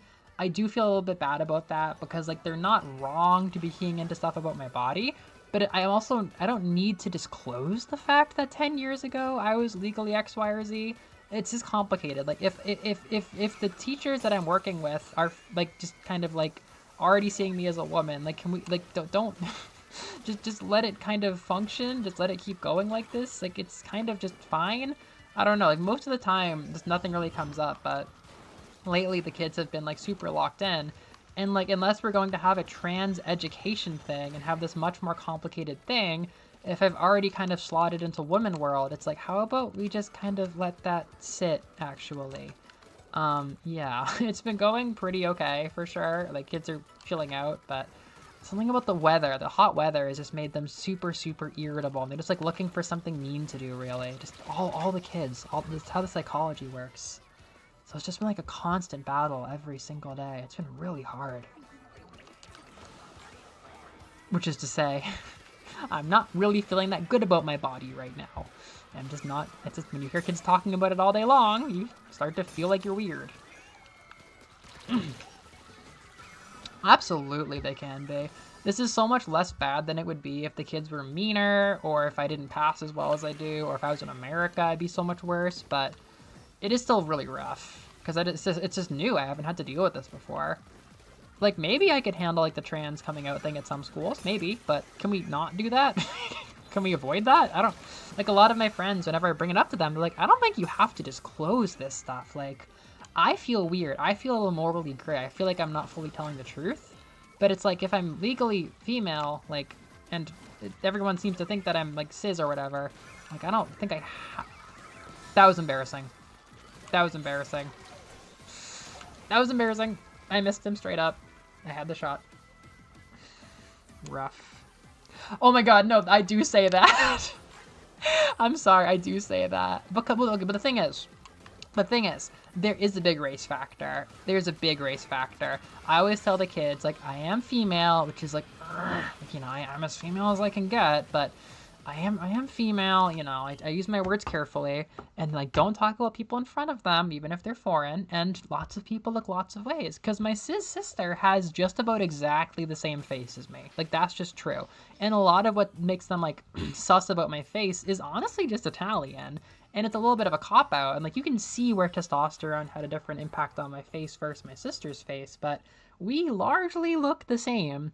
And bone structure stuff is like, sure, I see how that's like adding to this, but ever meet a black woman? Like, there are a lot of different shaped bodies out there, and I don't think the kids understand that. Like, there are lots of people who have lots of different shaped bodies, and that just on its own is a point that they need to learn to respect when they're living in a racially homogenous countryside. So yeah, it could be a lot worse, for sure, but oh boy. It's been a lot. It's been a lot. And every school at once is doing it too. And people are talking about me on the train. They'll be like, oh, is that a man or a woman? I don't know. It's like, can we just stop talking about people when they're standing in front of you? I don't know what I'm doing to pass less good, but can we stop talking about the androgynous foreigner for 10 minutes? Like, Jesus Christ. It's a lot. It's a lot of race. Thank you, Noreen. It is very complicated to think about, like, definitions. A lot of it comes down to my voice, though. I just have to sit there and see some of the kids make fun of my voice. It's rough. It's pretty rough.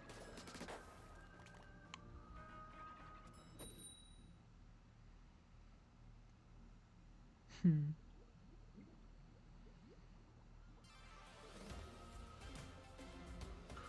I'm sure some of the teachers understand that I'm trans, like, have questions about it, but I don't know. It's been very functional so far.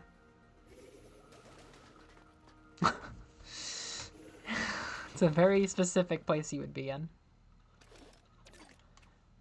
I mean, as a foreigner, you know, as a foreigner, you can just do whatever and exist, and it's like, oh wow, a person's foreign, and there's a lot of constructs in that, but living for a while, you start to get to the icky parts. Fuck you.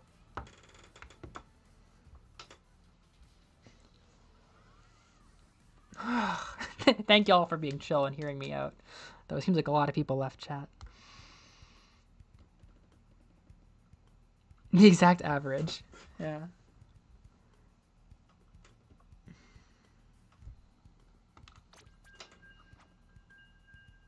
With a tall girlfriend, you get twice the girlfriend.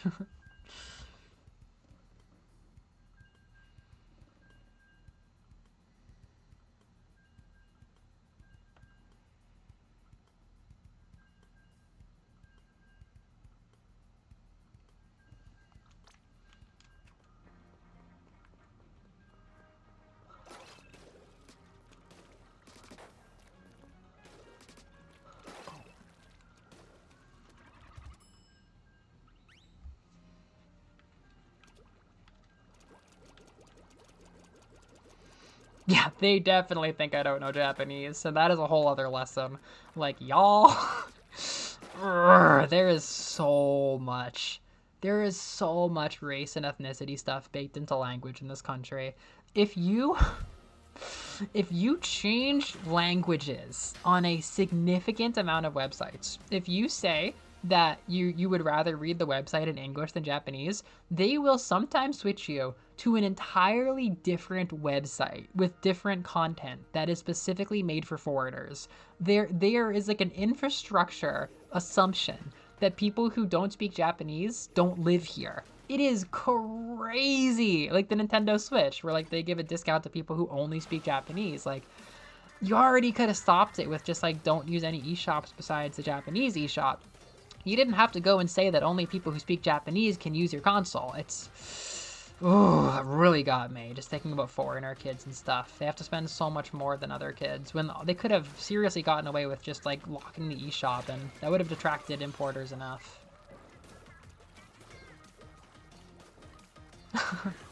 Thank you. Yeah, I have a weird relationship with my voice, I guess.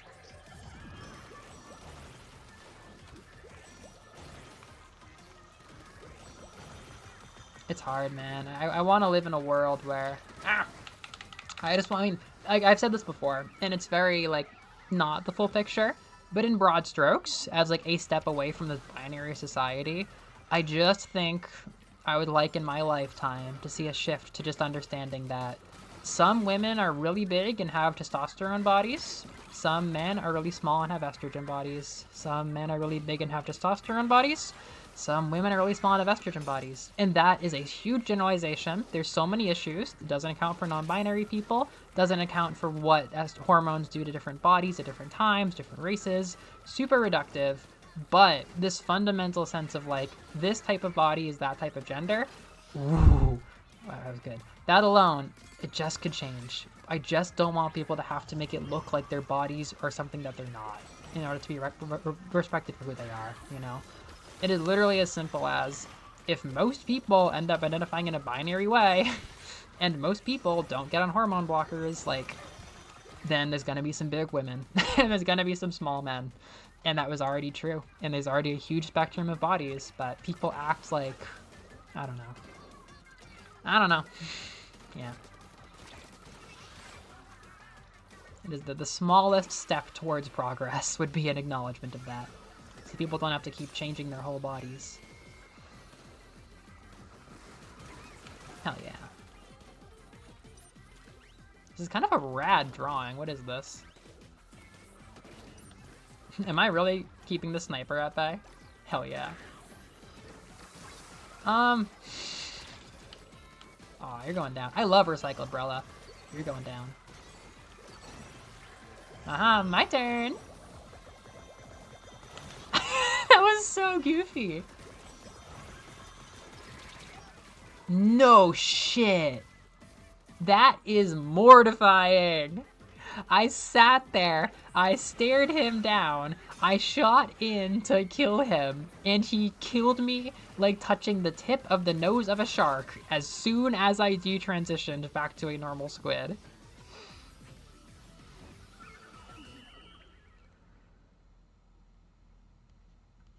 Thank you. Yeah, it could have been a lot worse if I was living in a ruder country, but it is still a country that wants to enforce the status quo.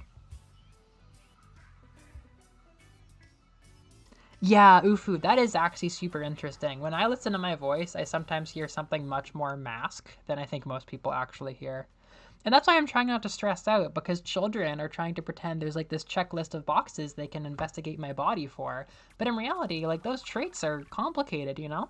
They're spread throughout all kinds of people. I am trying to hide something that they're obviously onto, but at the same time, having X, Y, and Z trait doesn't mean shit about you and your gender. Perception is really weird. Thank you, Math God. It's funny. Even now, I feel like I just sound like a kind of femboy like I did in high school, but no, I don't know. I've done a lot with my voice over the years. Modding your life is cyberpunk, but you shouldn't be forced to do it. Just mod your Japanese Wii into English. Hey Choom, how about modding your body with some Chrome? We're gonna go back to Ghost in the Shell. Thank y'all. It was nice to vent that out. I've been getting a good amount of support, but it is literally a shower of pain every day when I go to work.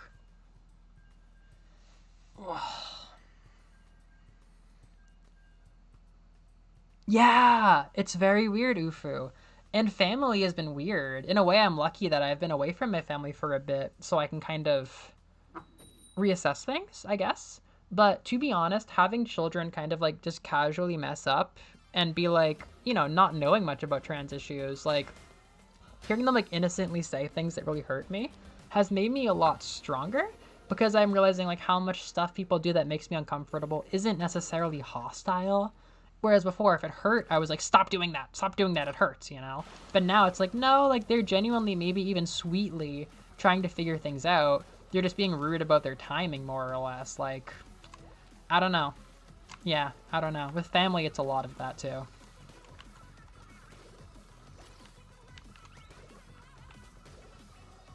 Oh, that guy's out. He was in the blob zone. Yeah. It's hard too, because like I want to believe in a world where no one has to do shit to be seen as who they are, but that will be a gender revolution. That will be nothing short of a gender revolution. I think we all just signed up for that revolution. Fuck you, Dart!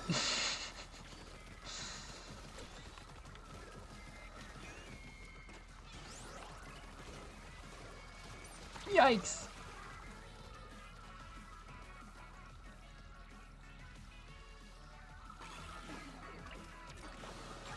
Rip.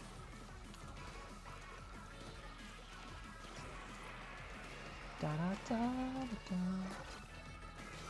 Dunked! Delightful stuff. Delightfully devilish, Seymour. Ah, the dart into blubber. Old family recipe.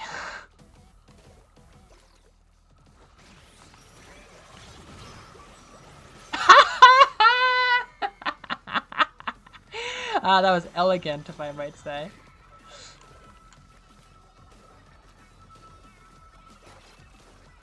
This is pretty good. Yeah, it's nice to see the old blob doing its thing. Come on, we didn't get it. Oh, there we go. Delightfully devilfish. Seafloor. Delightfully devilfish, seafloor. Seafloor Skinner. Seafloor skimmer. Seymour. Wait, is that his name? Seymour Skinner? Wait, that sounds so wrong. No. Superintendent Chalmers. Oh, no. What is Skinner's name? Wait, it's Seymour. He's Seymour, right? Please tell me he's still Seymour. Yeah, because this must Seymour. The house is on fire. I've just never said his full name like that. Seymour, the house is on fire. I've been watching some old Simpsons clips now and again. Like, YouTube has found out that I enjoy like 30 seconds of extremely well thought out humor now and again. And like, honest as shit, like Principal Skinner is such an interesting character.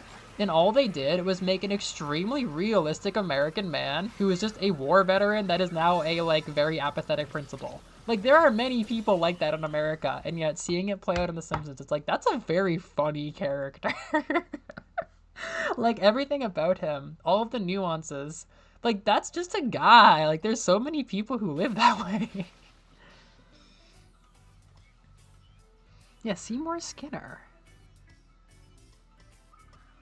Yeah, exactly. Close relationships are their own thing. It's hard to even think about. Except for my mom is visiting this week. Positive thing. Very nice thing. Important person. Complicated ups and downs in the relationship. Very happy that she's visiting.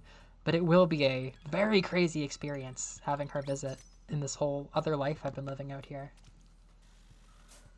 Cyberpunk. Gender revolution. Yeah, I agree. Not passing would be so much easier if we didn't have to go and, deal with normies.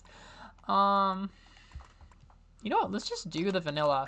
This might feel awful, because this, like, isn't even going to be very good in this mode, but this is my guy. Stream hams.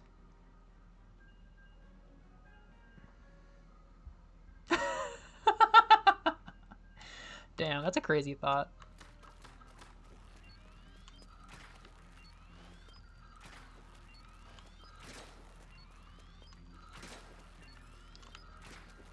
Dude, having friends from Vietnam is crazy. Nam was such a meme growing up. Like, it was like the funny, like, haha war. Like, if you're gonna make a joke about war, it's gonna be Nam. Like, growing up when I did in the 2000s, like, Nam was a meme. But, like, I don't know. It's like a girl I'm friends with who I go to Japanese class with who's from Nam. Like, that's just where she lives. Like, I don't know. That's where Dipsum is from. That's where she's from. Holy crap, this feels so wimpy. But it feels like a glove. We do that for 40 years, then we die.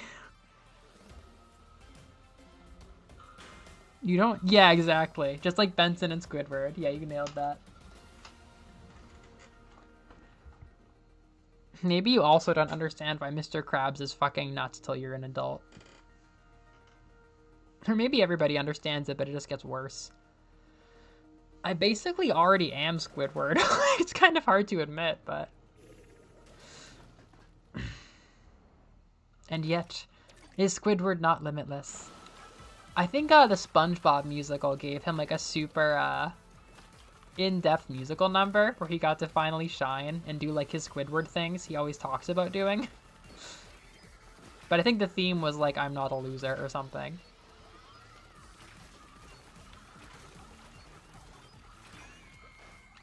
Missed. My devilish tactic. I have spent way too much of my life on these sticks to just like walk out here and be like, all right, come and stop me. I've got a weird, finicky little long-range weapon, and I'm just gonna fight you with it as if it were a club. Ha!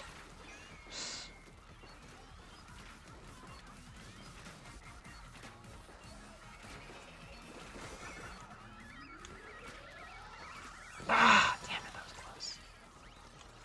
Get out of here. Show's over.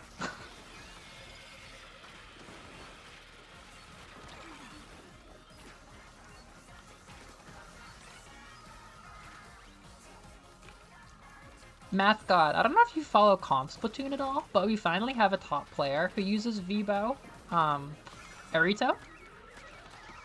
Damn it, I'm so wimpy. He puts out a lot of content, and he's had really good like tournament winning placements with Vanilla Tri-Stringer. He's like the only person showing off what's possible to do with it in my world. Octo Ward, yeah.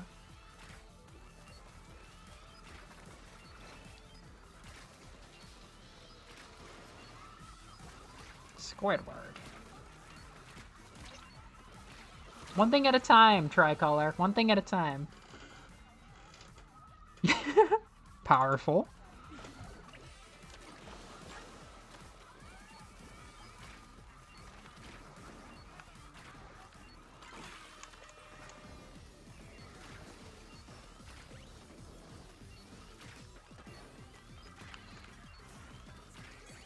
I will say, working with kids has had some amazing gender moments too. Like, there was a time where like one of my 3rd grade classes was genuinely just really confused because they've never seen somebody as big as me, maybe, and they were talking about it. And one of them did the thing that I wish every kid would do, which is just either ask their teacher or ask me if I'm a man or a woman. And this really funny girl who's like a 3rd grader in a really tough school where they have to kind of learn how to like, I don't know, fend for themselves because there's like a lot of bullying and shit. Like she's just very like funny, like honestly more of like a person than I am to some degree. And it's like the nuance she could cook with, just like a very clever young 7-year-old. And she was like, yo, like sensei, are you a man or a woman? And I was like, I'm a woman. She's like, I knew it. The face she made. Like, she must have had, like, 7 arguments about that in one day. And she understood just something so fundamental. And she was just like, I knew it. Like, she was able to comfort me so well. Like, I think she fundamentally understood, like gender is such an interpersonal thing that, like, even being a 7-year-old, if you understand somebody, especially if they're a woman and they're being treated like a man, like, if you're able to give them that understanding, then, like, that's comforting. Like that's a very comforting thing, like to give them reassurance. Like she understood the tension. Like as a child, she understood she had a role to play in like helping this person, I don't know, like properly like be comfortable as her teacher. It was so fucking wise. It's really stuck with me.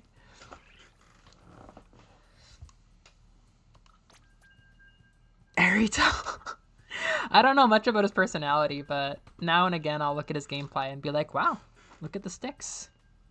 She is.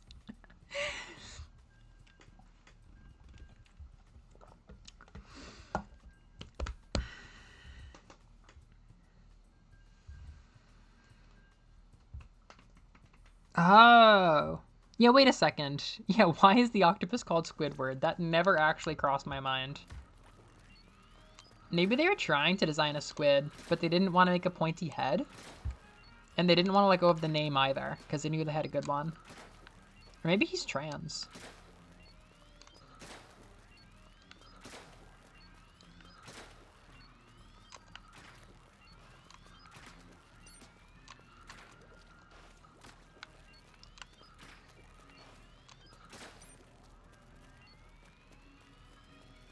Yes.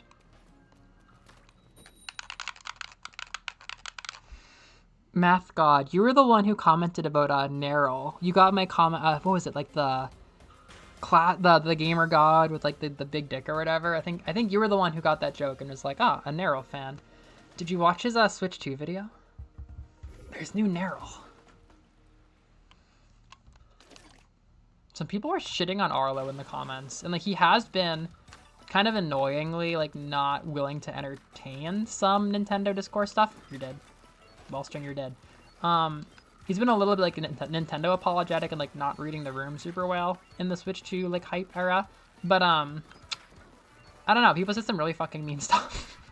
I saw some very cruel things said that made me give me a lot of thoughts about like being a person.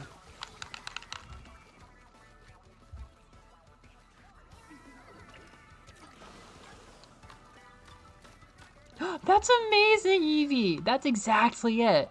Because like, as people have said, like, if it requires a police state to enforce the gender binary, I don't think that biological gender is inherently natural. Like, people understand gender. People understand naturally that gender isn't a physical thing. You know what I mean? Like, people do understand this. We have to be taught. We have to be taught that gender is body stuff. Like, that is an artificial construct. I think you're dead. Is that like the... Oh, shit. Is that like the classic Splatoon 1 girl? With like her headphones and her hair and like the classic like ink brush? Is that Veronica? I don't know, what was her name? Cowardy? I think her name is Cowardy, the orange girl in Mario Kart.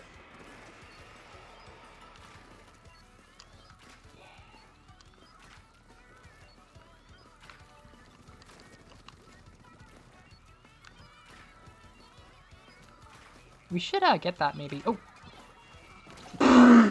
They got me.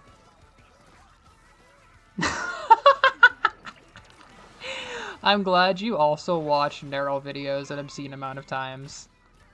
How many times have you watched A Tale of Two Shitties, the Wii U, and Star Fox Zero? I have watched that, I think, 10 times.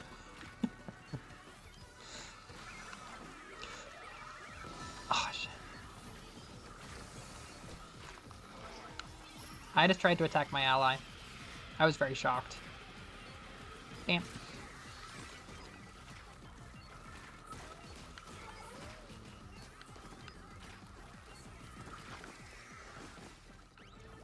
Metroidvania Mega Review is like a large part of how I got curious about Metroidvanias when I ended up drinking the sauce and becoming who I am.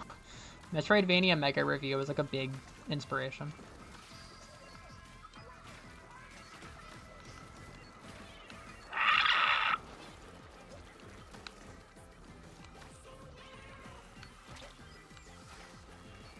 You know what? I have rights. I can fight back a little bit.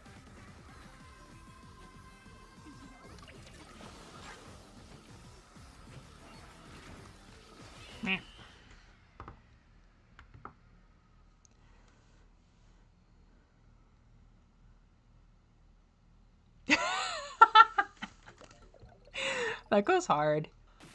In grad school, I would just rewatch those videos over and over while like cooking dinner or whatever. Like Liza Minnelli after a round of dizzy bat. I seem to be pulling some serious cheese.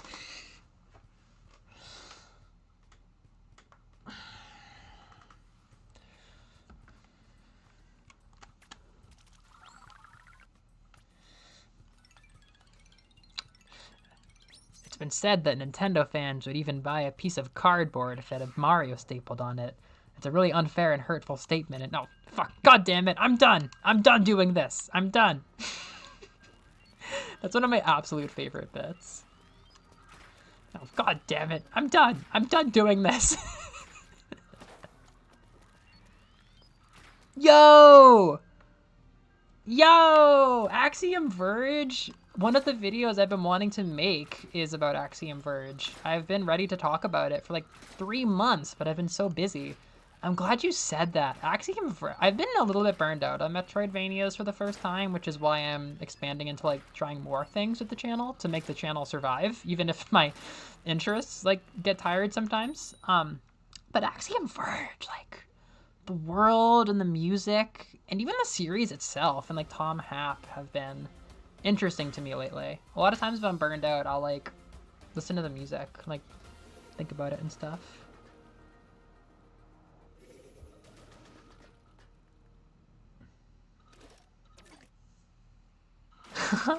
Dude, it's wonderful to have you here, Evie, with your like history and experience with the series or with the genre.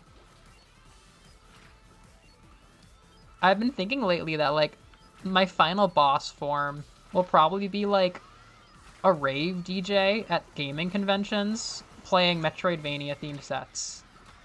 Like if you go to a rave, go to like a gaming convention like PAX, there'll be like a night party, and I'll be doing a rave where a set is just like entirely Metroidvania remixes and shit. I think that's my final form. Although I do like giving panels too.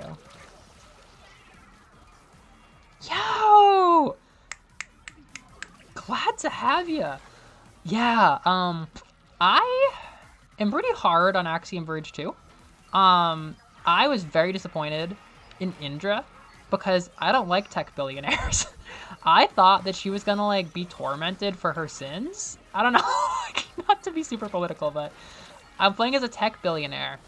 And I feel like the only reason I'm playing as a tech billionaire is to make it believable that she personally created this technology that's like crazy futuristic, which I get. But I thought it was going to be like this horrific thing where like she understands like she's a dick, but no, she's just kind of a mom who happens to be able to create like dimensional warp technology. It's cool in its own way, but it's been hard to connect. But then Trace I really like, and the fact that they're connected is what makes me interested. I still haven't replayed AV2, so it's a bit dodgy, but yeah, that's my first impression, really. Spinning Metroidvania, Darkwave, and poppin' music. Noreen, you're a mad genius. That is actually a thing that I would love to do. In the way that a lot of people make like power metal or symphonic metal covers of gaming music, like for example, all the people making metal covers of Deltarune right now, I would love to do that with Darkwave or a similar genre. That would involve making and playing music again, which I have been working towards lately. Maybe this is the reason I was going to say this earlier. The reason maybe one of the reasons I brought up the stuff going on at work is I've been playing the piano. At a lot of my schools, there are pianos you can sit down and play, and I've never taken a lesson in my life. I don't know much piano, but I've realized that I can kind of humanize myself to the students a little bit by playing the piano.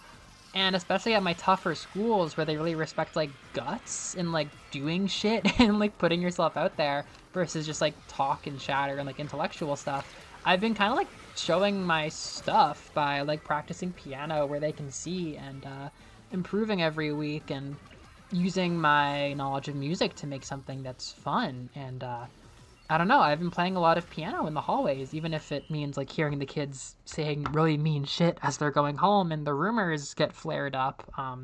I've just been like sitting down and kind of establishing myself by playing the piano. Maybe Chris Stelterun impacted that, but I have been doing more music finally. I mean, I owe it to Vocaloid largely, but I've been wanting to create more music again, and we'll see where that goes. I'm still in the awkward thing where like the main special interest is still video games, but I'm starting to get a bit tired and like I can tell that my energy is shifting to music. So I'm just letting it happen and hope things go very smoothly. But I think like getting pissed to high hell at Nintendo is kind of made it a bit awkward because Nintendo is a big thing keeping me interested in gaming. And now it's just kind of shifting a little bit. So I'm trying to like make sure I elegantly balance things. You know, I don't want to rush. I don't want to re-burn out because holy shit is it hard to keep my... It has been tough. I've been burned out with music for ages now, so it's a miracle that I'm getting close to wanting to do it again. But yeah, one day I'll be there day one to make Darkwave remixes of Axiom Verge 5. Piano! I love playing piano! Castlevania mixes are so good. Have I recommended Richter FM for like he's a very small creator who makes lo-fi.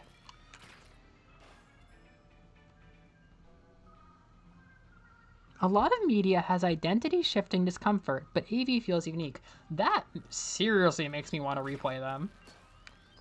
I definitely slept on the narrative stuff. I understood, I enjoyed like the gists. I enjoyed like the idea of consciousness and stuff being played with, but it was more in a, wow, cool consciousness game, cool consciousness pod versus like a personal connection, really. I see a lot of potential with my relationship with AV.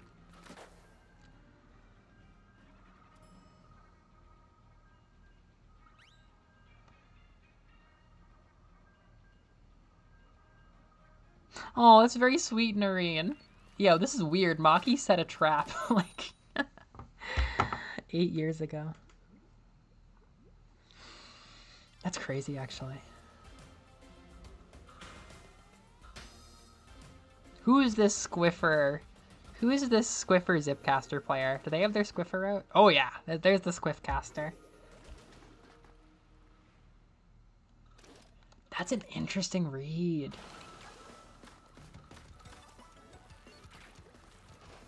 He starts innocent.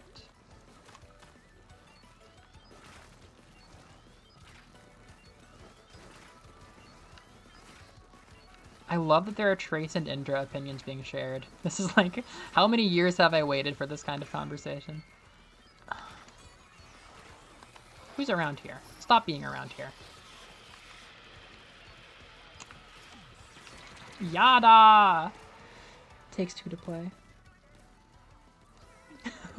I like that. I would like to be generous with her. I would like to be generous and say that, although, I mean, I don't know if you know, but we do actually know what she ends up becoming, right?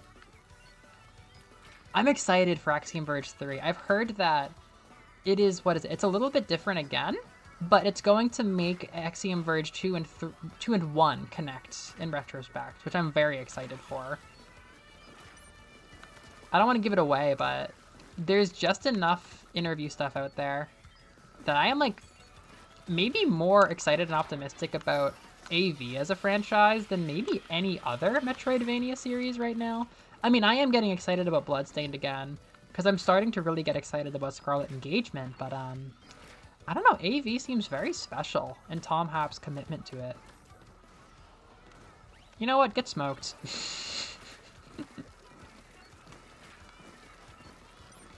Yada.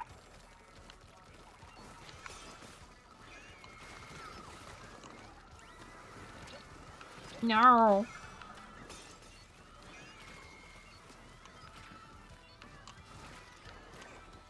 I'm pestering. I'm doing my job. Where'd they get you from? Team Rocket Grunt.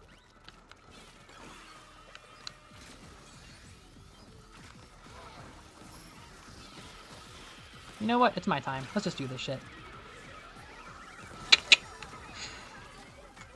The best offense is a good offense. Attack!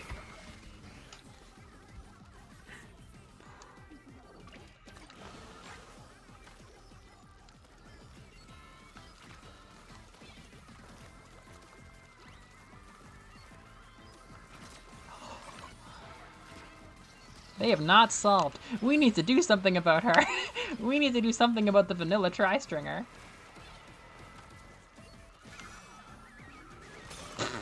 They got it. I was close though. Is that a double kill? Yes.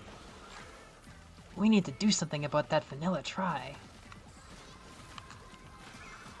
Crap. We didn't get enough turf. Well, I like that.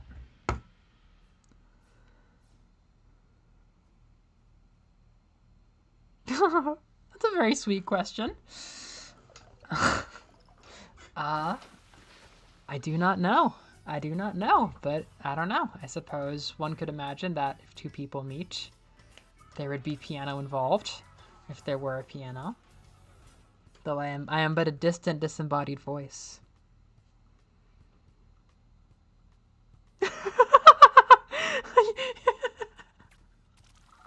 Yeah, that is a... Yeah, maybe that's partially why I was expecting something a little different. The Sea Champion. That might be a good place to stop.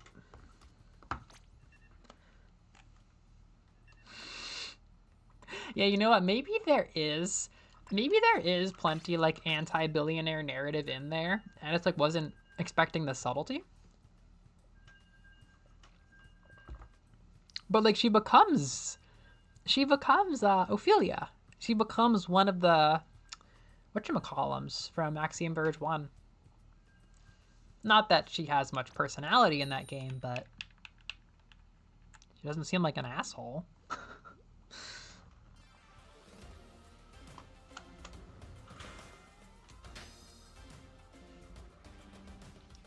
ID. There's an ID in the chat.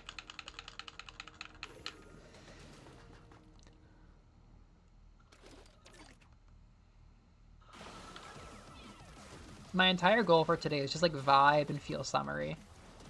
It's a long stream. Alright, let's see how I can do with this. I like the feel of the sloshing machine, but I think it's a little bit short range for me. I would be like a... I would be like a middle of Explosher and machine type of person, if that existed.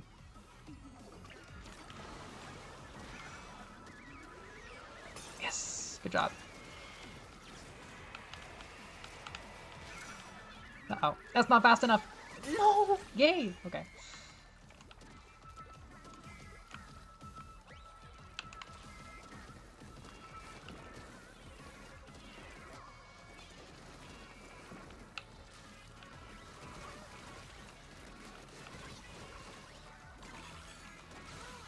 We're booyah.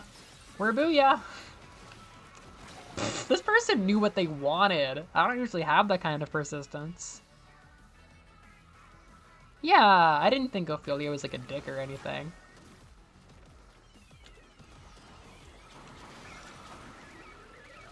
Yes, good job, everyone. It's definitely whack that I've played most of Splatoon 3 alone, actually. Sometimes Liz will join up for Splatfest, and it's euphoric, but not too often. Whereas we played Splat 2 together in the apartment to get into Splatoon. Ah! I have some friends I've been talking to about playing together. Maybe that'll end up bleeding into the channel, but I don't know. It's hard to organize stuff.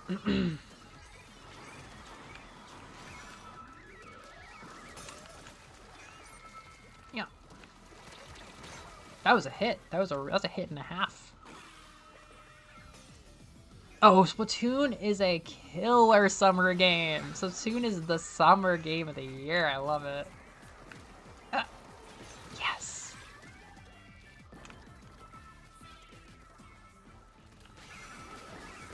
What? I'm sorry.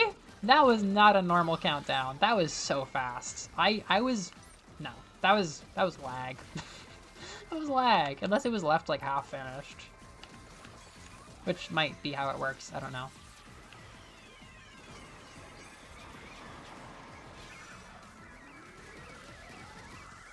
I missed 2 out of 3 of those? Are you serious? Hello.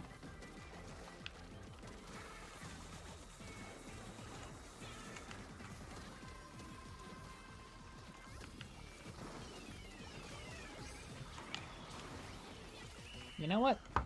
I don't have confidence in that. Yeah, seriously, Evie, you've been around all day. I'm glad.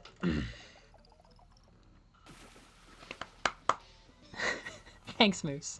The stream is a vibe, and the vibe is summery.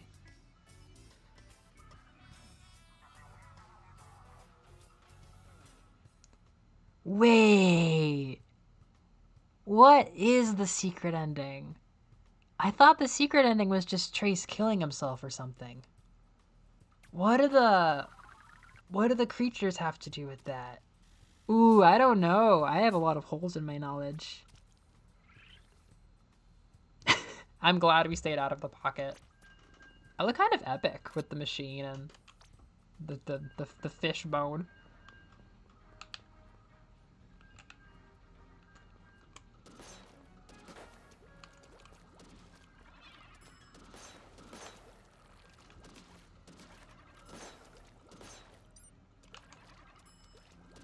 That game has the fake out of the year with the moment where you roll up and it looks like a boss fight and you aren't sure if they're going to be on your side or not, and it seriously looks like you're about to have an Elsa Nova boss fight. That was weird. That gave me such a deep feeling that did not end up happening. It's like it stuck with me because it didn't happen.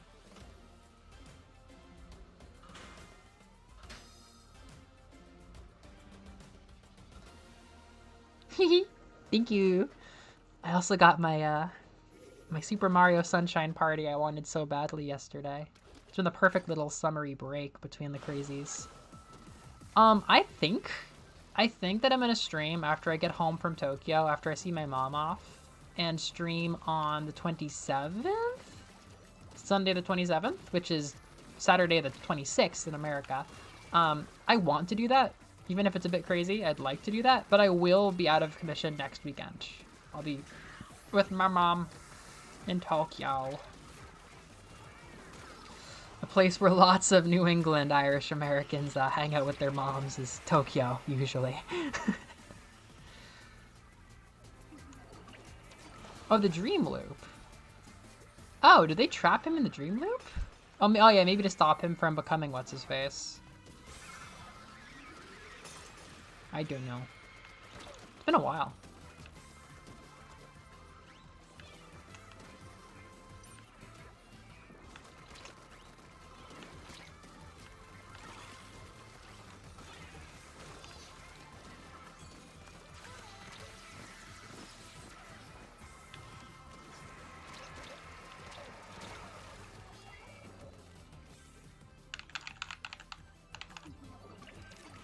Alright, we are doing nothing to get our turf. Oh, that's not good. I guess I am half the problem. We're just a paintbrush and a machine. We can't paint. This is dumb.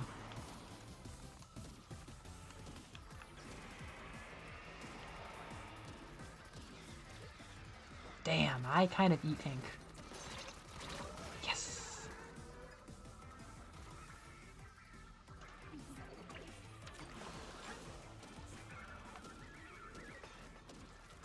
Let's go.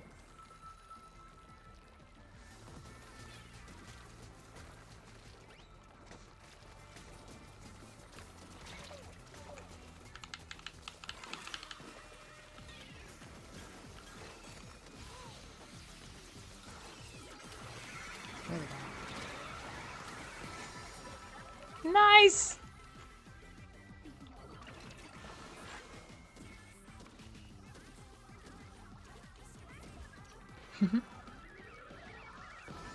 Good job, other team.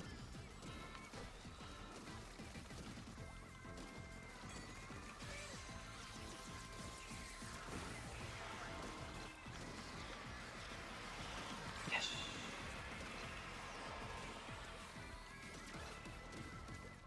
I guess I want to paint. Yikes. Oh, this is your spawn! That's your spawn! I forgot about that. What are we doing out here? Yahoo!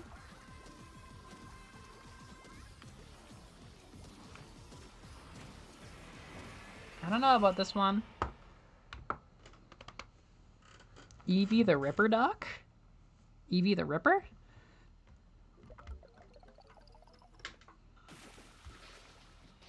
Meh.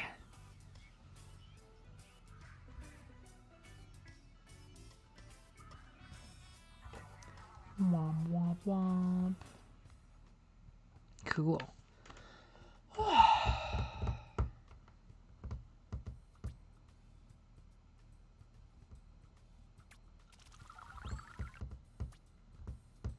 Oh, instead of just forcing one team to be defender. That's interesting. I didn't play a lot of the original version. I definitely don't have an opinion, but it seems a bit much to have to play defense the whole time. It does make being in the lead feel less significant, but if I didn't know that there was this way of life before, I probably wouldn't miss it. I wouldn't be like, man, I wish the defending team had to get the shit beaten out of them. I mean, that was so funny back in the day, though, because every single time, big man would be leading in halftime, and then, Jesus Christ, Shiver would be losing, but then because the team in first would just get the crap beaten out of them in defense, there would always be memes of just like big man's winning, and then he like gets sweaty and nervous, and then you walk away and like Shiver just beat him to a pulp and wins like event after event after event. Oh, Ripper Docs install cyberware in Cyberpunk. Cool. Oh, queuing would be clever. Oh yeah, that'd be really clever. If Nintendo gave us any rights to choose anything ever, that would have been very clever. Yeah, because some guns aren't great for one or the other. Yeah, that makes sense. Wow.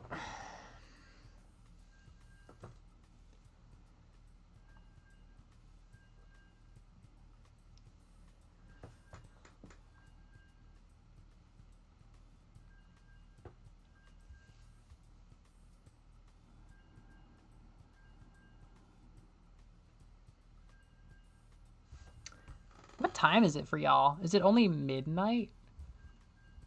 Or no, it's 1 a.m. maybe for Noreen.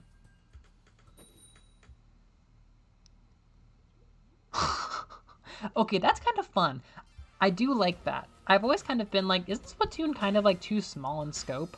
But then, yeah, when you lock in for like one specific scenario with one weapon in one position on one map, it does feel like a cool game of like optimizing something small, like a board game or something. I don't really get it. Okay, what am I gonna do if I'm using the Susie? This is good. Oh, this is good. Can't hit this guy? There we go. I don't know. Video game streams move much faster than like language or chat streams, I've been realizing. Live longer. Stream Duolingo. It's one shot, please! Ah, oh, God, I was so close.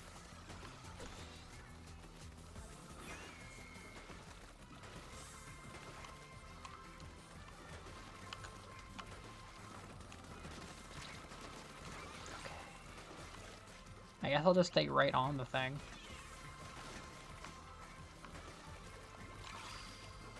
Hey, Team Pink, what are you doing? Oh, they're already dead. Holy crap.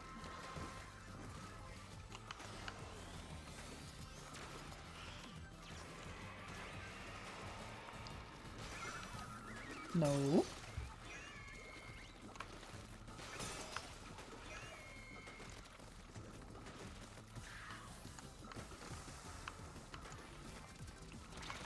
Shoot.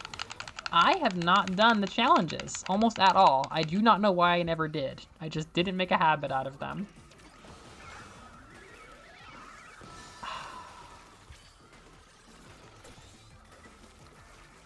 Yeah, wait, Duolingo sucks. Duolingo has been so just, yeah, it's gone to hell, basically.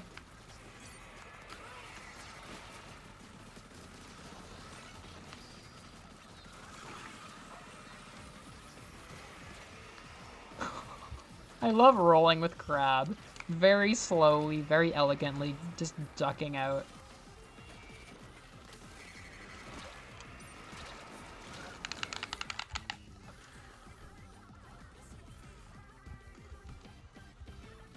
Yeah, Duo's all in on AI. So dumb. Like, okay, why are we learning languages then if you like AI so much? Like, do you even care about what you do? Do you want like a universal translator device? Is that what you want? You want Star Trek? Okay. And why would anybody want to learn a language?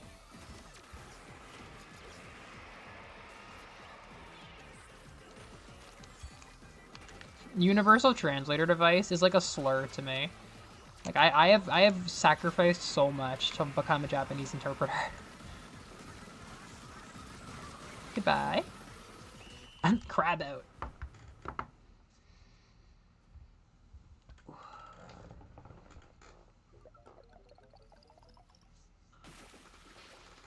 I don't think I won a single one of those tricolor battles. Tech-minded paradigm. Fuck off.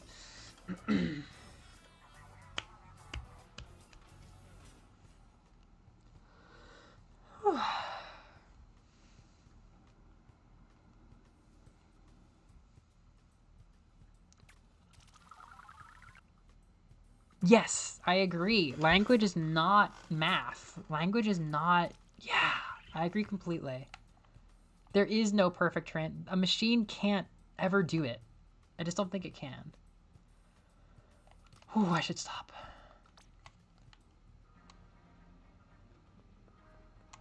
Good. A food replicator.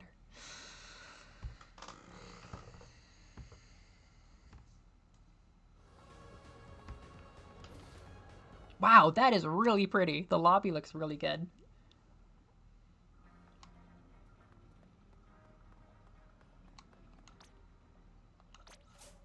Conk, please. No, thank you.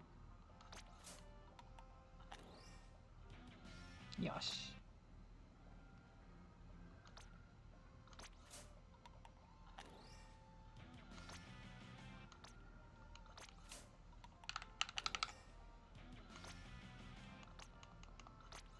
This is worthless. This is worthless.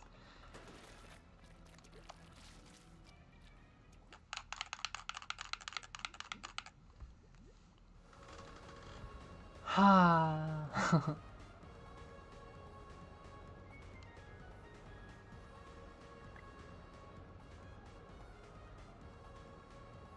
Don't jump in the sea.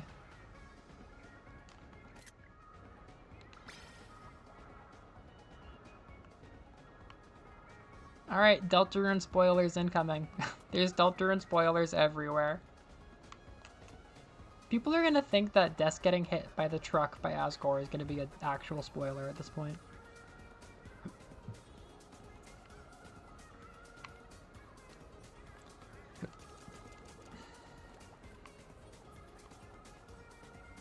Yeah, that kind of thing is crazy. Axiom Verge uses it, but like only when you die and come back to life. Hunter's gonna put Clover in. How many of you know Christmas Story? Like Red Ryder BB gun, you'll shoot your eye out. I'm always referencing it. I know Noreen knows me on it, I think. Daddy's gonna kill Ralphie. Hunter's gonna put Clover in the death teleporter. These crepes? Fuck yeah. Wow, this is so stimulating.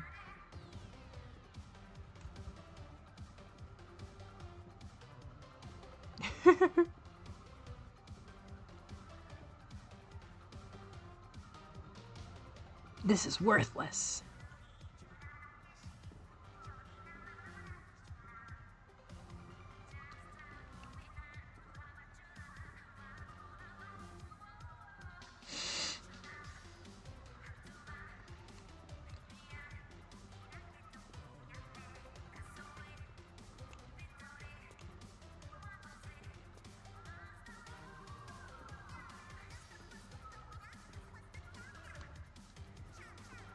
I feel like they ignore the dress code a lot of the times. Like, this is their summer outfit. I don't think they really got the memo, but you know what? They're having fun. God, Marina's hair looks unbelievable in this game. It looks like the literal Cosmos. Okay.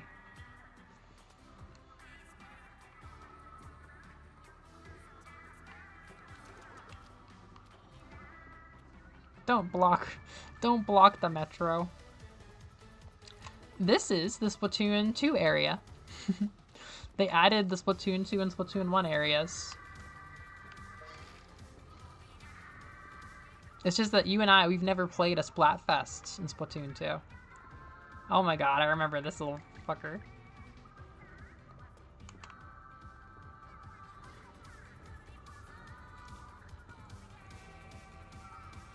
Team Magma, she's so cute. God, that is old now. Omega Ruby? That's really old now. Yeah! Marina, she's actually, Marina, is that who you mean? The one up on stage? She is the best character in Splatoon. She grew up underground where the Octarians were still kind of like stuck in like a terrible like militarized underground like repressed civilization. She was in this like military like academy thing, but she managed to break out and like keep doing her music. She is a super genius who knows how to develop weapons, and she knows everything. Like, she's like a software engineer. She created an entire digital world that one of the DLCs takes place in. So she's a super freaking genius inventor and a DJ, which is freaking fun. And she's also so gay about her bandmate Pearl. Like, she's probably an autistic lesbian of color, and she's the best character this game has, which you have to give it credit for. Like, all of the themes of Splatoon come out so strongly with Marina. She's really an incredible character.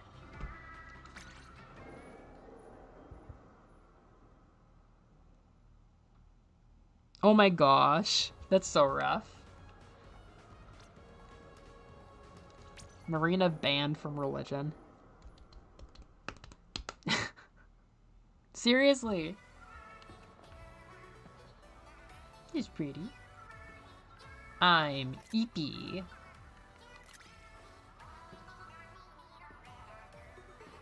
This is another fucking...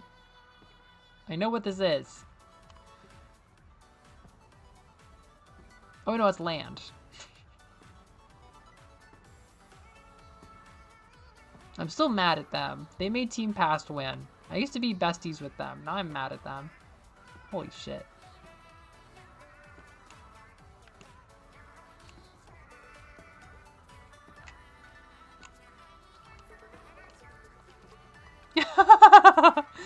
Yeah. Very progressive.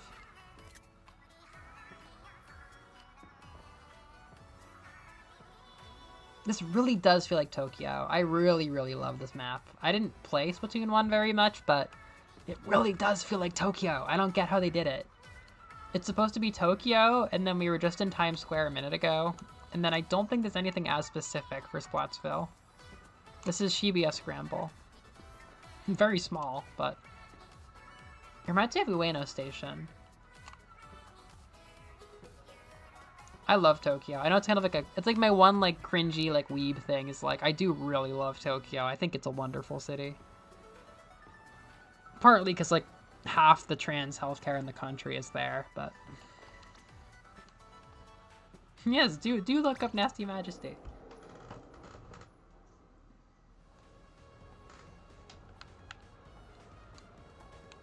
This is my favorite city, though.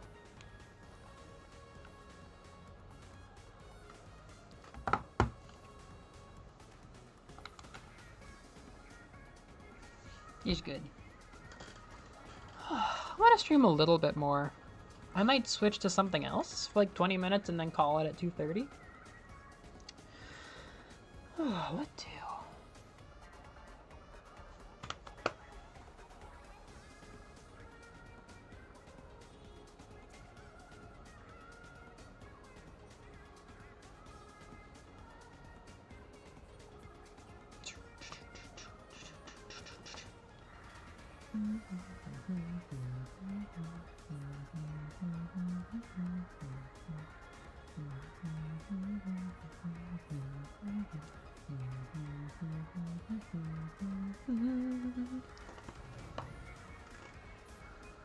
That's interesting you say that.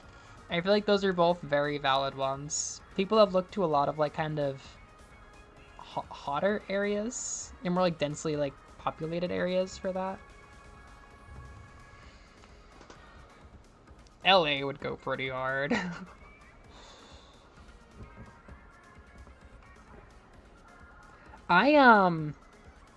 Yeah, I'm not dying to get it, but I am very excited to eventually play Gen 9 on Switch 2, because I've never played Gen 9, and I've never skipped a Pokemon generation before. I was wondering, Evie, I don't know if you have any interest anymore, but you said you've never bought a Splatoon because they don't go on sale, but would you ever buy like a secondhand copy? I bet you can get that for like 40 bucks or whatever. People sell them. Gotta get water real quick.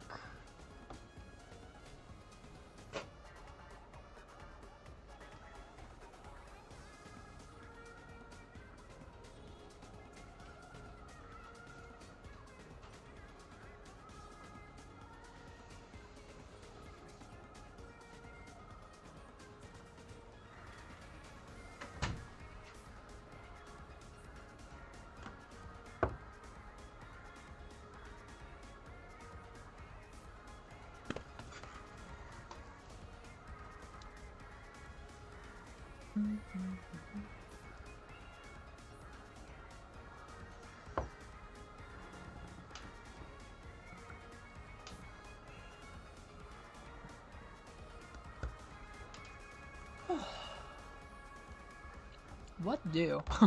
What am I gonna stream? Anton Blast has been so freaking good, but I would throw up if I played that right now.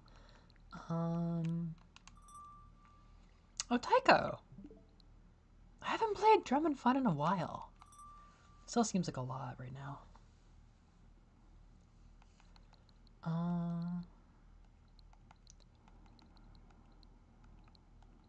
Oh, Kirby! That might go hard.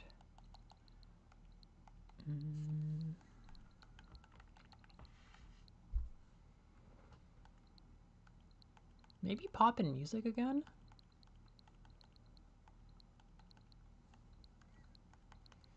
I wanted to have another Stardew phase last year, but it never happened.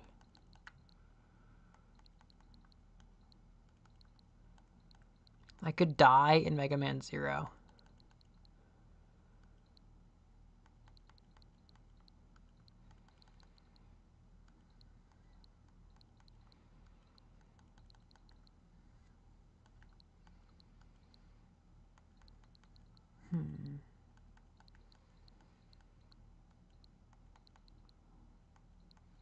Yo!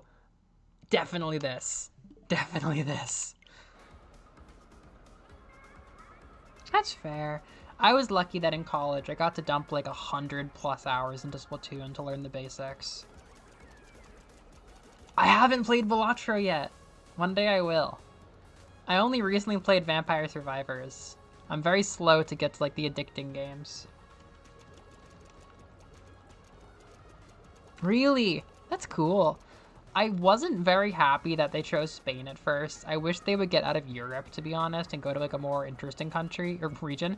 But now I have friends from Spain. It kind of warms my heart up to it. And I like a lot of the Pokemon designs, but I despise a lot of the aesthetics of the region.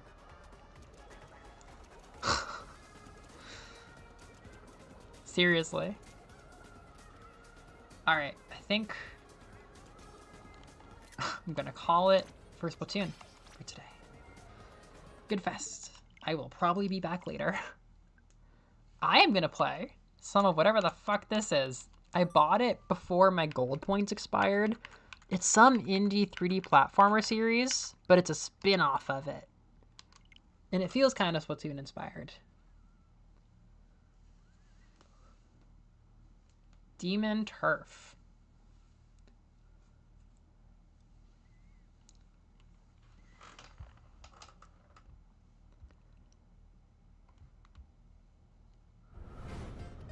Let's go.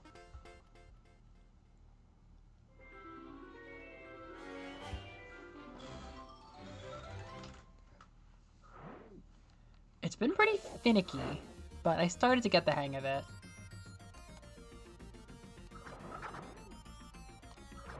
Pool party, please.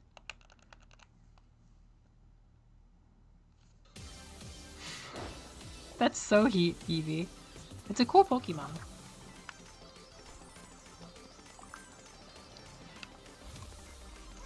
Whoops.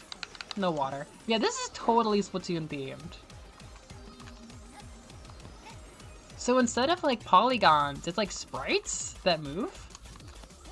First we have like the Vaporwave pool. Double jump again. There we go. That's a triple jump.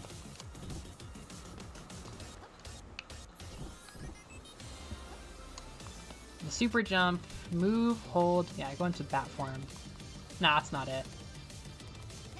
Ah, camera. Jump, L, jump. There we go. That's the super. And then wall jump.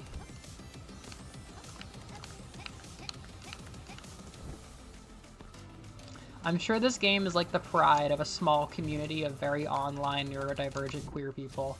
They're like, yo, I'm so proud that we are the developers of Demon Turf. This game is wonderful. It's given me everything. Isn't it cool? I bought it for like $1. But it's like real quality. Definitely like artist's game.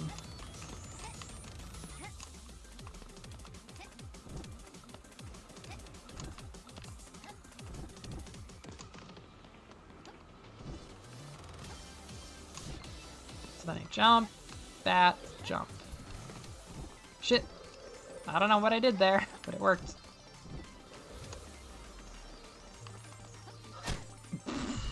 Okay.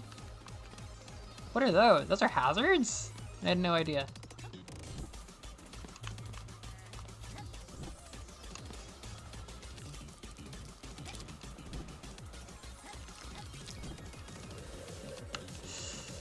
Oh, lucky.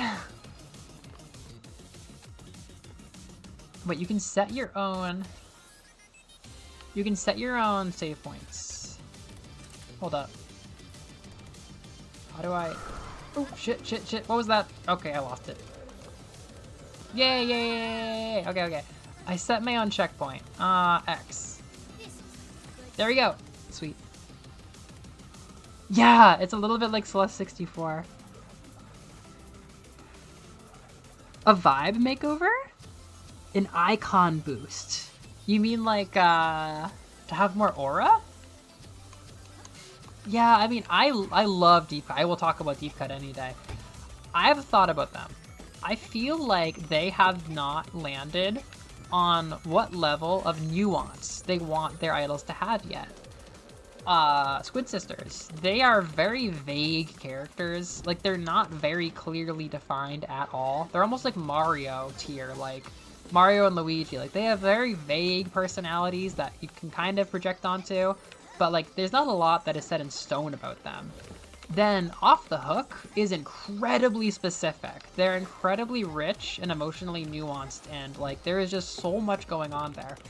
Deep Cut, I think, is kind of in the middle, where they're kind of like Team Rocket, obviously, and like, they are very specific, you know, like, oh, they're like these robber kids, like rich children of like big families and like a poor community. Like, they are very specific, but they also are kind of, you know, broad strokes understandable in a way, where Off the Hook is much more specific. They're much more like, no, Pearl is a SoundCloud rapper, millionaire daughter. Like, she's not, there's not so much like projection, there's not so much like vague, cartoonish simplicity.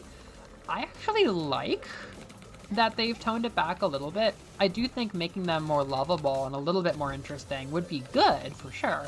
But Off the Hook, I like them a lot, but they feel like a whole different realm to me. Like, they're so nuanced, they're so rich, they're so real, that it almost sets them apart from the other units. Like, you could say like, oh, they're the best ones, but they're also like the most they're the most like mature and developed ones, to a point where like they kind of stick out a little bit. Like, I feel like Splatoon probably can handle the Deep Cut level of complexity a little bit better than like super complicated. Not that they're bad characters at all, they're amazing characters, but it's hard to reinvent somebody like that rich and deep and interesting every time you make a game. But obviously, I'm not disagreeing with wanting Deep Cut to grow and become more interesting and cool. I mean, they definitely aren't living up to their potential, that's for sure.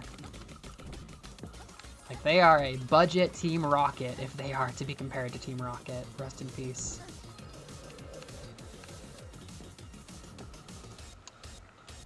It's definitely unique, yeah. It doesn't come out too much in their position. I mean, their position in the world is cool, right? Because they're from Splatsville. That's like their best thing to me, is that they're not from the big city.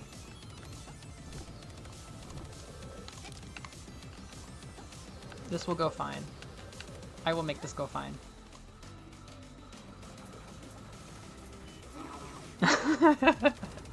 I took a shower, what did I miss? Yeah, this is the DLC. This is Splatoon Raiders. No more polygons. I pieced out to play a little bit of this. It's from a series called Demon Turf. It's like an indie 3D platformer. I'm not great at it.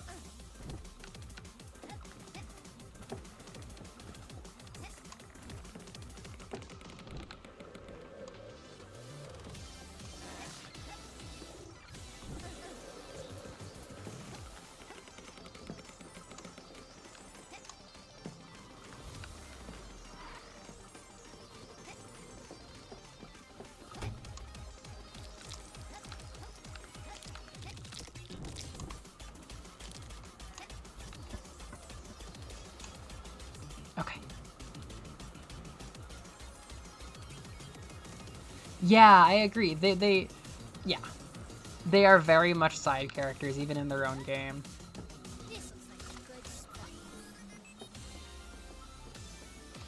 Honestly, my friend and I were kind of mourning when Team Future got 0-0-0-0 for the Final Fest. Because we're like, yo, like, if that's gonna make them get less content, like, fuck, they never got anything. Like, they barely got their own game. They barely got the spotlight in their own game. They didn't get anything in the DLC. And now you guys are saying you don't even like them? 0, 0, 0, 0 for something that decides the future of the series? Like, Jesus.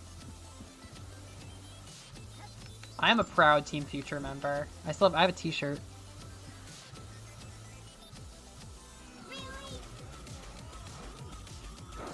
Are Seabats a real thing? I feel like Shiver is Jesse and James all at once, and that lets everybody else be more funny. I've said this for a long time. She's like conniving and like intense, but also like the clever posing loser.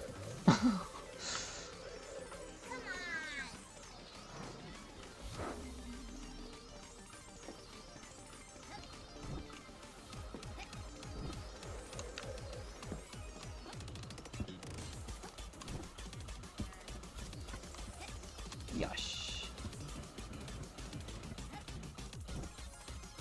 Yeah, Moving on.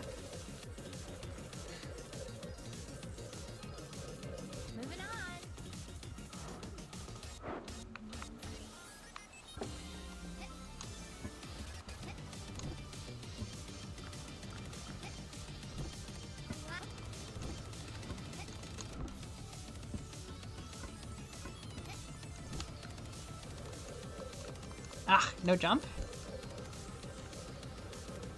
Moving on.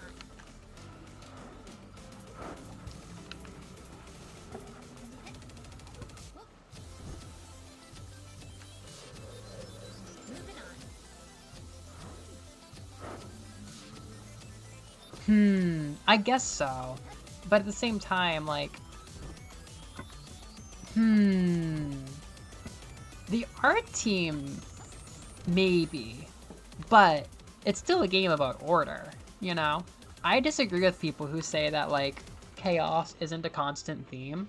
Because it's just like, we do have such crazy shit going on all the time in Splatsville. Like, it is... I feel, personally, like the theme of chaos runs through Splatsville from, like, the bones up. Like, everything. Like, Deep Cut's personality being kind of goofy. Like, three-way Splatfest. Like, there's so much weirdness and kind of chaos in the game to me. And Side Order really did a really good job of capturing Marina's, like, desire to create order and what that looks like and everything. So, I'm a big theme person, and I definitely see the themes going through them myself.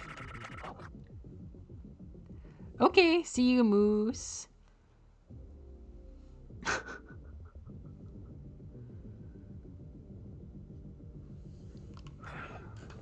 Ow.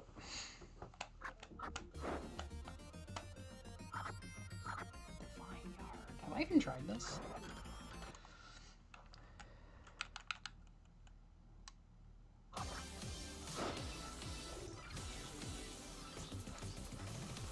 Oh, it's even more pools. I didn't realize that.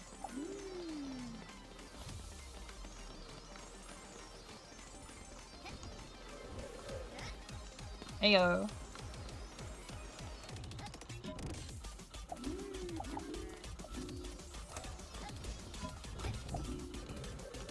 Come on, I definitely got that one.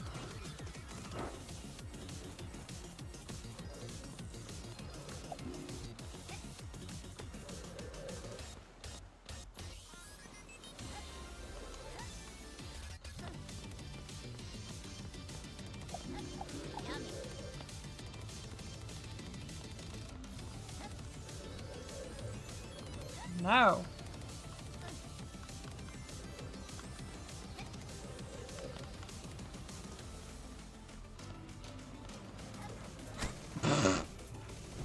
It has made itself known for a second time.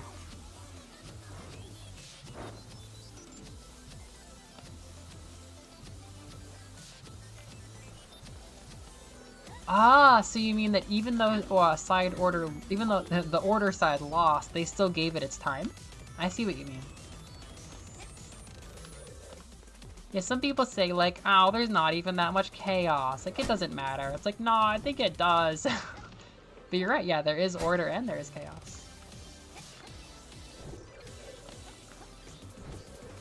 So we will get 2 DLCs for Splatoon 4. I think I actually had a hard time choosing between future and present for the Splatfest. But I think Deep Cut is a great rep for the future. Like, I really do hope that they do more with them.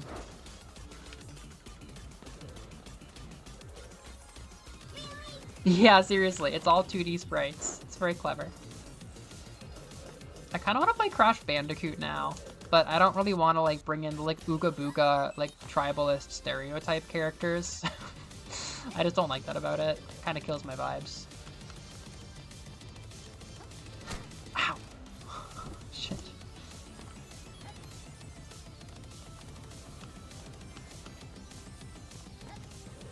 Fuck this thing. I can't even see it.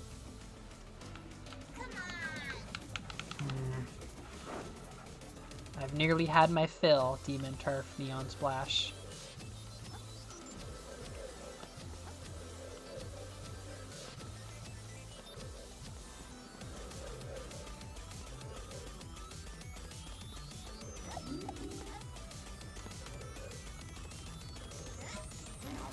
Oh, so that's danger, I guess? Okay. They just pop up.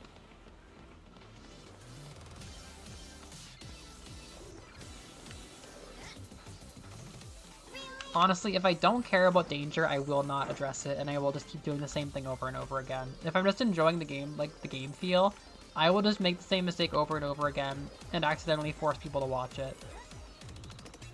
How are those things dangerous?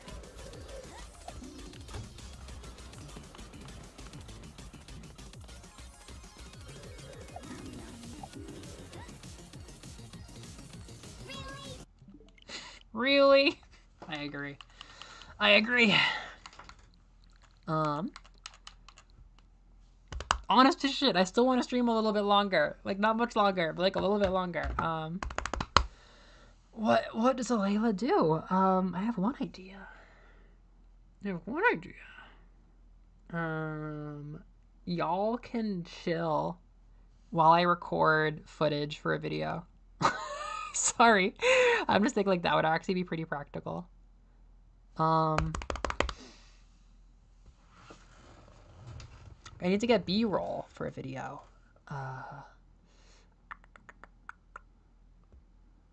Let's do a little bit. Okay, I regret to say chat is gonna go away.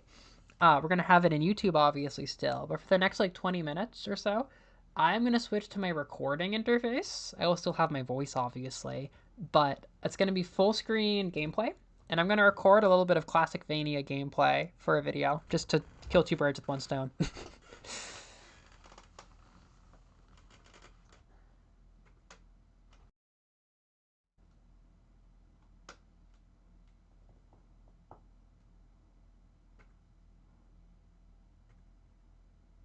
Oh, hello. Oh, I'm already here. Great. Yay! Good job, Elgato. Alright, y'all are witnessing history. Oh, whoops.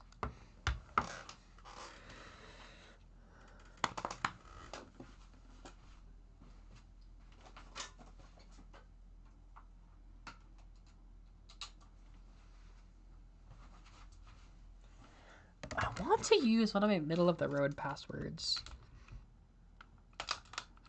You have to look to the YouTube chat part.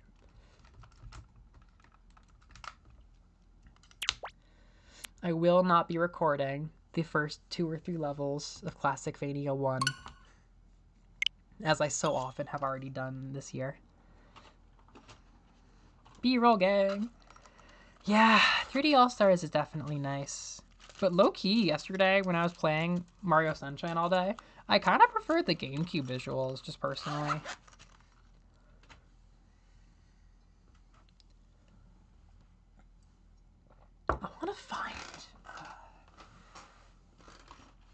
I want a password for like level 4 or something.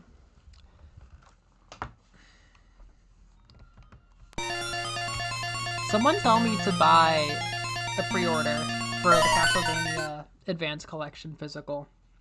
I know I need to do it. I want to do it. But I just haven't had the desire to buy yet another video game because like I just buy too many video games. But like this has become a collector's item really soon. And the only way to get Aria of Sorrow physical is going to be like 90,000 like 9,000 yen, like 90 bucks, like in a month, you know? I can pre-order it, like I have a physical anniversary collection I just put in. I love it, it's wonderful, it's so nicely made. I think I'm gonna rebuy the Dominus collection physical, because it's really nice, it's gonna age really well. But I can't get myself to pull the trigger, because it's like, I feel like I'm hoarding, I feel like I'm like prepping for like the end of the eShop or whatever. But like, I know I'm gonna want to have it, and if I don't pre-order it now, I'm gonna lose my chance. But Aria of Sorrow physical for 4,000 yen or like 40 bucks, like crazy good deal. I mean, with weak yen right now, that's like 30 bucks. Belmondo. Oh my god, Ralph Belmondo. Trevor is Ralph. Oh, yes, of course it is. So I don't suppose you heard any of that, did you? I was saying, I should go put in a pre-order to get myself a physical copy of Castlevania Advance Collection, but I've just been like, no, I've bought too many video games recently. I don't wanna. It's like, girl, it's gonna go up in value in like a month. You're not gonna be able to buy it anymore. You can pre-order it for so cheap.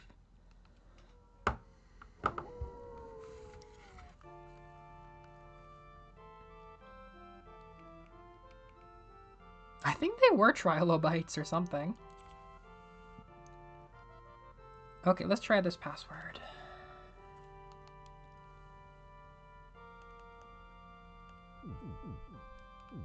Shit. Okay.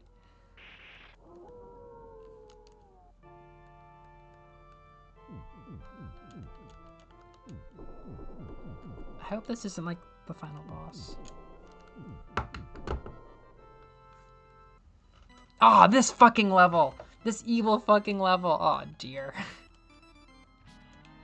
This pissed me off.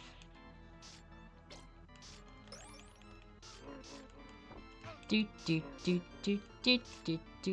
wait, Evie, so you said you played 4. What are your opinions on 4? I have a lot of opinions about 4. It's not my favorite.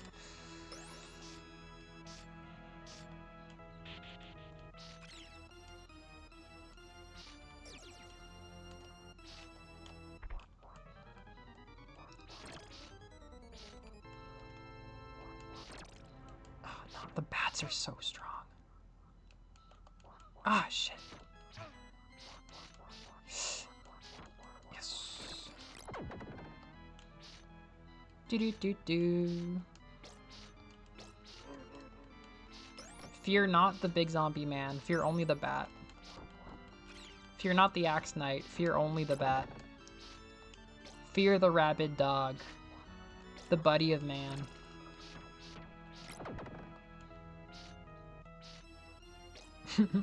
I'm glad you say it's mid. A lot of people either love or hate it, but I think the wise opinion is that it's like fine. Oh god, fuck, Jesus, this is stupid level. Clearly I should play the level before this level instead of this level, but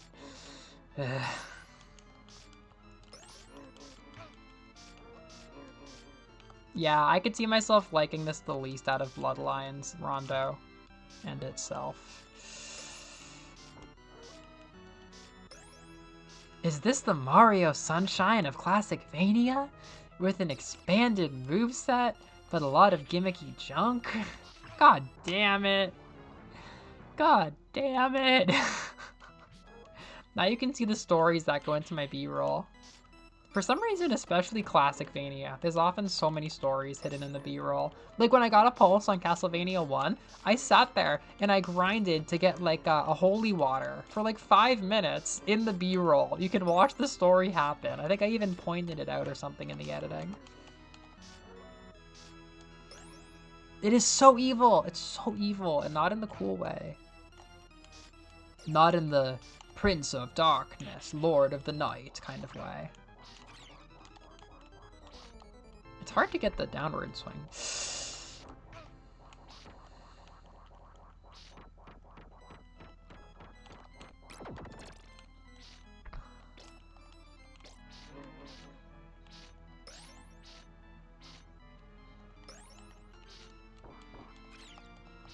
Ah, fuck you. I've heard so much about Dracula X.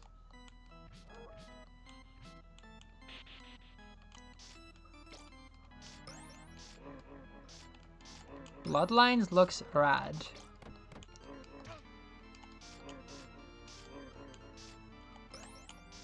I've kind of learned how to roll my R's to say rad, just because I want to vocally stim saying it, like the fucking rat guy from Enna. Rad. Oh shit. Dumb fucking level. The levels after this are so good though, you guys. They're so good. Oh, and the boss is pretty cool too. Gotta give credit there. You know what I have? Is I must have a password. If this is the last password on my Switch Lite, then the first password on my main Switch would be for level 7. I love Anton Blast. I love Anton Blast. Oh my god. I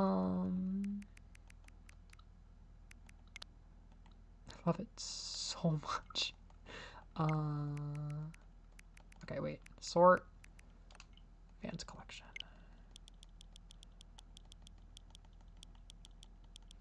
What? There we go. That's the same image. Okay, whatever. Okay, you know what? Fuck you.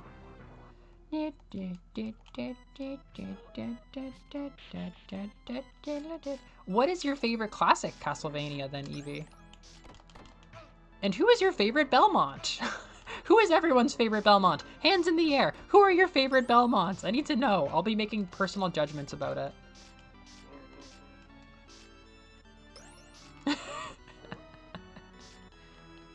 A lot of times when I show my friends Classic Vania, they're like, that sure is a video game. Oh, that is awful. That is a terrible, terrible take. He never played Soten or the later games. That is crazy. Okay. I think I got the password locked in. There's something really cozy about this game, but it also pisses me off.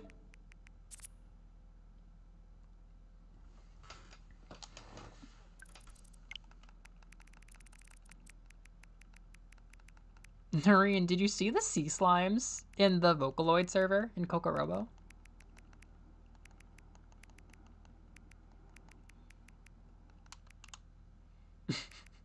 Deltarune. That's not convenient.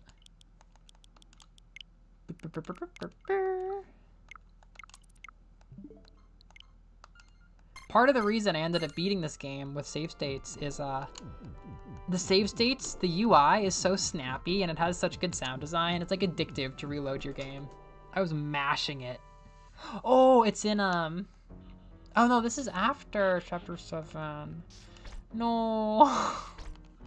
This is after chapter 7. Still a good level, but I love chapter 7. I love chapter 7 and 8. That's a shame I don't have a password for level 7 or level 8. It was part of More and More June, buried under all of those messages. Richter is the best Belmont. I am probably, I mean, he's definitely the best. I'm probably Richter #1, but the reason I haven't firmly said Richter is my #1 Belmont is because I do really like Simon in every game I play him as. He's very comfy. He's very, like, classic. I like his color schemes a lot. Trevor's great, but he's not, like, really in contention for me. Just haven't connected with him like that. But Simon, like, I really fuck heavy with Castlevania 1. I really do. And this game's, like, fine. Like, it's alright. I really do keep comparing it to Mario Sunshine. Like, once you understand the gimmicks, it's less annoying and kind of easy, which is cool. I haven't ever played Castlevania, so my only reference for Belmonts is Simon and Richter. Well, they are my favorites. They are my favorites. They're very good. Simon is like the grandpa, the classic one. Not the original timeline-wise, but the game-wise. He was the first one they invented. Trevor's definitely different a little bit, like especially he has the anime going for him. Richter has an anime going, and his game is very good. He's very expressive in it, so he has a lot of personality. I probably am a Richter favorite, but I have been hunting for a Simon amiibo really hardcore in Japan. I think I've gone to Tokyo and Osaka and gone through their like Akihabara type towns, and I haven't found a used Simon in anywhere. Maybe I'll make my mom go looking with me this weekend. Oh wow, what am I gonna do if I take my mom to Akihabara? I dragged my aunt through there. Oh, I love that Haunted Castle remake as like a cultural, it's like a Melovania heritage thing. It's when you and Moose came here. It's like my biggest video ever. I have not retained my passion for Haunted Castle Simon. I even might prefer this Simon, but I am really not passionate about 16-bit graphics right now. Like, not in the slightest. I just don't care that much for them right now. I like Rondo, but I just do not care that much for this art style. Truly not at all. It might be my least favorite Castlevania art style at the moment. Not bad, I'm just not personally passionate about it. But I love NES Simon so fucking much.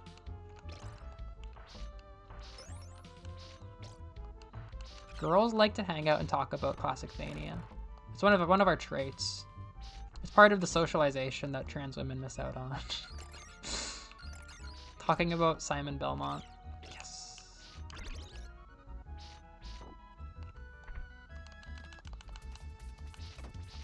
It's so cozy. I already feel cozy. Like, this is like, I got addicted to this so hardcore. Oh my god, wait, I should take mom to the Vampire Cafe. Or maybe the Dragon Quest Cafe. Oh, we should do a themed cafe. That's a great idea. I'll give her the option. Please, please, please.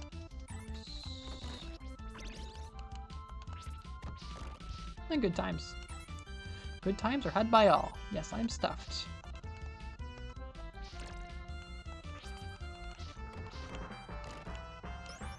Sea floor! Oh crap, I messed up this. Didn't I? Yeah. See, this is the saddest thing of all. When the bone pillars have no aura, you know you fucked up your game. Oh really? No, that's cool. I think they're cool. I just haven't been passionate lately. I actually used to like them so much more than 8-bit, like a lot more than 8-bit, to the point that I almost bought a SNES in Japan. I'm glad I didn't, because I still haven't thought of any other SNES games I really want to play, but yeah, it was an idea when I saw the idea of getting a new retro console. Yeah, I used to hate 8-bit. I used to really not like 8-bit at all. So 16-bit was the furthest back I ever wanted to go. But now I play Mega Man and Castlevania like it's nothing. I've become a boomer. In a very small amount of time. That sucked. That felt awful.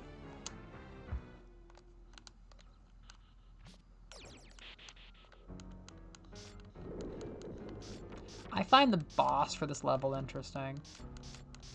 There are some stupid bosses, but there are also some awesome bosses in this game. I think generally they're really strong. They're like pretty easy, but they're very pretty, and I like them a lot. Oh shit. This is so spooky. What am I gonna do? Oh no, it's so spooky. Richter is very cute. Richter's very handsome and cute. Simon's more like, roar! But I like that. He's cozy. He's just a crazy muscle man. Trevor's wonderful though. Trevor in the anime, that is a great character. My friend M, who I'm about to do another big video with once I get the editing done, she's a huge Trevor fan. She just got into Castlevania through the anime. We went to see the Symphony of the Night musical together. All I have to do is finish the editing, and the podcast will be out really soon. If I can get any video out this week... Am I free tomorrow? I think I'm free tomorrow. If I can get any video out this week before I get busy again, I would love to get the Symphony of the Night musical video out. It's gonna be a good video. What am I doing here? Come on, I gotta be able to get this.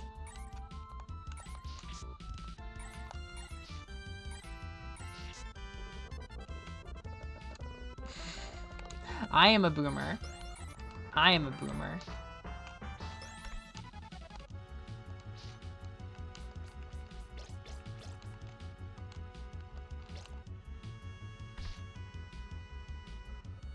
Oh my god, I didn't realize that Conan the Barbarian was Arnold Schwarzenegger. I knew he was based on Conan, but I didn't realize that was Arnold Schwarzenegger.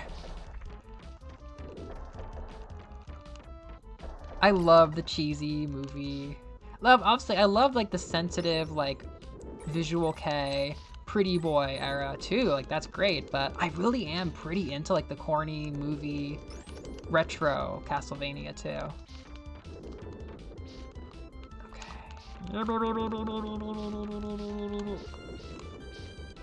Nothing says summer and cracking open a cold one quite like classic Castlevania. Although I think, to be fair, I do kind of associate August with classic Fania. That's when I did the Dominus collection, I want to say. Oh yeah, because that was a shadow drop right after the Nintendo Direct, I think. Yeah, because people were talking about Haunted Castle Revisited right away.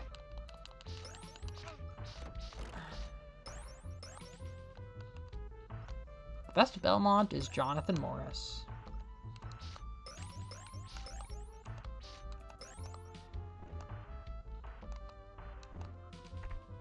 While we're fucking around, ostensibly doing nothing, I might boot up the Dominus collection. Oh god, that sucked. I might boot up the Dominus collection and show you guys some adorable Charlotte and Jonathan art that I found. No! I have a crazy library of Castlevania and Bloodstained videos on this channel now. Like, if you want to get more into Castlevania, we have a whole indoctrination pamphlet.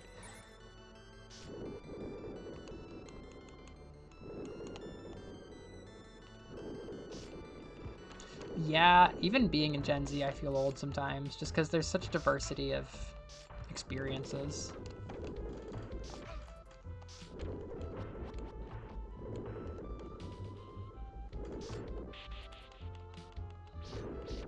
When did we decide to do like a letter cycle? People are like, oh yeah, of course Gen Alpha is the next one because it's the next one. I'm like, well, why are we doing letters in the first place?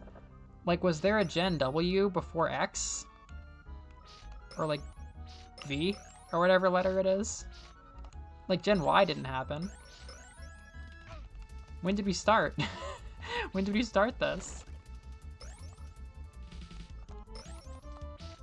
What's Generation X? Is that my dad? Is my dad Generation X?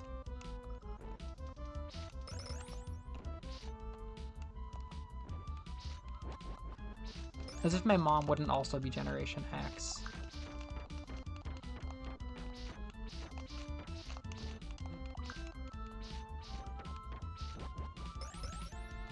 Yes! Would you like to hear about our Lord and Savior Alucard?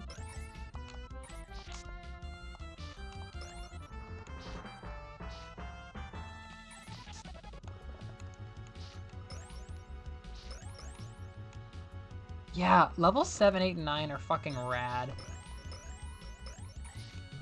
The beginning's alright too. I don't really like level 1 that much, which is a shame, because that's how you start the game, but the waterfall is cool, the caves are cool, the like interlude level is cool. It's all good. But 7 and 8 are wonderful. Like, they make the whole game worth it to me. Stupid. Dope.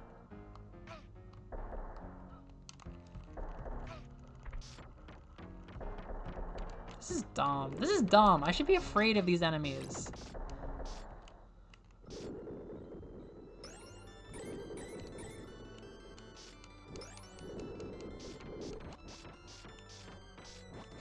Did Angry Video Game Nerd really not play Symphony of the Night? That is unhinged.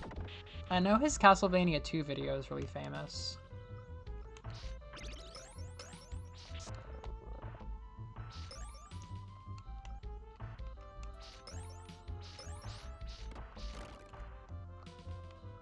When did I become a Castlevania content creator? I ask this every day. It is by far like the richest thing that I have going on here. I gotta level up. I'm never gonna escape this level. Don't speak too soon.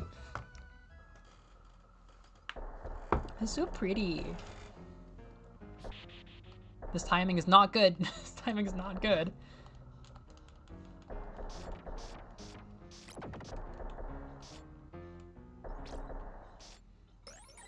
I gotta be honest.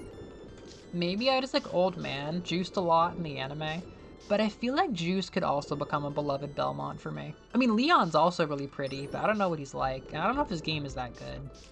Not that Juice's game seems perfect either, but... I mean, playing as a Belmont in a Metroidvania sounds fucking crazy. Like, there aren't any other chances to do that. I don't think there are. Like, there's like, oh, Super Richter mode or Julius mode or whatever, but that's so different.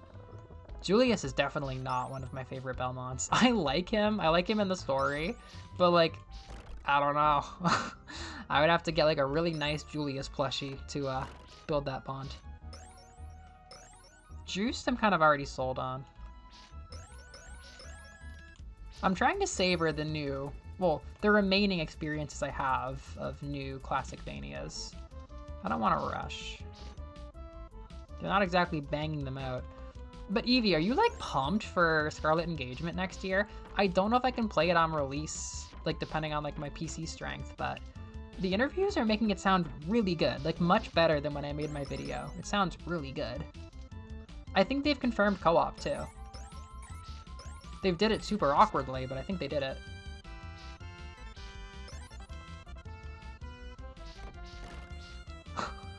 AVGN seems super lame. I've never watched his videos. My old internet is Smosh. Which is also lame, but different. Well, that's it. That's it for Classic Vania 4. Are you bummed? Yeah, I think that's gonna be rad. I hope it's not the last game with Shutaro Ida. I really hope he recovers from cancer. Okay, we're not done. We're not done. Don't let them tell you that we're done. I have another surprise. The stream is like never gonna end. Folks are gonna be going to bed. Just give me 15 more minutes. 15 more minutes.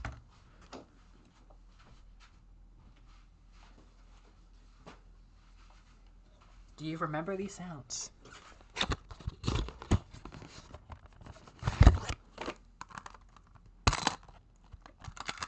Not where it is.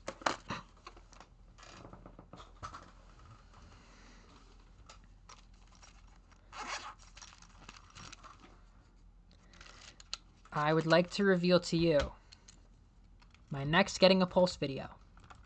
Whenever I can finally get it out. Bloodstained Curse of the Moon 1 is one of my absolute favorite Classic Vanias. I think it is amazing. I've been working on the script. I don't think it's quite there yet, but oh my god, I love this game.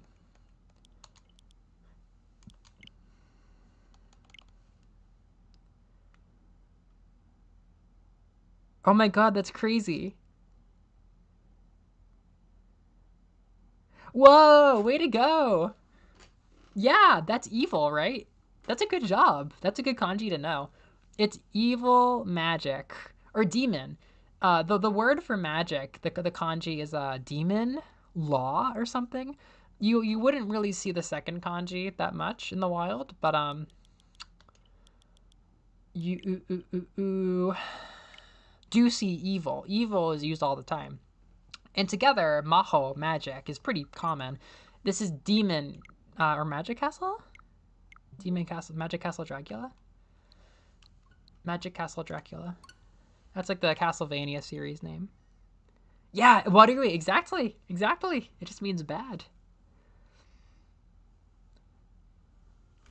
Bloodstained Curse of the Moon 1. This is definitely my favorite Bloodstained game. I love this game. I think it's awesome. I think it's the bee's knees. I like it so much more than Curse of the Moon 2. Oh, God, I like it so much. Really? That makes me so happy. I love this map. And I love good Classic Vania map transitions. Ugh. I'm so passionate. The Brilliant Void. Yeah, I played this in Japanese, and when I play it in Japanese, I do not know the weird words for the level names. Oh, let's fucking go. These things are gonna hit you. Yeah, the blood. I feel vindicated that the blood default in this game is fuchsia, because I love having fuchsia blood in these games.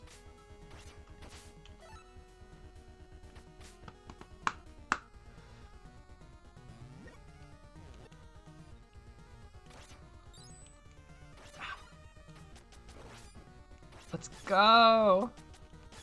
I love the combos. I love the fire.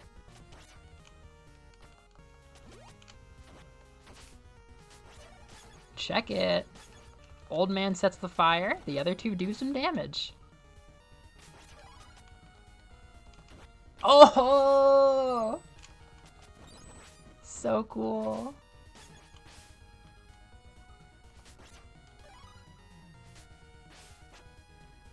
Damn.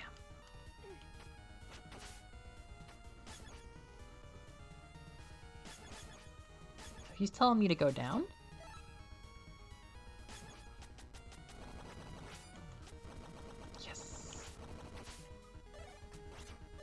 Yeah, they actually commented on it.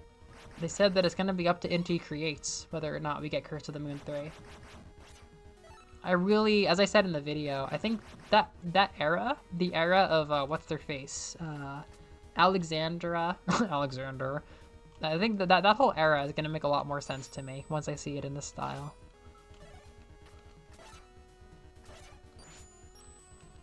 All right.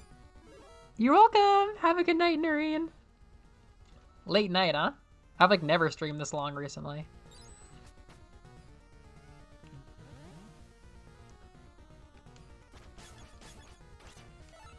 Y'all are basically helping me with chores now. It's not even summer themed. Summer nights. Maybe look back on this night fondly.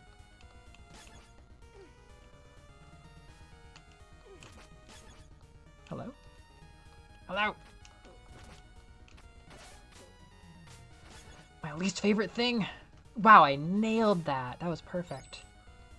My least favorite thing is that things that fly over my head unpredictably. Miriam's so cool, but I feel like her character design is super generic in this style. Like, she kind of loses a lot of what makes her Miriam once you simplify it like this. She just kind of looks like a lady in a leotard. I don't know. Yes, I just love this game. Hello? Excuse me.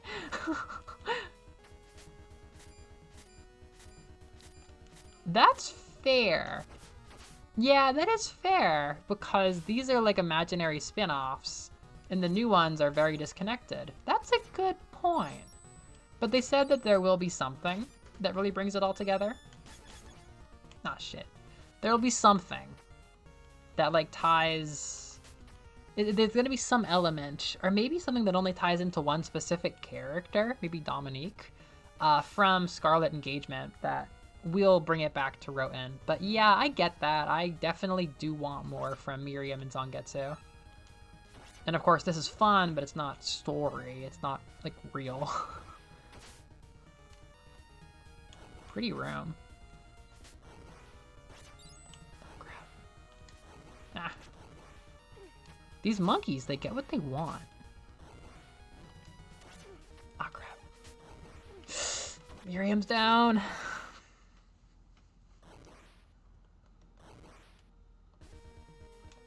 Good. Ah, crap. Oh, shit. Oh, shit, we're going down. Let's see if we can handle it.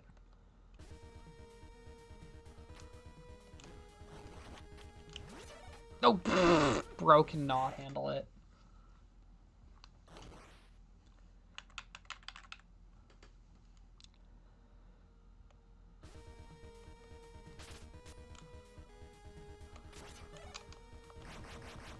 Yes. Okay. Miriam, we do not need the throwing knife. Okay, we're getting the throwing knife back.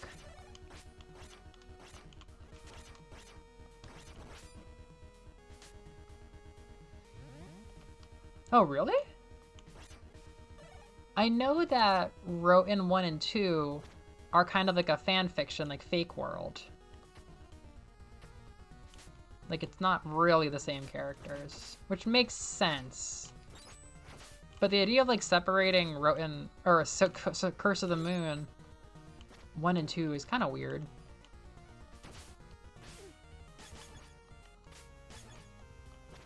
Perish. When Alfred stands up and starts, like, taking names, it's kind of ideal. Stop that. I don't give a shit about Alfred and Roten, but, like, this dude rules as a little chibi dude.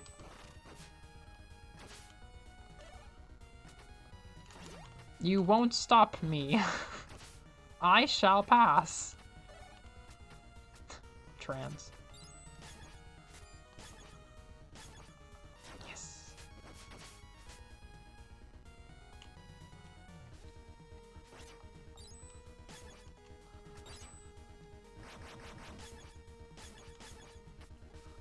All in on Zangetsu. Yes.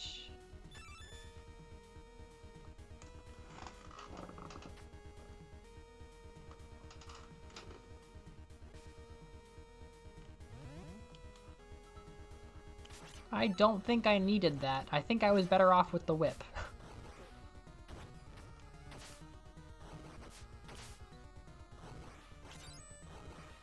Eh.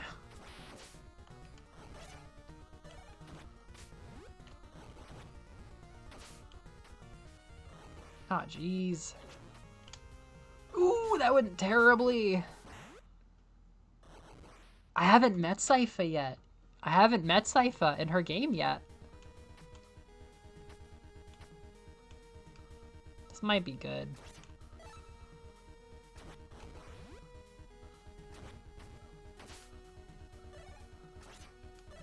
I'm saving Castlevania 3 probably for a while. I guess maybe my next game would be Bloodlines, but I'm also not going to play that anytime soon. I've played a lot of Castlevania this year now. I gotta savor it. You're not making any new ones.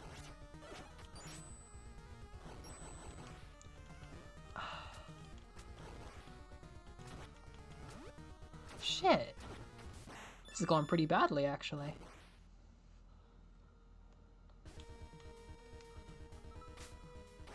No, I haven't met Sypha. Only the anime.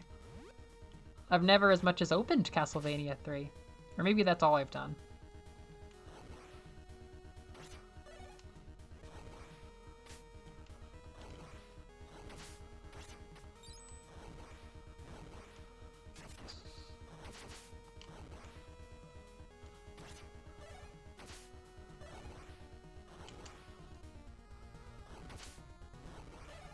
The fucking porker! The porker! I made it! I wonder if this is a checkpoint. That'd feel great. Sypha is so damn good. But I really want Nocturne Season 3. Because I think Nocturne Season 3 is gonna make Maria the best freaking character in the franchise. Yeah, I'm excited. I feel like Castlevania 3 would probably be like a really good finale as like my last new Castlevania. Shit. I'm also saving Dawn of Sorrow for that in a certain sense, because Aria was my first. Yes, I got the checkpoint. So this is kind of Miriam coded. Yeah. Indiana Jones. Yes.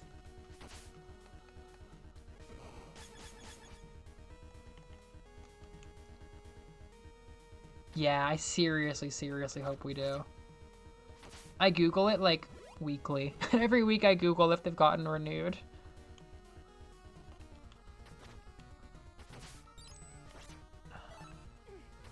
Uh-oh, this is a bad choice. I'm glad it's not instant death though. Back in the day. Probably would be.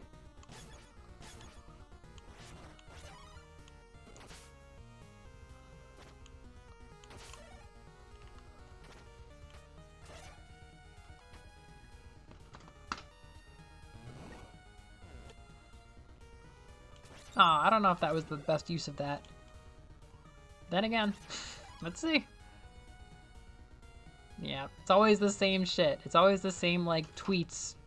Where it's like, well, we got okay views, so maybe. Yes. So I feel like it's maybe a little bit dumb that a lot of the exploration and upgrades in this game come down to just like, did you happen to have Miriam and or Batboy in your party when you got to this one secret? Or are you not going to get the secret, you know? It's pretty much always the same thing. Just, well, if you kept one of them alive, then you'll get it. But if you don't, sorry. It's not even that easy to replay levels. All right, let's go. Gold Billion. I knew you were behind this. I do love seeing the Roten bosses in here. They look awesome.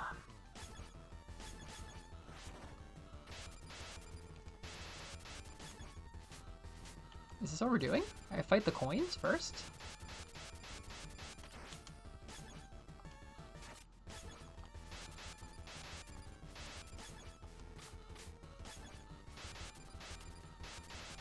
Or do I have to hit his head?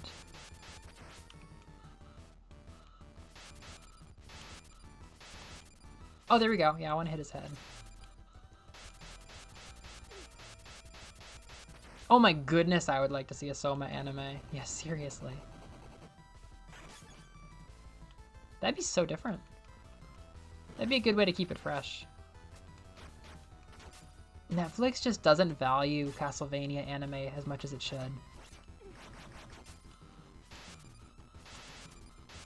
I'm doing alright.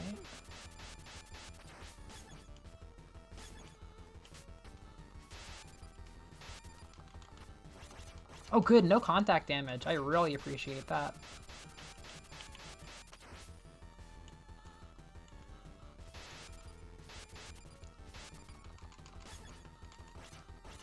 Yes. Isn't it so cool? They have really good character designs.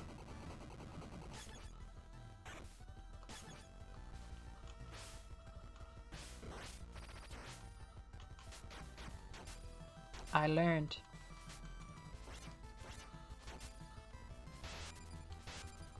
Yes! Lovely stuff. A good level and a good game.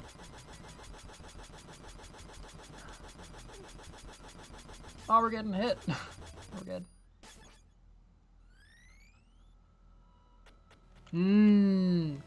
I don't like the stained glass knight in Haunted Castle Revisited that much, but the idea is so cool. Ah, she's so cool! I love Miriam.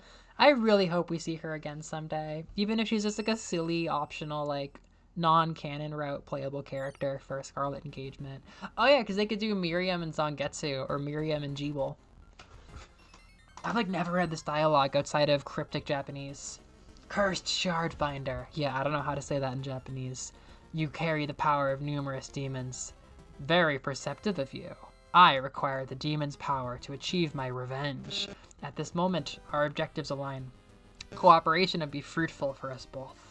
So be it. I'll let you continue breathing for now. Jeeble has become an ally. Thank you. Ah, Bloodstained is good. The Crystal Wings guy is good. Everything's good. Alright, this is gonna be it for the stream today. Yosh. Wow, and this one saves like a modern video game.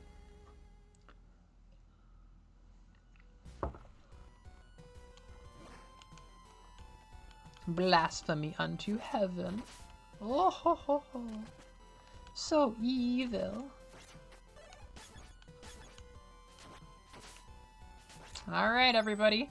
Thanks for sticking till the very, very, very, very, very end. Yes, the scythe is the best weapon! Thank you very much. Let's get back to our regularly scheduled summer relaxation. Or maybe just sleeping if you're in America. For now, it has been an honor. And you will all see eerily familiar gameplay in an upcoming video about Bloodstained Curse of the Moon 1. Alright. Mike, roll the credits.